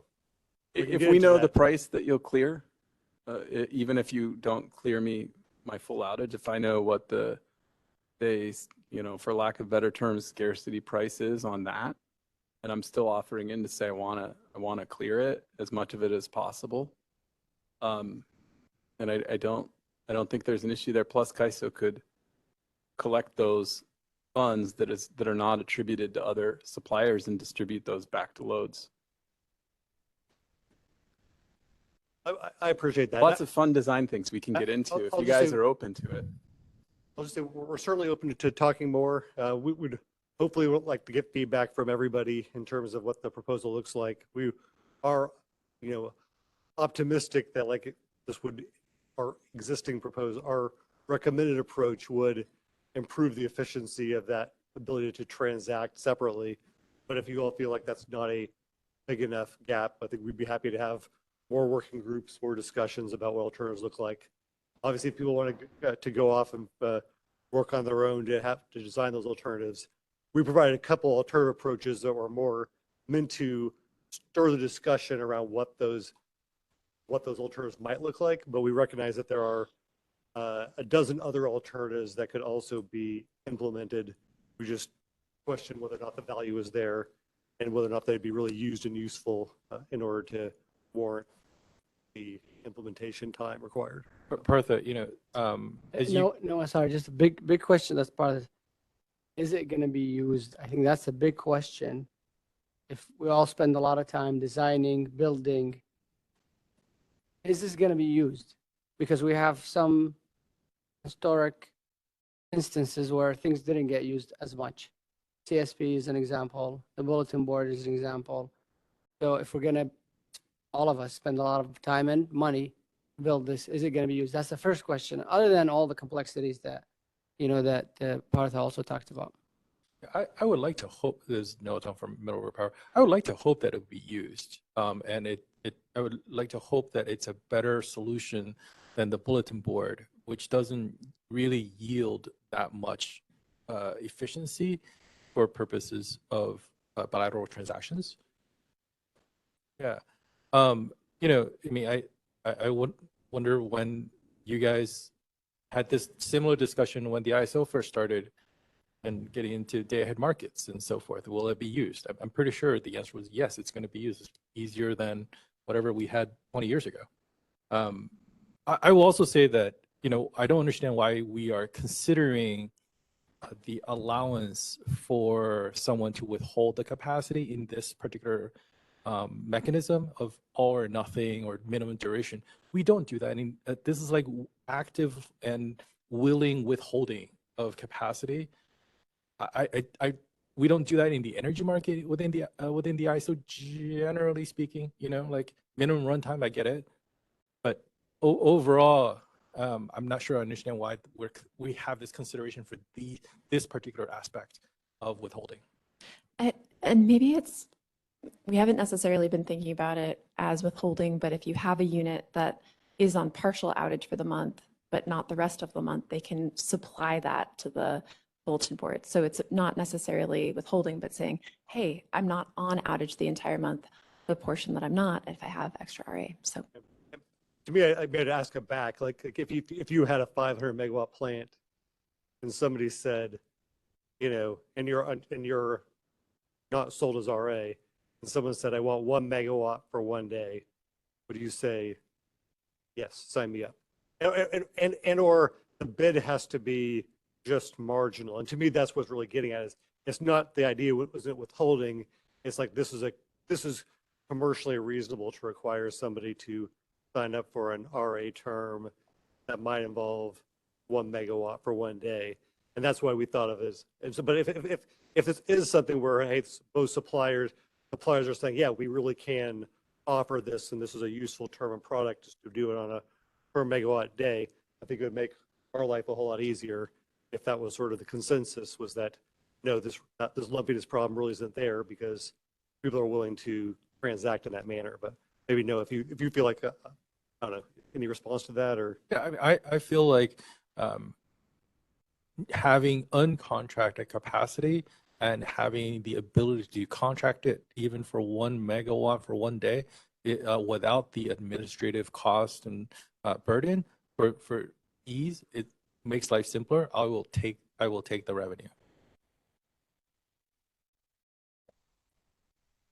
Yeah, I could always represent my willingness in my bid for that as well, my bid price.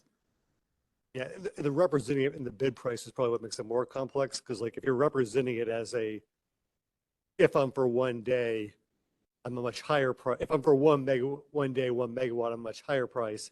Then that adds additional complexity to say like, oh, but I could offer lower if I was multiple days and multiple megawatts. Sure. Or you're putting in the risk factor in there. And so like that's where this is where in my mind, where the ISO can help come in and optimize the result of the demand supply balance, right? Instead of saying one SC gets to choose sort of, multi blocks of SC offers, if the ISO can help and say, okay, I have this demand for these days, these megawatts, even though they're lumpy, here's the best supply to meet that. Fantastic.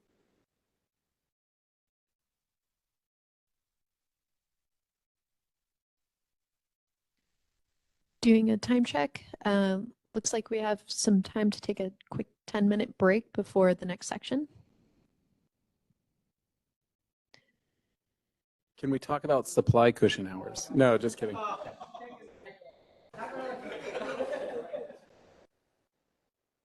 We'll see everyone back at 2:40. Thank you. Hi, everyone. Welcome back. We're going to get started again here, starting with Track 3A Draft Final Proposal discussion from Hillary Staver. Go ahead, Hillary. Good afternoon, everyone. Moving on now to our third and final track of the day, Track 3A. We will talk a little bit we'll review the scope of what's in this track and how we got here, why we undertook Track 3A specifically, and then get into the draft final proposal, including some of the feedback that we got on the straw proposal and clarifications that hopefully will help address some of those questions.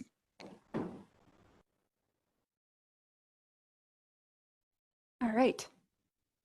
So to start off, I wanted to do, since it's been a couple of months since we last reviewed this, I wanted to just do a quick recap of what is in the scope for Track 3, because as you may recall, what we are looking at specifically in Track 3A is a subset of the broader theme of backstop procurement issues that we grouped into Track 3. So there are three categories within Track 3. The first one is resource visibility. That's what we're going to be talking about today, as what we have separated out into Track 3A. This is going to be an issue that is more about gathering new information that can help us more effectively implement our existing backstop programs rather than structural policy changes to the backstop programs themselves. Then secondly, we had the capacity procurement mechanism, looking at the structure of that backstop program itself from a number of angles, including how we calculate the soft offer cap, changes to how we assess when backstop procurement is necessary, including, as was alluded to earlier, looking at things like energy sufficiency or a net peak check, and additional CPM designations as necessary in line with changes to how the assessment is done.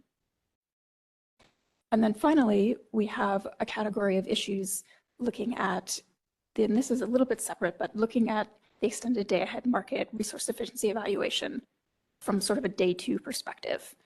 Potential changes that would not be in place at launch, but over the longer term might help the ISO optimize participation in EDAM through preparing to pass the RSE every day. These are all issues related to backstop that came out of the working group.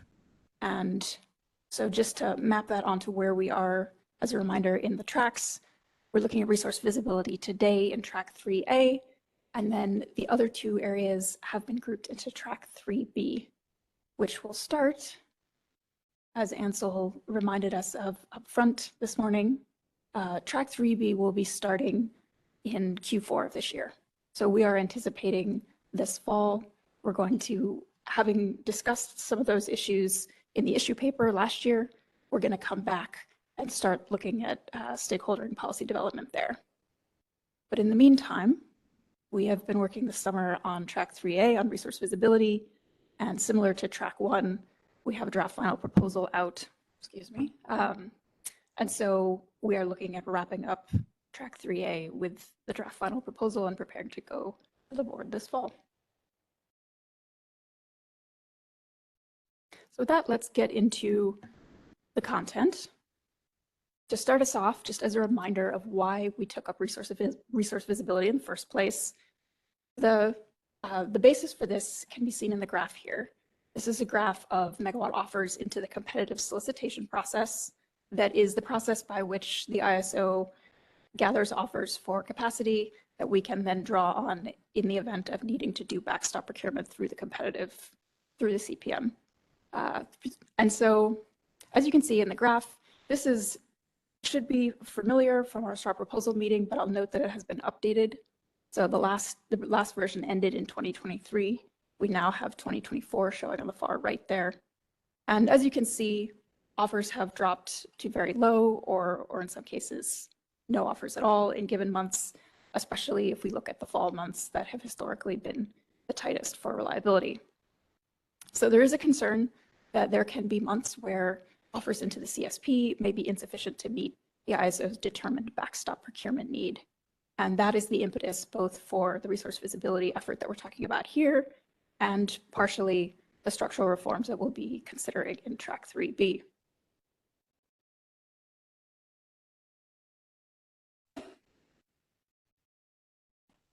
So what happens in that scenario where not enough capacity is bid into the CSP to meet the determined backstop need? And how does that relate to the information that we are proposing to gather through track 3A?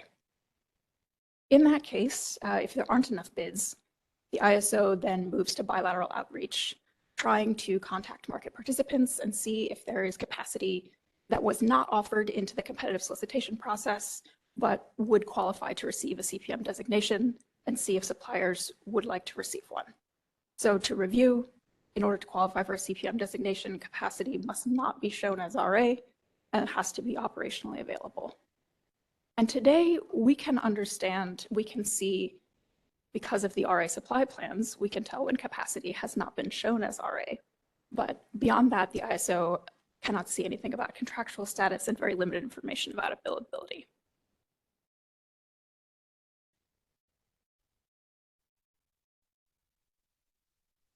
So when this situation happens and the ISO begins bilateral outreach to look for capacity in addition to what was bid into the CSP, what this graphic is designed to convey is just that the pool of capacity that is not shown as RA is the starting point for looking for CPM capacity. That is the white and green bands put together. And of that total triangle there, only a portion will eventually receive a CPM designation. So to the extent that we can narrow down the total size of the white and green triangles together, that means the outreach is more effective, and there's a higher likelihood that the ISO will be able to identify capacity quickly and effectively in order to meet our backstop procurement need.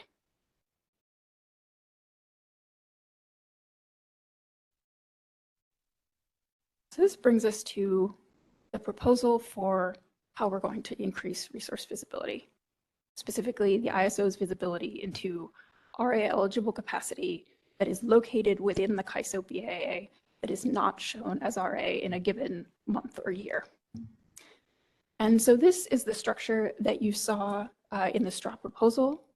This is also the broad structure that we are putting forth in the draft final proposal. And so I'll talk through these and along the way discuss some of the feedback that we received on the straw proposal and why we decided to keep this general structure in the draft final. In terms of timing, what we're contemplating is reporting requirements to be carried out by the scheduling coordinators for these resources on the same timeline as the RA supply plan reporting, so on a monthly and annual basis. And the reporting would consist of reporting the status of this capacity across 5 categories. If we move left to right, we start with sold outside of the CAISO BAA, so contracted for RA or other reliability services outside of the balancing authority area. We have not shown due to potential unavailability. This could be unavailability for any reason.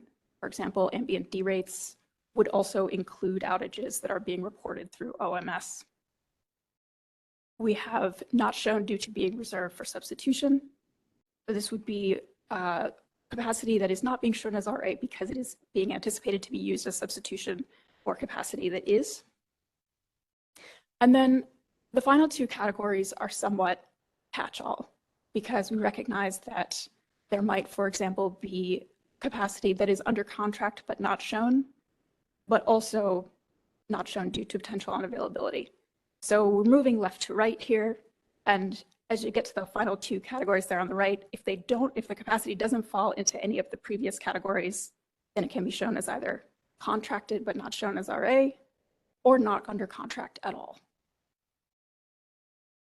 So when we think about how we structured this and what feedback we received on this in the straw proposal, there are a couple things to note.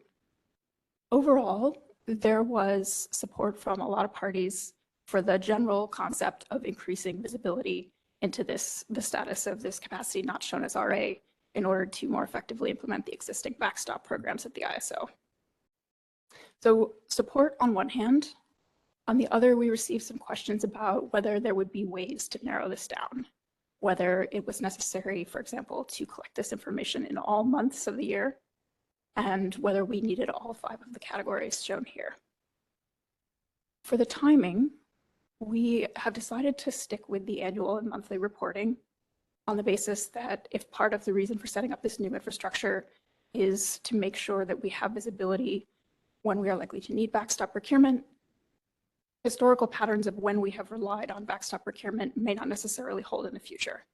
So we do want to keep this in line with the full RA supply plan timeline. And for the categories, for the 5 categories shown here, we've decided to retain all of them because we do see them as distinct. And we also don't know how patterns of capacity status may change over time. So we see,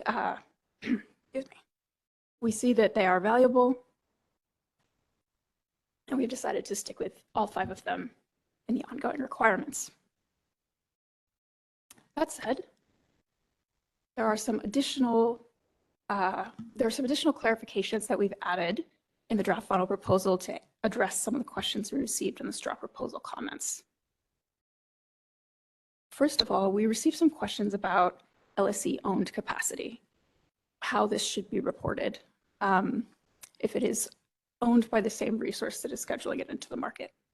So for this, we would say that if it doesn't fall into either the reserve for substitution or anticipated to be unavailable categories, then it should be reported as contracted to a CAISO BA LSC, but not shown. Then we also received questions about whether certain categories of resources would be covered by these reporting requirements. And so looking down that list, we received questions about credited RA resources or otherwise resources that are credited by an LRA but not appearing on the CAISO's net qualifying capacity list. We received questions about pre-COD resources and also energy-only resources. And the answer on all of these is that these reporting requirements are only going to apply to resources that are RA eligible, located within the CAISO BA, and appear on the net qualifying capacity list. So none of those three, in response to the question, none of those three would be covered, and we have clarified that in the draft final proposal as well.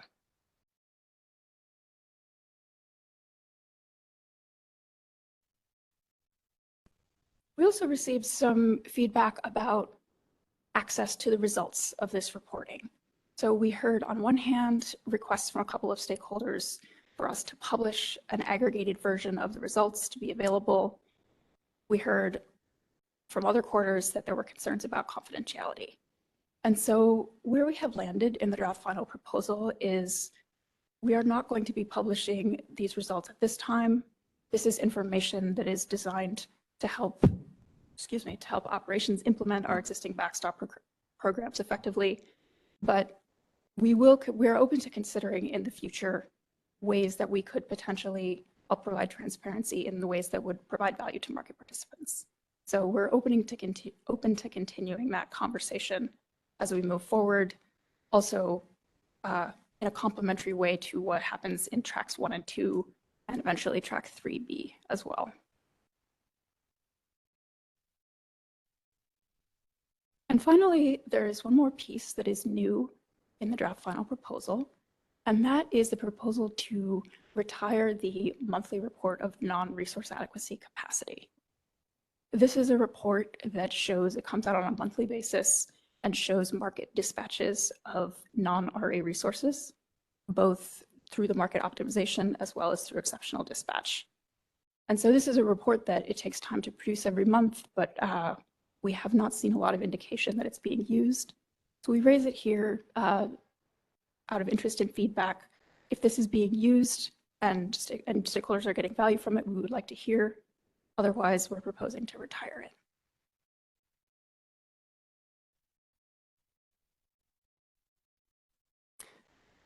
And so finally, this is our next steps before I see we have some questions in the room. I'll stop and take questions. But this is our proposed next steps. So similar to track 1, we're going to be taking comments due September 12th, posting a final proposal after that, and are anticipating taking this to the Board of Governors at the October meeting. We'll go to Lauren, then Brian, then Perry, then Noah. Hi, this is Lauren Carr from the last LCCA was one of the asked the aggregate. So I was wondering a little bit more about if is aggregate, what is the company? I think from the LSC perspective, it would be helpful to have additional awareness. Talked a lot today already about bilateral market visibility challenge or opportunity. I think that would be a good thing. So hearing a little bit more about that. I think ISO the last couple of years started posting and that. So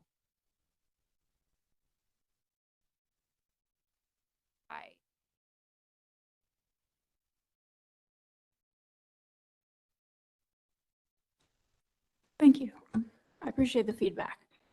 I think, so first of all, I think we're not ruling it out in the long run, but from an incremental perspective in terms of what we would like to get in place as soon as possible in order to provide this additional transparency to ISO staff, this is the incremental change that we're looking at this time. So it's not a long-term decision, but it's where we've landed for now. And I don't know if Partha or Abdul, you want to add anything to that? Yeah, I think that's an important thing, Lauren. I think the trigger of this is the CAISO needing this information for these CPM decisions and wanting transparency. So that's the immediate need. I think if it is useful for participants to get to see the data in aggregation, and yeah, we confirm that there's no confidentiality in posting in aggregation, then we can look into that, especially if we get, as we implement this policy, if we get automation, that process is kind of automated, and it provides benefit to the participants. That could be something we do. I think we're just not committing right now to it, but very much possible that with the implementation work we work on, automation of aggregation of data. Again, there's steps that we have to take before we post data, especially checking with legal, but that's a possible thing. Yeah.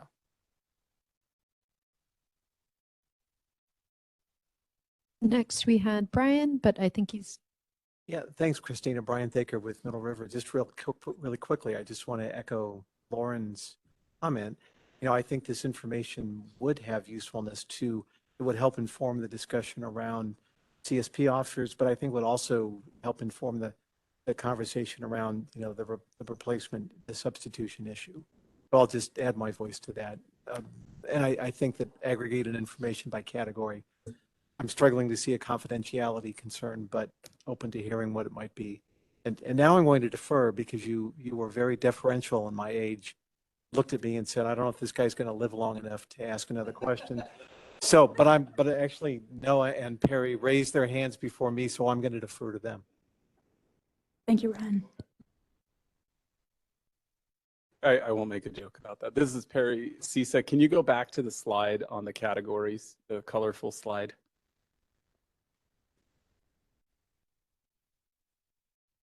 Okay, can you remind me if these are different from the data that you all collected for this summer? There is a difference. What you saw this summer condensed it down to 3 categories. And so what you did not see in the summer data request was the 2 not shown due to potential unavailability and not shown due to being reserved for substitution. So the data request covered the other 3. And as I noted, because those nest a little bit, the data request did have a place for all of the capacity, but didn't show as much granularity. And so it is a little different. And we did that condensation this summer sort of out of recognition that it was a one-time data request happening on a relatively rapid timescale, but it is different. And we see the value in doing the more expanded version in future. If I have capacity I'm reserving actually for both of those purposes, how would I? I really liked where you guys landed for the summer. I thought you got all of the information that you would need to know because they're sort of subcategories of other ones here. So I was just wondering, why do you feel you need something more than what did you see something in the data from this summer that you could share that's indicating a need for these additional 2 categories? Or I'm just I'm confused about what you're going to do with this based on if I have capacity that's meeting both of those 2 needs. I thought that's what, at least I thought that concern was why you landed in a good place for this summer. But I'd like to hear your thoughts. Yeah, I think, first of all, I'm glad to hear that the structure of the data request this summer was helpful. I think for the long term, to your point about if you have capacity that might be reserved for both purposes, how should that show up? On the one hand, I'll reemphasize that we understand that sometimes capacity status changes intra-month. So if you're thinking of both, but it ends up going in one direction or the other, the monthly report is meant to be sort of just a good faith snapshot in time. So we recognize that there may be some shuffling between categories within the month. Also, and this can be further discussed, but also if you're not sure which category it falls in, contracted but not shown is kind of a catch-all. So I think there would be ways to reflect that ambiguity. That's what we're aiming for, is to have ways to reflect that ambiguity in the template while still allowing for collecting what information is known on that timeline. Yeah, no, Does I'm that address your question? completely focused on making sure you're getting the actual information you think you want to get. And I could have capacity that's not contracted, in which I am also saving it either for substitution or potential unavailability of one of my units. So, and I'm saving it actually for both of those because either one of those two things could happen to me. And but the full megawatt quantity would also be in the not contracted. So I'd want to make sure you're not trying to like sum those categories and thinking there's more capacity, making sure there's a recognition that those are sort of could be subcategories of not contracted, and they also could be subcategories of contracted but not shown. You see, that's why the summer request, I think, hit the right spot on this one. I see what you're saying. I think that's a great clarification. I'm realizing maybe that could have been clearer on the slide, because we say for contracted but not shown if it doesn't fit into any of the other categories. I think the same would go for non-contracted. But if you're anticipating it will be unavailable or it's being held for substitution, put it there. We'd like to know that. And anything that doesn't fall in those categories then can go in either not shown, contracted but not shown, or not contracted, depending on as appropriate. So let's say I have 100 megawatts that I did not go and contract. Not contract. I put 100 megawatts under not contracted, and I'm saving all of that as not contracted because I'd like to either use it for potential unavailability or reserve it for substitution on another one of my resources. So I'll also put 100 megawatts in each of those categories. That's how do you want, that's what I'm saying is those are kind of subcategories of two of these other categories. So what's the expectation? Sorry, chime in a little bit, help Yes. out. Sorry, I can't see you. No worries. So it's definitely either or. No capacity should be double dipping in multiple categories. Definitely pick one category, put the capacity in. If you're not sure, the answer is always, to the best of your knowledge, put the capacity that you think is appropriate. We will be as clear as we can in the tariff and the BPM and to help out and answer questions as they come. So that's not a problem. We can address that. In your example, if you are withholding it for substitution, if it's not contracted, but you're keeping it for substitution, then it falls under not shown due to being reserved for substitution. If you are not contracting it because you don't think it's going to be available, meaning that resource itself, then it would be not shown due to potential unavailability. To one of the questions you asked, the summer data, I think summer data, we said from the beginning, we're consolidating only for this summer. We're not changing this policy for go live, hopefully next year. I think so. So we were clear with that message. This summer data did show us that we actually do need these categories. An example, we did get, we got reports of not contracted capacity, significant amount actually, that was not going to be operational. And because we didn't have that category, it was not contracted was the appropriate category for them to report it as, but it won't be operational. So if we use this data to try to go and CPM capacity, we would be back to square one, wasting time, our time and the supplier time, going after resources that are not planning to run because they cannot operate. So I think the summer data gave us a very good example of why we need these categories. But if it's a matter of clarification, we can clarify.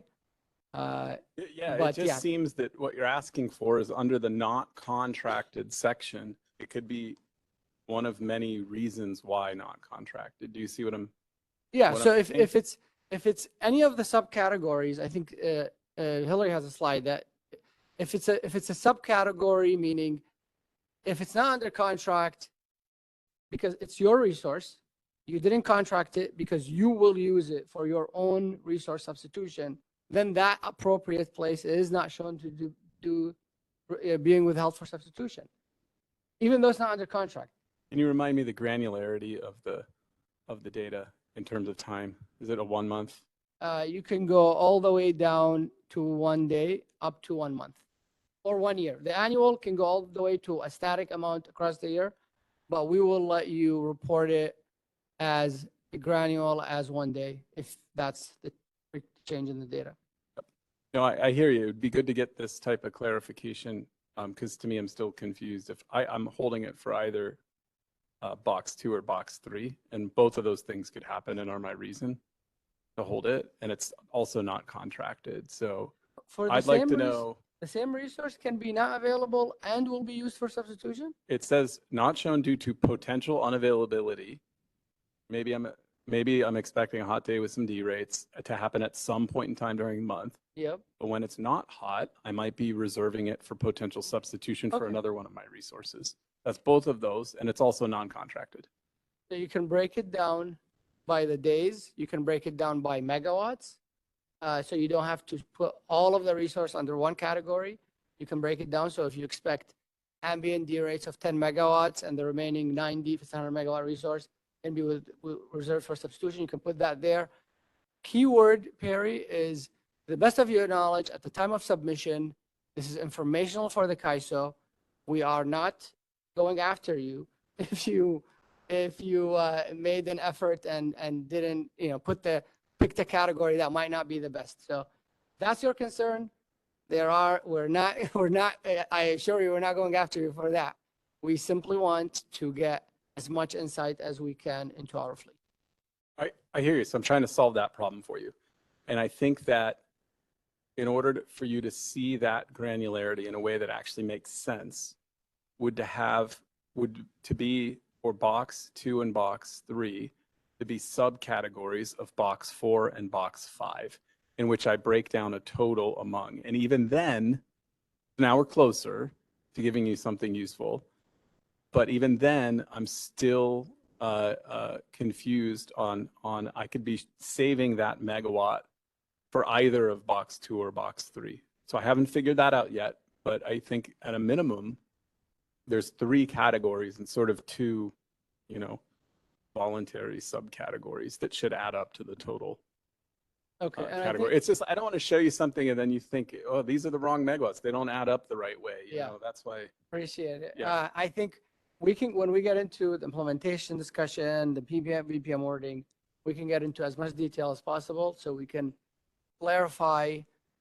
The goal is 100% of the confusion and we don't leave anything on the table. But on a high level, on a policy level, I think that's we are where we want to be. Okay. Can you go to the slide on the existing RA non-availability or not shown data? I saw if I'm recalling correctly, the draft final proposal has about 2 sentences on this, but I don't remember a reason why we're no longer sharing I forget, it's a couple slides from here, the non-RA, the monthly report of non-RA capacity. What's the rationale for eliminating this? We would like to hear if stakeholders are using it and it's providing value. That's something that we don't have a lot of indication of right now. So if it is being used, we'd like to hear that in the comments. And if it's not, then that's the origin of the idea here. Okay, and was this discussed in the prior iteration of the proposal? This is new in the draft. So just now introduced in the draft final proposal, and now you're asking if we want to keep it. Okay. That's correct. Yeah.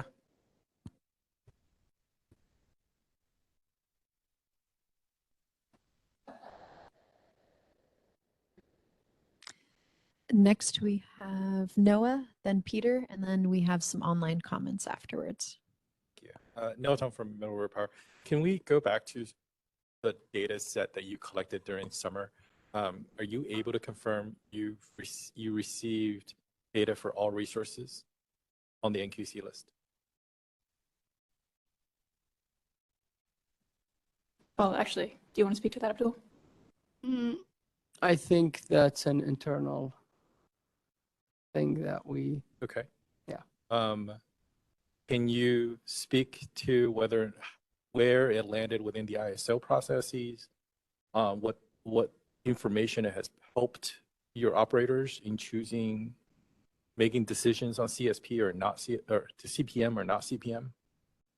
I think, yes, definitely. It helped us a lot in getting visibility into the process. As you can see, we didn't CPM this summer because we didn't need to.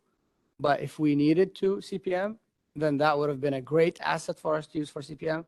But even without the needs for CPM, without saying what the data was showing us, it gave us very good insight into the status of this fleet and therefore summer operations. What information can the stakeholders draw from this data set that we don't have access to help us inform policy in 3B? So no, I think if we go back, the request was a KISO request. The stakeholders, some of them actually objected to this, saying the KISO, you don't need this. But the KISO. Let me clarify what I said last time, both I think in comments as well as in person, was that we can support a one-time data request to help inform 3B and information, but we do not see benefit of going further than this need beyond this one-time need. Well, essentially, like, let's fix CPM, CSP. If that's what we want to do, great. Let's get data for it.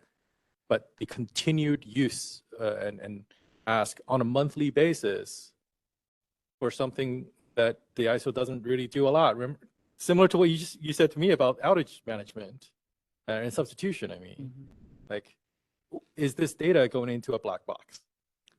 No, I think from the working groups all the way to the draft final proposal, we gave consistent message that this data is useful to us. I think we explained many times now why the data is useful to us. You can look at the recordings if you want. No, but I still haven't seen how. The point of going back to that. I still haven't seen how, for one. Can we go to slide 63? If we put capacity, sorry, 63. If we put capacity on the second box and the third box, will that mean the ISO will not call us in an event of CPM? And the ISO will not say, how dare you not offer into the CSP if we have values in those columns? So I think we answered that question in the prior iterations. We are never going to say, how dare you, because this is informational only data. So I think we made it clear there's no consequences for you reporting it. We will require you to report it, but there's no consequences if you put in different categories, as long as you do it to the best of your knowledge and timely submission. So will we call you for CPM? That's a question for the moment. I think our main target is going to be the not contracted. If you're telling us it's potentially not going to be available, there's really no point of us telling you, give us capacity when you already told us it's not going to be available. So we're saving you and us time by getting this information. But never, I don't want to say never, but as of now, we have no plans to go after you and say, how dare you do this? You can report this. CSP process completely independent, and we will appreciate both offers as always. Yeah, great. I mean, I'm Middle River's fully supportive of changing the CPM and CSP processes to incentivize a surplus capacity to offer in for, I think, showing the decrease in CSP offers from the last 2-3 years, since 2019. I don't think is the right representation of what maybe is available to be offered. We know that supply was tight back then, and so it is inherent to say that you may not get as many CSP offers as before. Again, I will stress and reiterate, we do not support Track 3A going to the board or going to the tariff to require this data because we do not see value in continuing, for this information for purposes of CPM. Let's fix CPM. Next, we have Peter, and then we'll go to the 2 online comments we have. Yeah, my question has to do with the report of non-RA capacity and the elimination. Has the ISO taken a look at that information to see sort of how much of that capacity that is relied upon and reported out is actually non-RA eligible? You mean how much of it is RA eligible but not shown versus not RA eligible at all? Not RA eligible. This is David here. Do you mean like it's energy only, doesn't, it just can't count, it doesn't have an NQC? Is that what you mean? Yes, that's correct. And I guess my point to some degree is that the ISO is acting like only the RA capacity can be used to meet its load and to meet on a forward basis. And the point to some degree is that there is non-RA eligible capacity that is in the market that the ISO does rely upon on a regular basis. And I'm just curious as to whether or not the ISO has looked at what the balance is between the RA eligible capacity that it relies upon and the non-RA eligible capacity that gets bid into the market and the ISO relies on. And if no such analysis has been done, then I would request that you not eliminate this report, because essentially this report does provide the information to be able to do that calculation. I see. Thank you. Thank you. Next, we'll go. Okay, go ahead, David. Well, it sounds like you're saying the report, the ISO can do the analysis regardless of posting a report. Like we have the data in any event. So that's a question for stakeholders. Yeah. Like you're identifying one potential use of the data, and we can hypothesize lots of things data could be used for. The question is anyone actually paying attention to this and using it for anything? That's the question we're posing to stakeholders. Yeah, and my response to that to some degree is by eliminating that reporting of that, you're essentially not allowing anybody but the ISO essentially to do that calculation. And the question is that visibility and open and honest sort of visibility into what the ISO is doing and how the ISO is relying on the capacity in its market.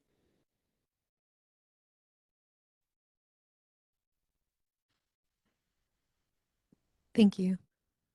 Next, we'll go to Carrie Bentley online.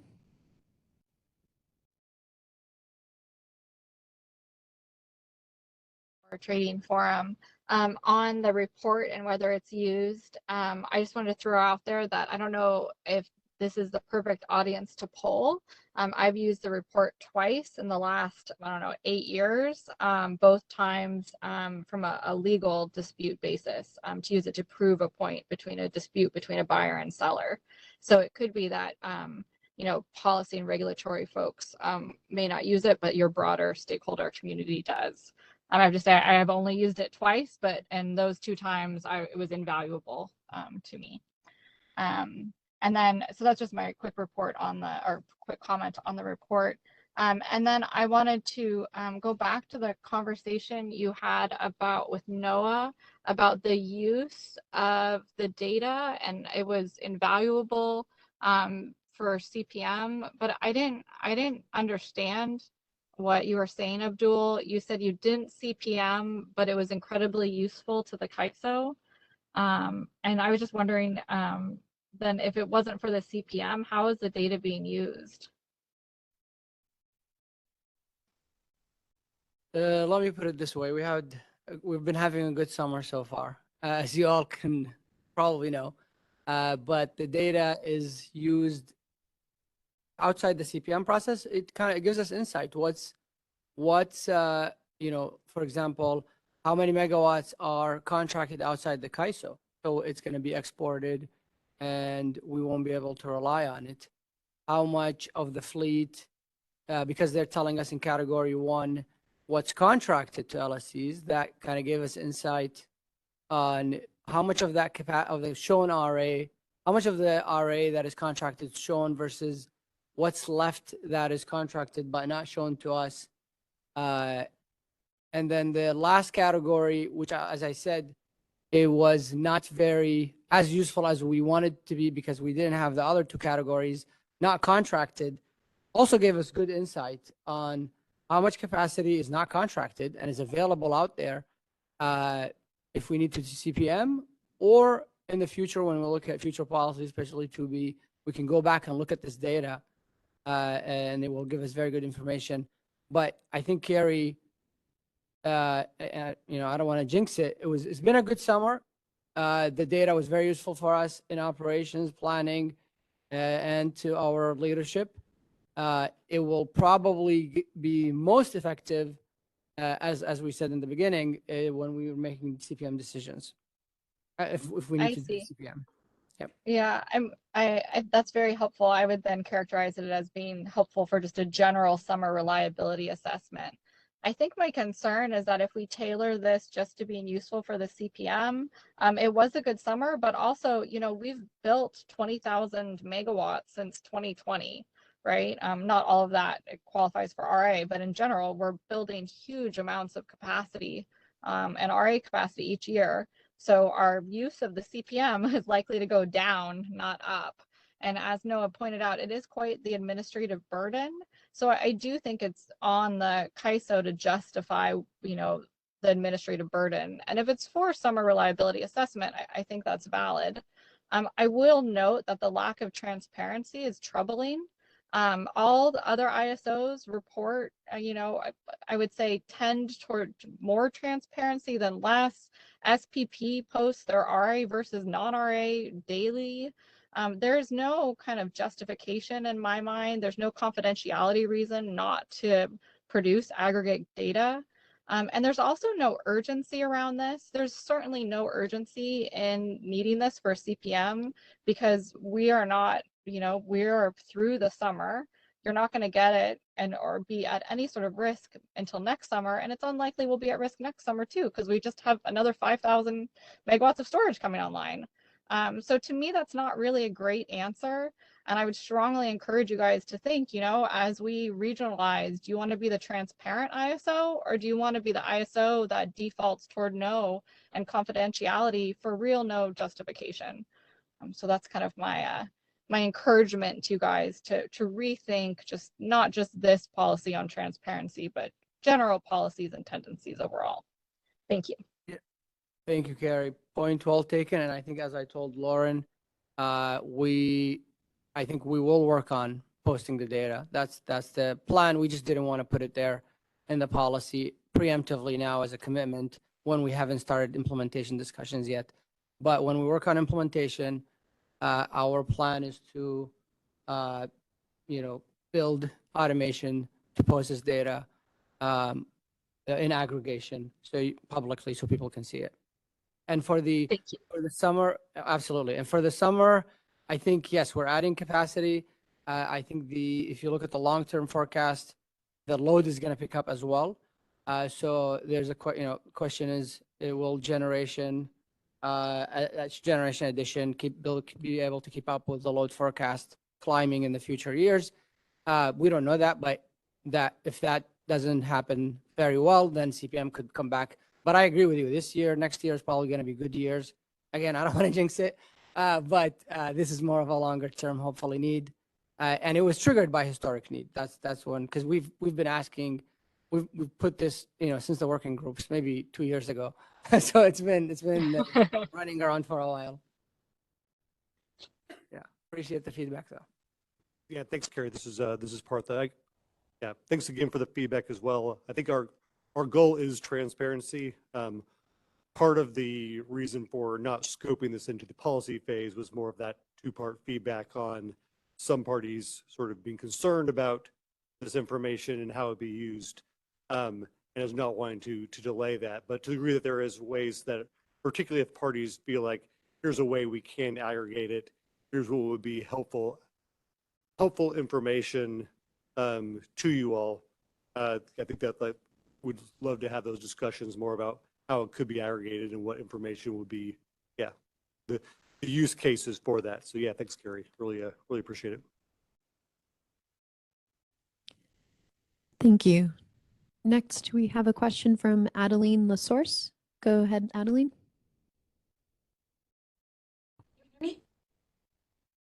We can. Oh, perfect.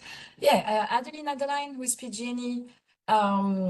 So a couple of questions. Some of them you already discussed that, so I won't bring them back, but I just want to echo some of the comments that were made on the 5 categories, and basically, especially the challenge between splitting between box number 2 and box number 3. And it seems like what you collected this summer, you have already a good information with only 3 categories. So, and yeah, I mean, Perry, Noah discussed the challenges of reporting between these 2 categories. So the point I will add to that is the objective of this resource visibility is, as you said, is kind of for in case you need to CPM. And I think the problem I see is more the timeline when you will be requesting this information, since you still consider collecting the data at T-45.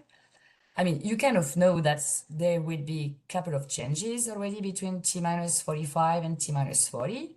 And basically, you collect this information to potentially solve a possible operational problem. And I don't think like all the information that we will be providing to Kaizo at T-45 will be that useful, especially, you know, if we talk about ambient D rates, yeah, the substitution, you will have anyway, the information by T-28. So I'm still concerned about the timeline when you will be requesting this information, and would be happy to discuss that further.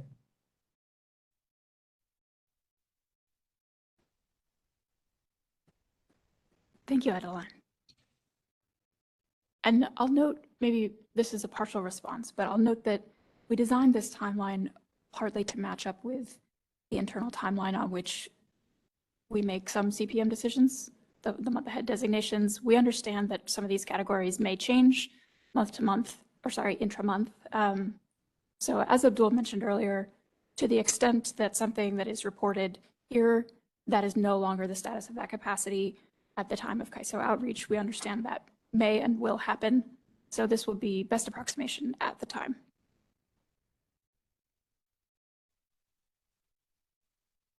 Yeah, but that I think is the thing that I don't get, especially for category. I mean, the boxes, we don't have the boxes on your screen anymore, but the box number 2 and the box number 3, that might be for sure changing by T-28, and for ambient D rate, it might change until the most offer obligation time frame. I think there's 3 other categories sold outside Kaiser BA, the contracted not shown or not contracted. That might be something we are able to provide at T-45. But yeah, the 2 other boxes, I don't think you will have any, you know, very valuable information that you will get from that. And I don't think you are looking for many megawatts in case you have to CPM. So I still just fail understanding that.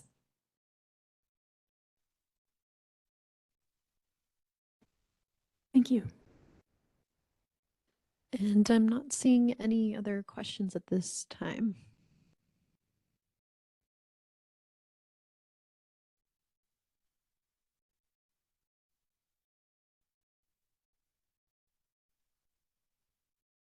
In the room from Noah. Go ahead, Noah. Noah Tom from Middle River Power. Would the ISO consider paring back from the year ahead and month ahead processes, consider something more, maybe twice a year, similar to what you have for your this summer, maybe like a year ahead, I mean, this is a lot of work. It's a lot of guessing sometimes. You know, considering that you're really only really worried about sort of monthly blocks and on a roughly daily block. You know, something to prepare for the ISO summer readiness report, and they have an idea of what's contracted and not contracted, what's actually available, what's contracted outside outside of the ISO. Rather than doing this on a monthly basis.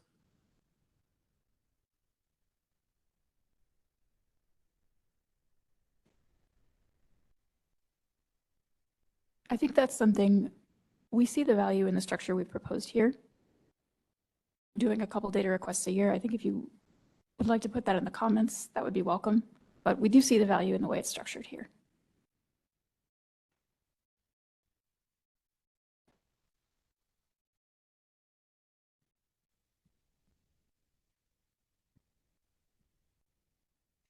All right, seeing no further questions. Hillary, did you have any final thoughts on the next steps? I think we covered this already. So we will be, we look forward to your comments on September 12th alongside track 1. I will turn it over to Martha. Oh, I'm sorry, Christina.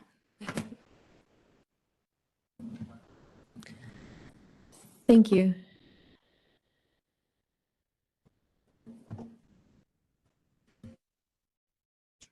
Sure. We're hearing, for the people on the phone, we're hearing some comments in the room that I think that people want to discuss potentially other items. So why don't we take a few minutes to do that before we close? And maybe I'll just say, maybe I'll give an overarching comment before we open it up. I really appreciate the engagement today. I recognize the fact that these are complicated topics, lots of different perspectives, just in terms of how we're proceeding and the outcomes. As we go over the timeline that we have proposed for comments, but also recognize that we heard some feedback in the room, possibly wanting additional discussions, additional details on some of these topics. So we might think about adjusting these timelines accordingly to meet the feedback we've received so far. But maybe with that, Noah, do you have anything else you're wanting to cover? Yeah, sorry, going back to Noah Tom from Middle River Power, going back to track 1, like to better understand if the long-term and mid-term LOE analysis is still in play. Is that still a thing? Or are we now just focused on the short term? Yeah, the plan is to continue to do that. Okay. Periodically, annually, but we want to kind of structure the year around different modeling requests. Okay, so what is going in? So is the thing that's going into the tariff, the changes to default accounting rules, and the ISO's running of the LOE analysis for the short term, air quotes, and along with a potential monthly or seasonal shaped or smoothed out default planning reserve margin? Like what's I'm trying to figure out what's default PRM and counting rules. Okay. Would be informed based on LOLE modeling that gives a 0.1 LOLE.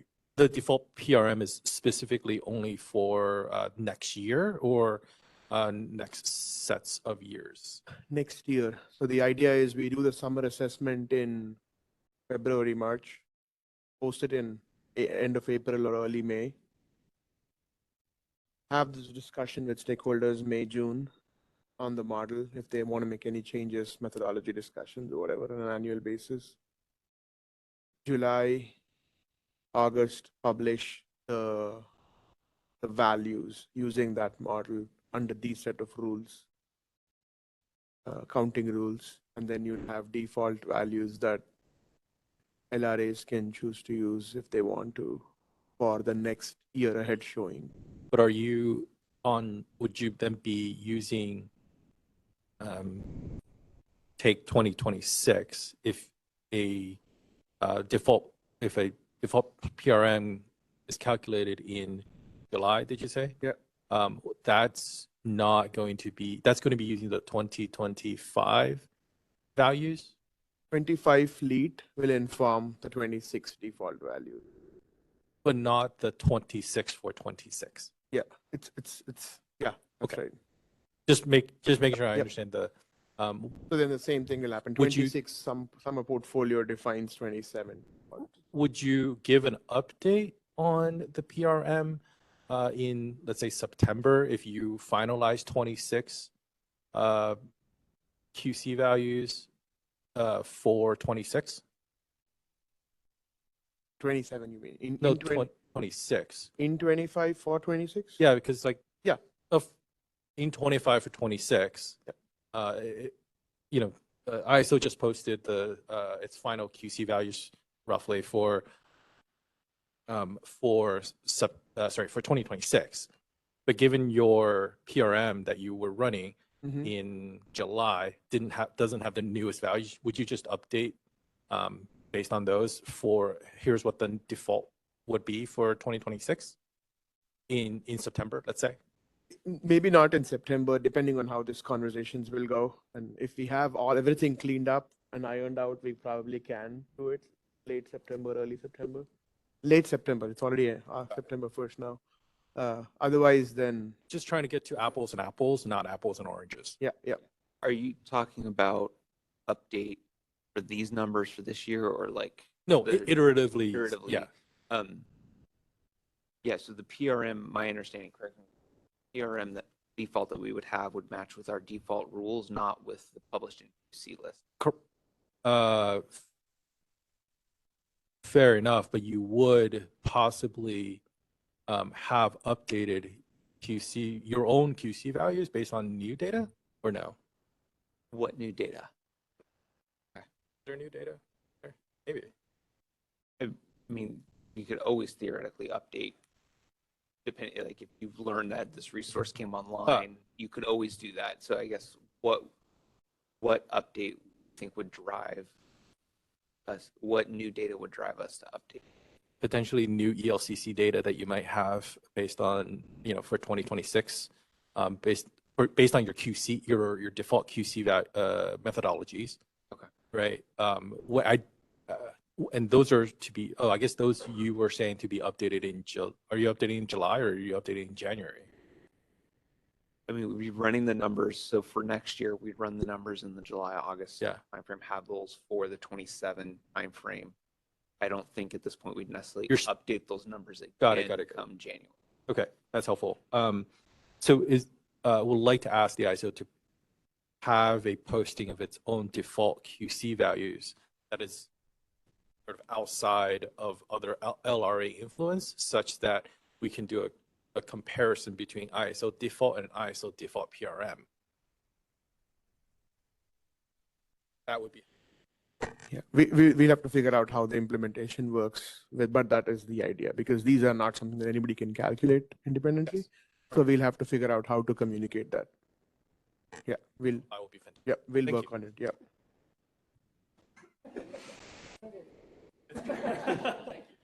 Next, we have a question from Perry. I'll try to keep this short. I wanted to get your reaction. I anticipate that one of our comments in this track is going to be, we've heard you guys sort of throw this around today, but I think what we'd actually be looking for in a final proposal is policy language that essentially commits the CAISO to performing this process every year, and to get that memorialized in the tariff, to basically say the CAISO shall perform an assessment to look into A, B, and C on an annual basis, and set QCs or determine the methodology to the appropriate methodology to set QCs and set default QCs and PRMs. Is that what you guys actually have aligned with what you guys actually have in mind from this proposal? Because the proposal sort of just talks about here's the way, we can set these QCs and then that'll end up in the tariff. But we're really looking to align with what you guys have been saying, which is this turns into really an annual process and getting that into the tariff. We'd have to figure out the nuances for you. We are trying to figure out the nuances there, Perry.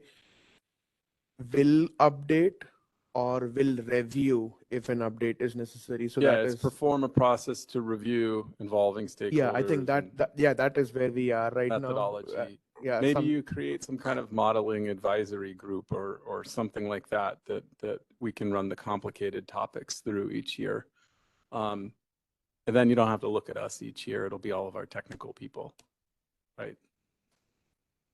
Oh, we might be here too, but but at least you're setting up a process. I'm hearing you. This can change each year. Let's get that piece as the policy into the tariff. Again, what goes in the tariff and BPM, you keep referring everything to be in the tariff. I don't know if we feel put all the detail in the tariff, but we'll figure out that right balance. Yeah, we can suggest language to add to the tariff. Yeah. Thank you. We have one more question online from Mohan before we wrap up. Yeah, Mohan Nirola with CWR. I had a question about the existing monthly QC update request that exists today for LRs. We have their own counting rule. Will that continue? It's not the default, but LRA is having their own counting rule.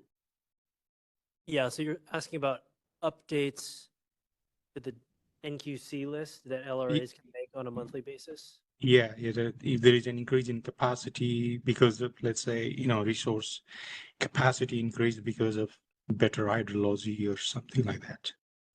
That will still be unaffected by this proposal.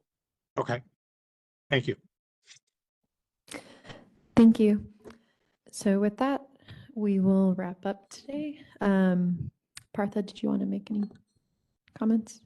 Nope, I think I've covered already. So yeah. Awesome. Thank you. So yeah, we will be uploading the comment template shortly. Currently due for September 12th. We'll let you know if that date changes. Oh, go ahead, Aditya.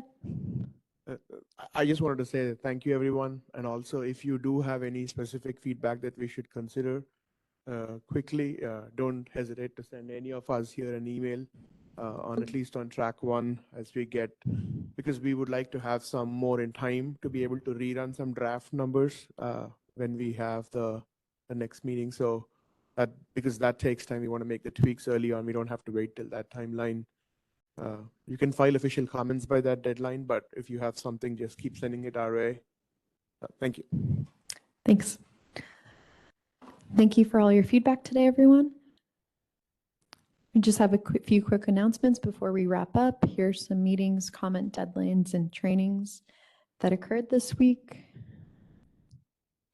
Here's some market simulation meetings from this week along with BPM updates.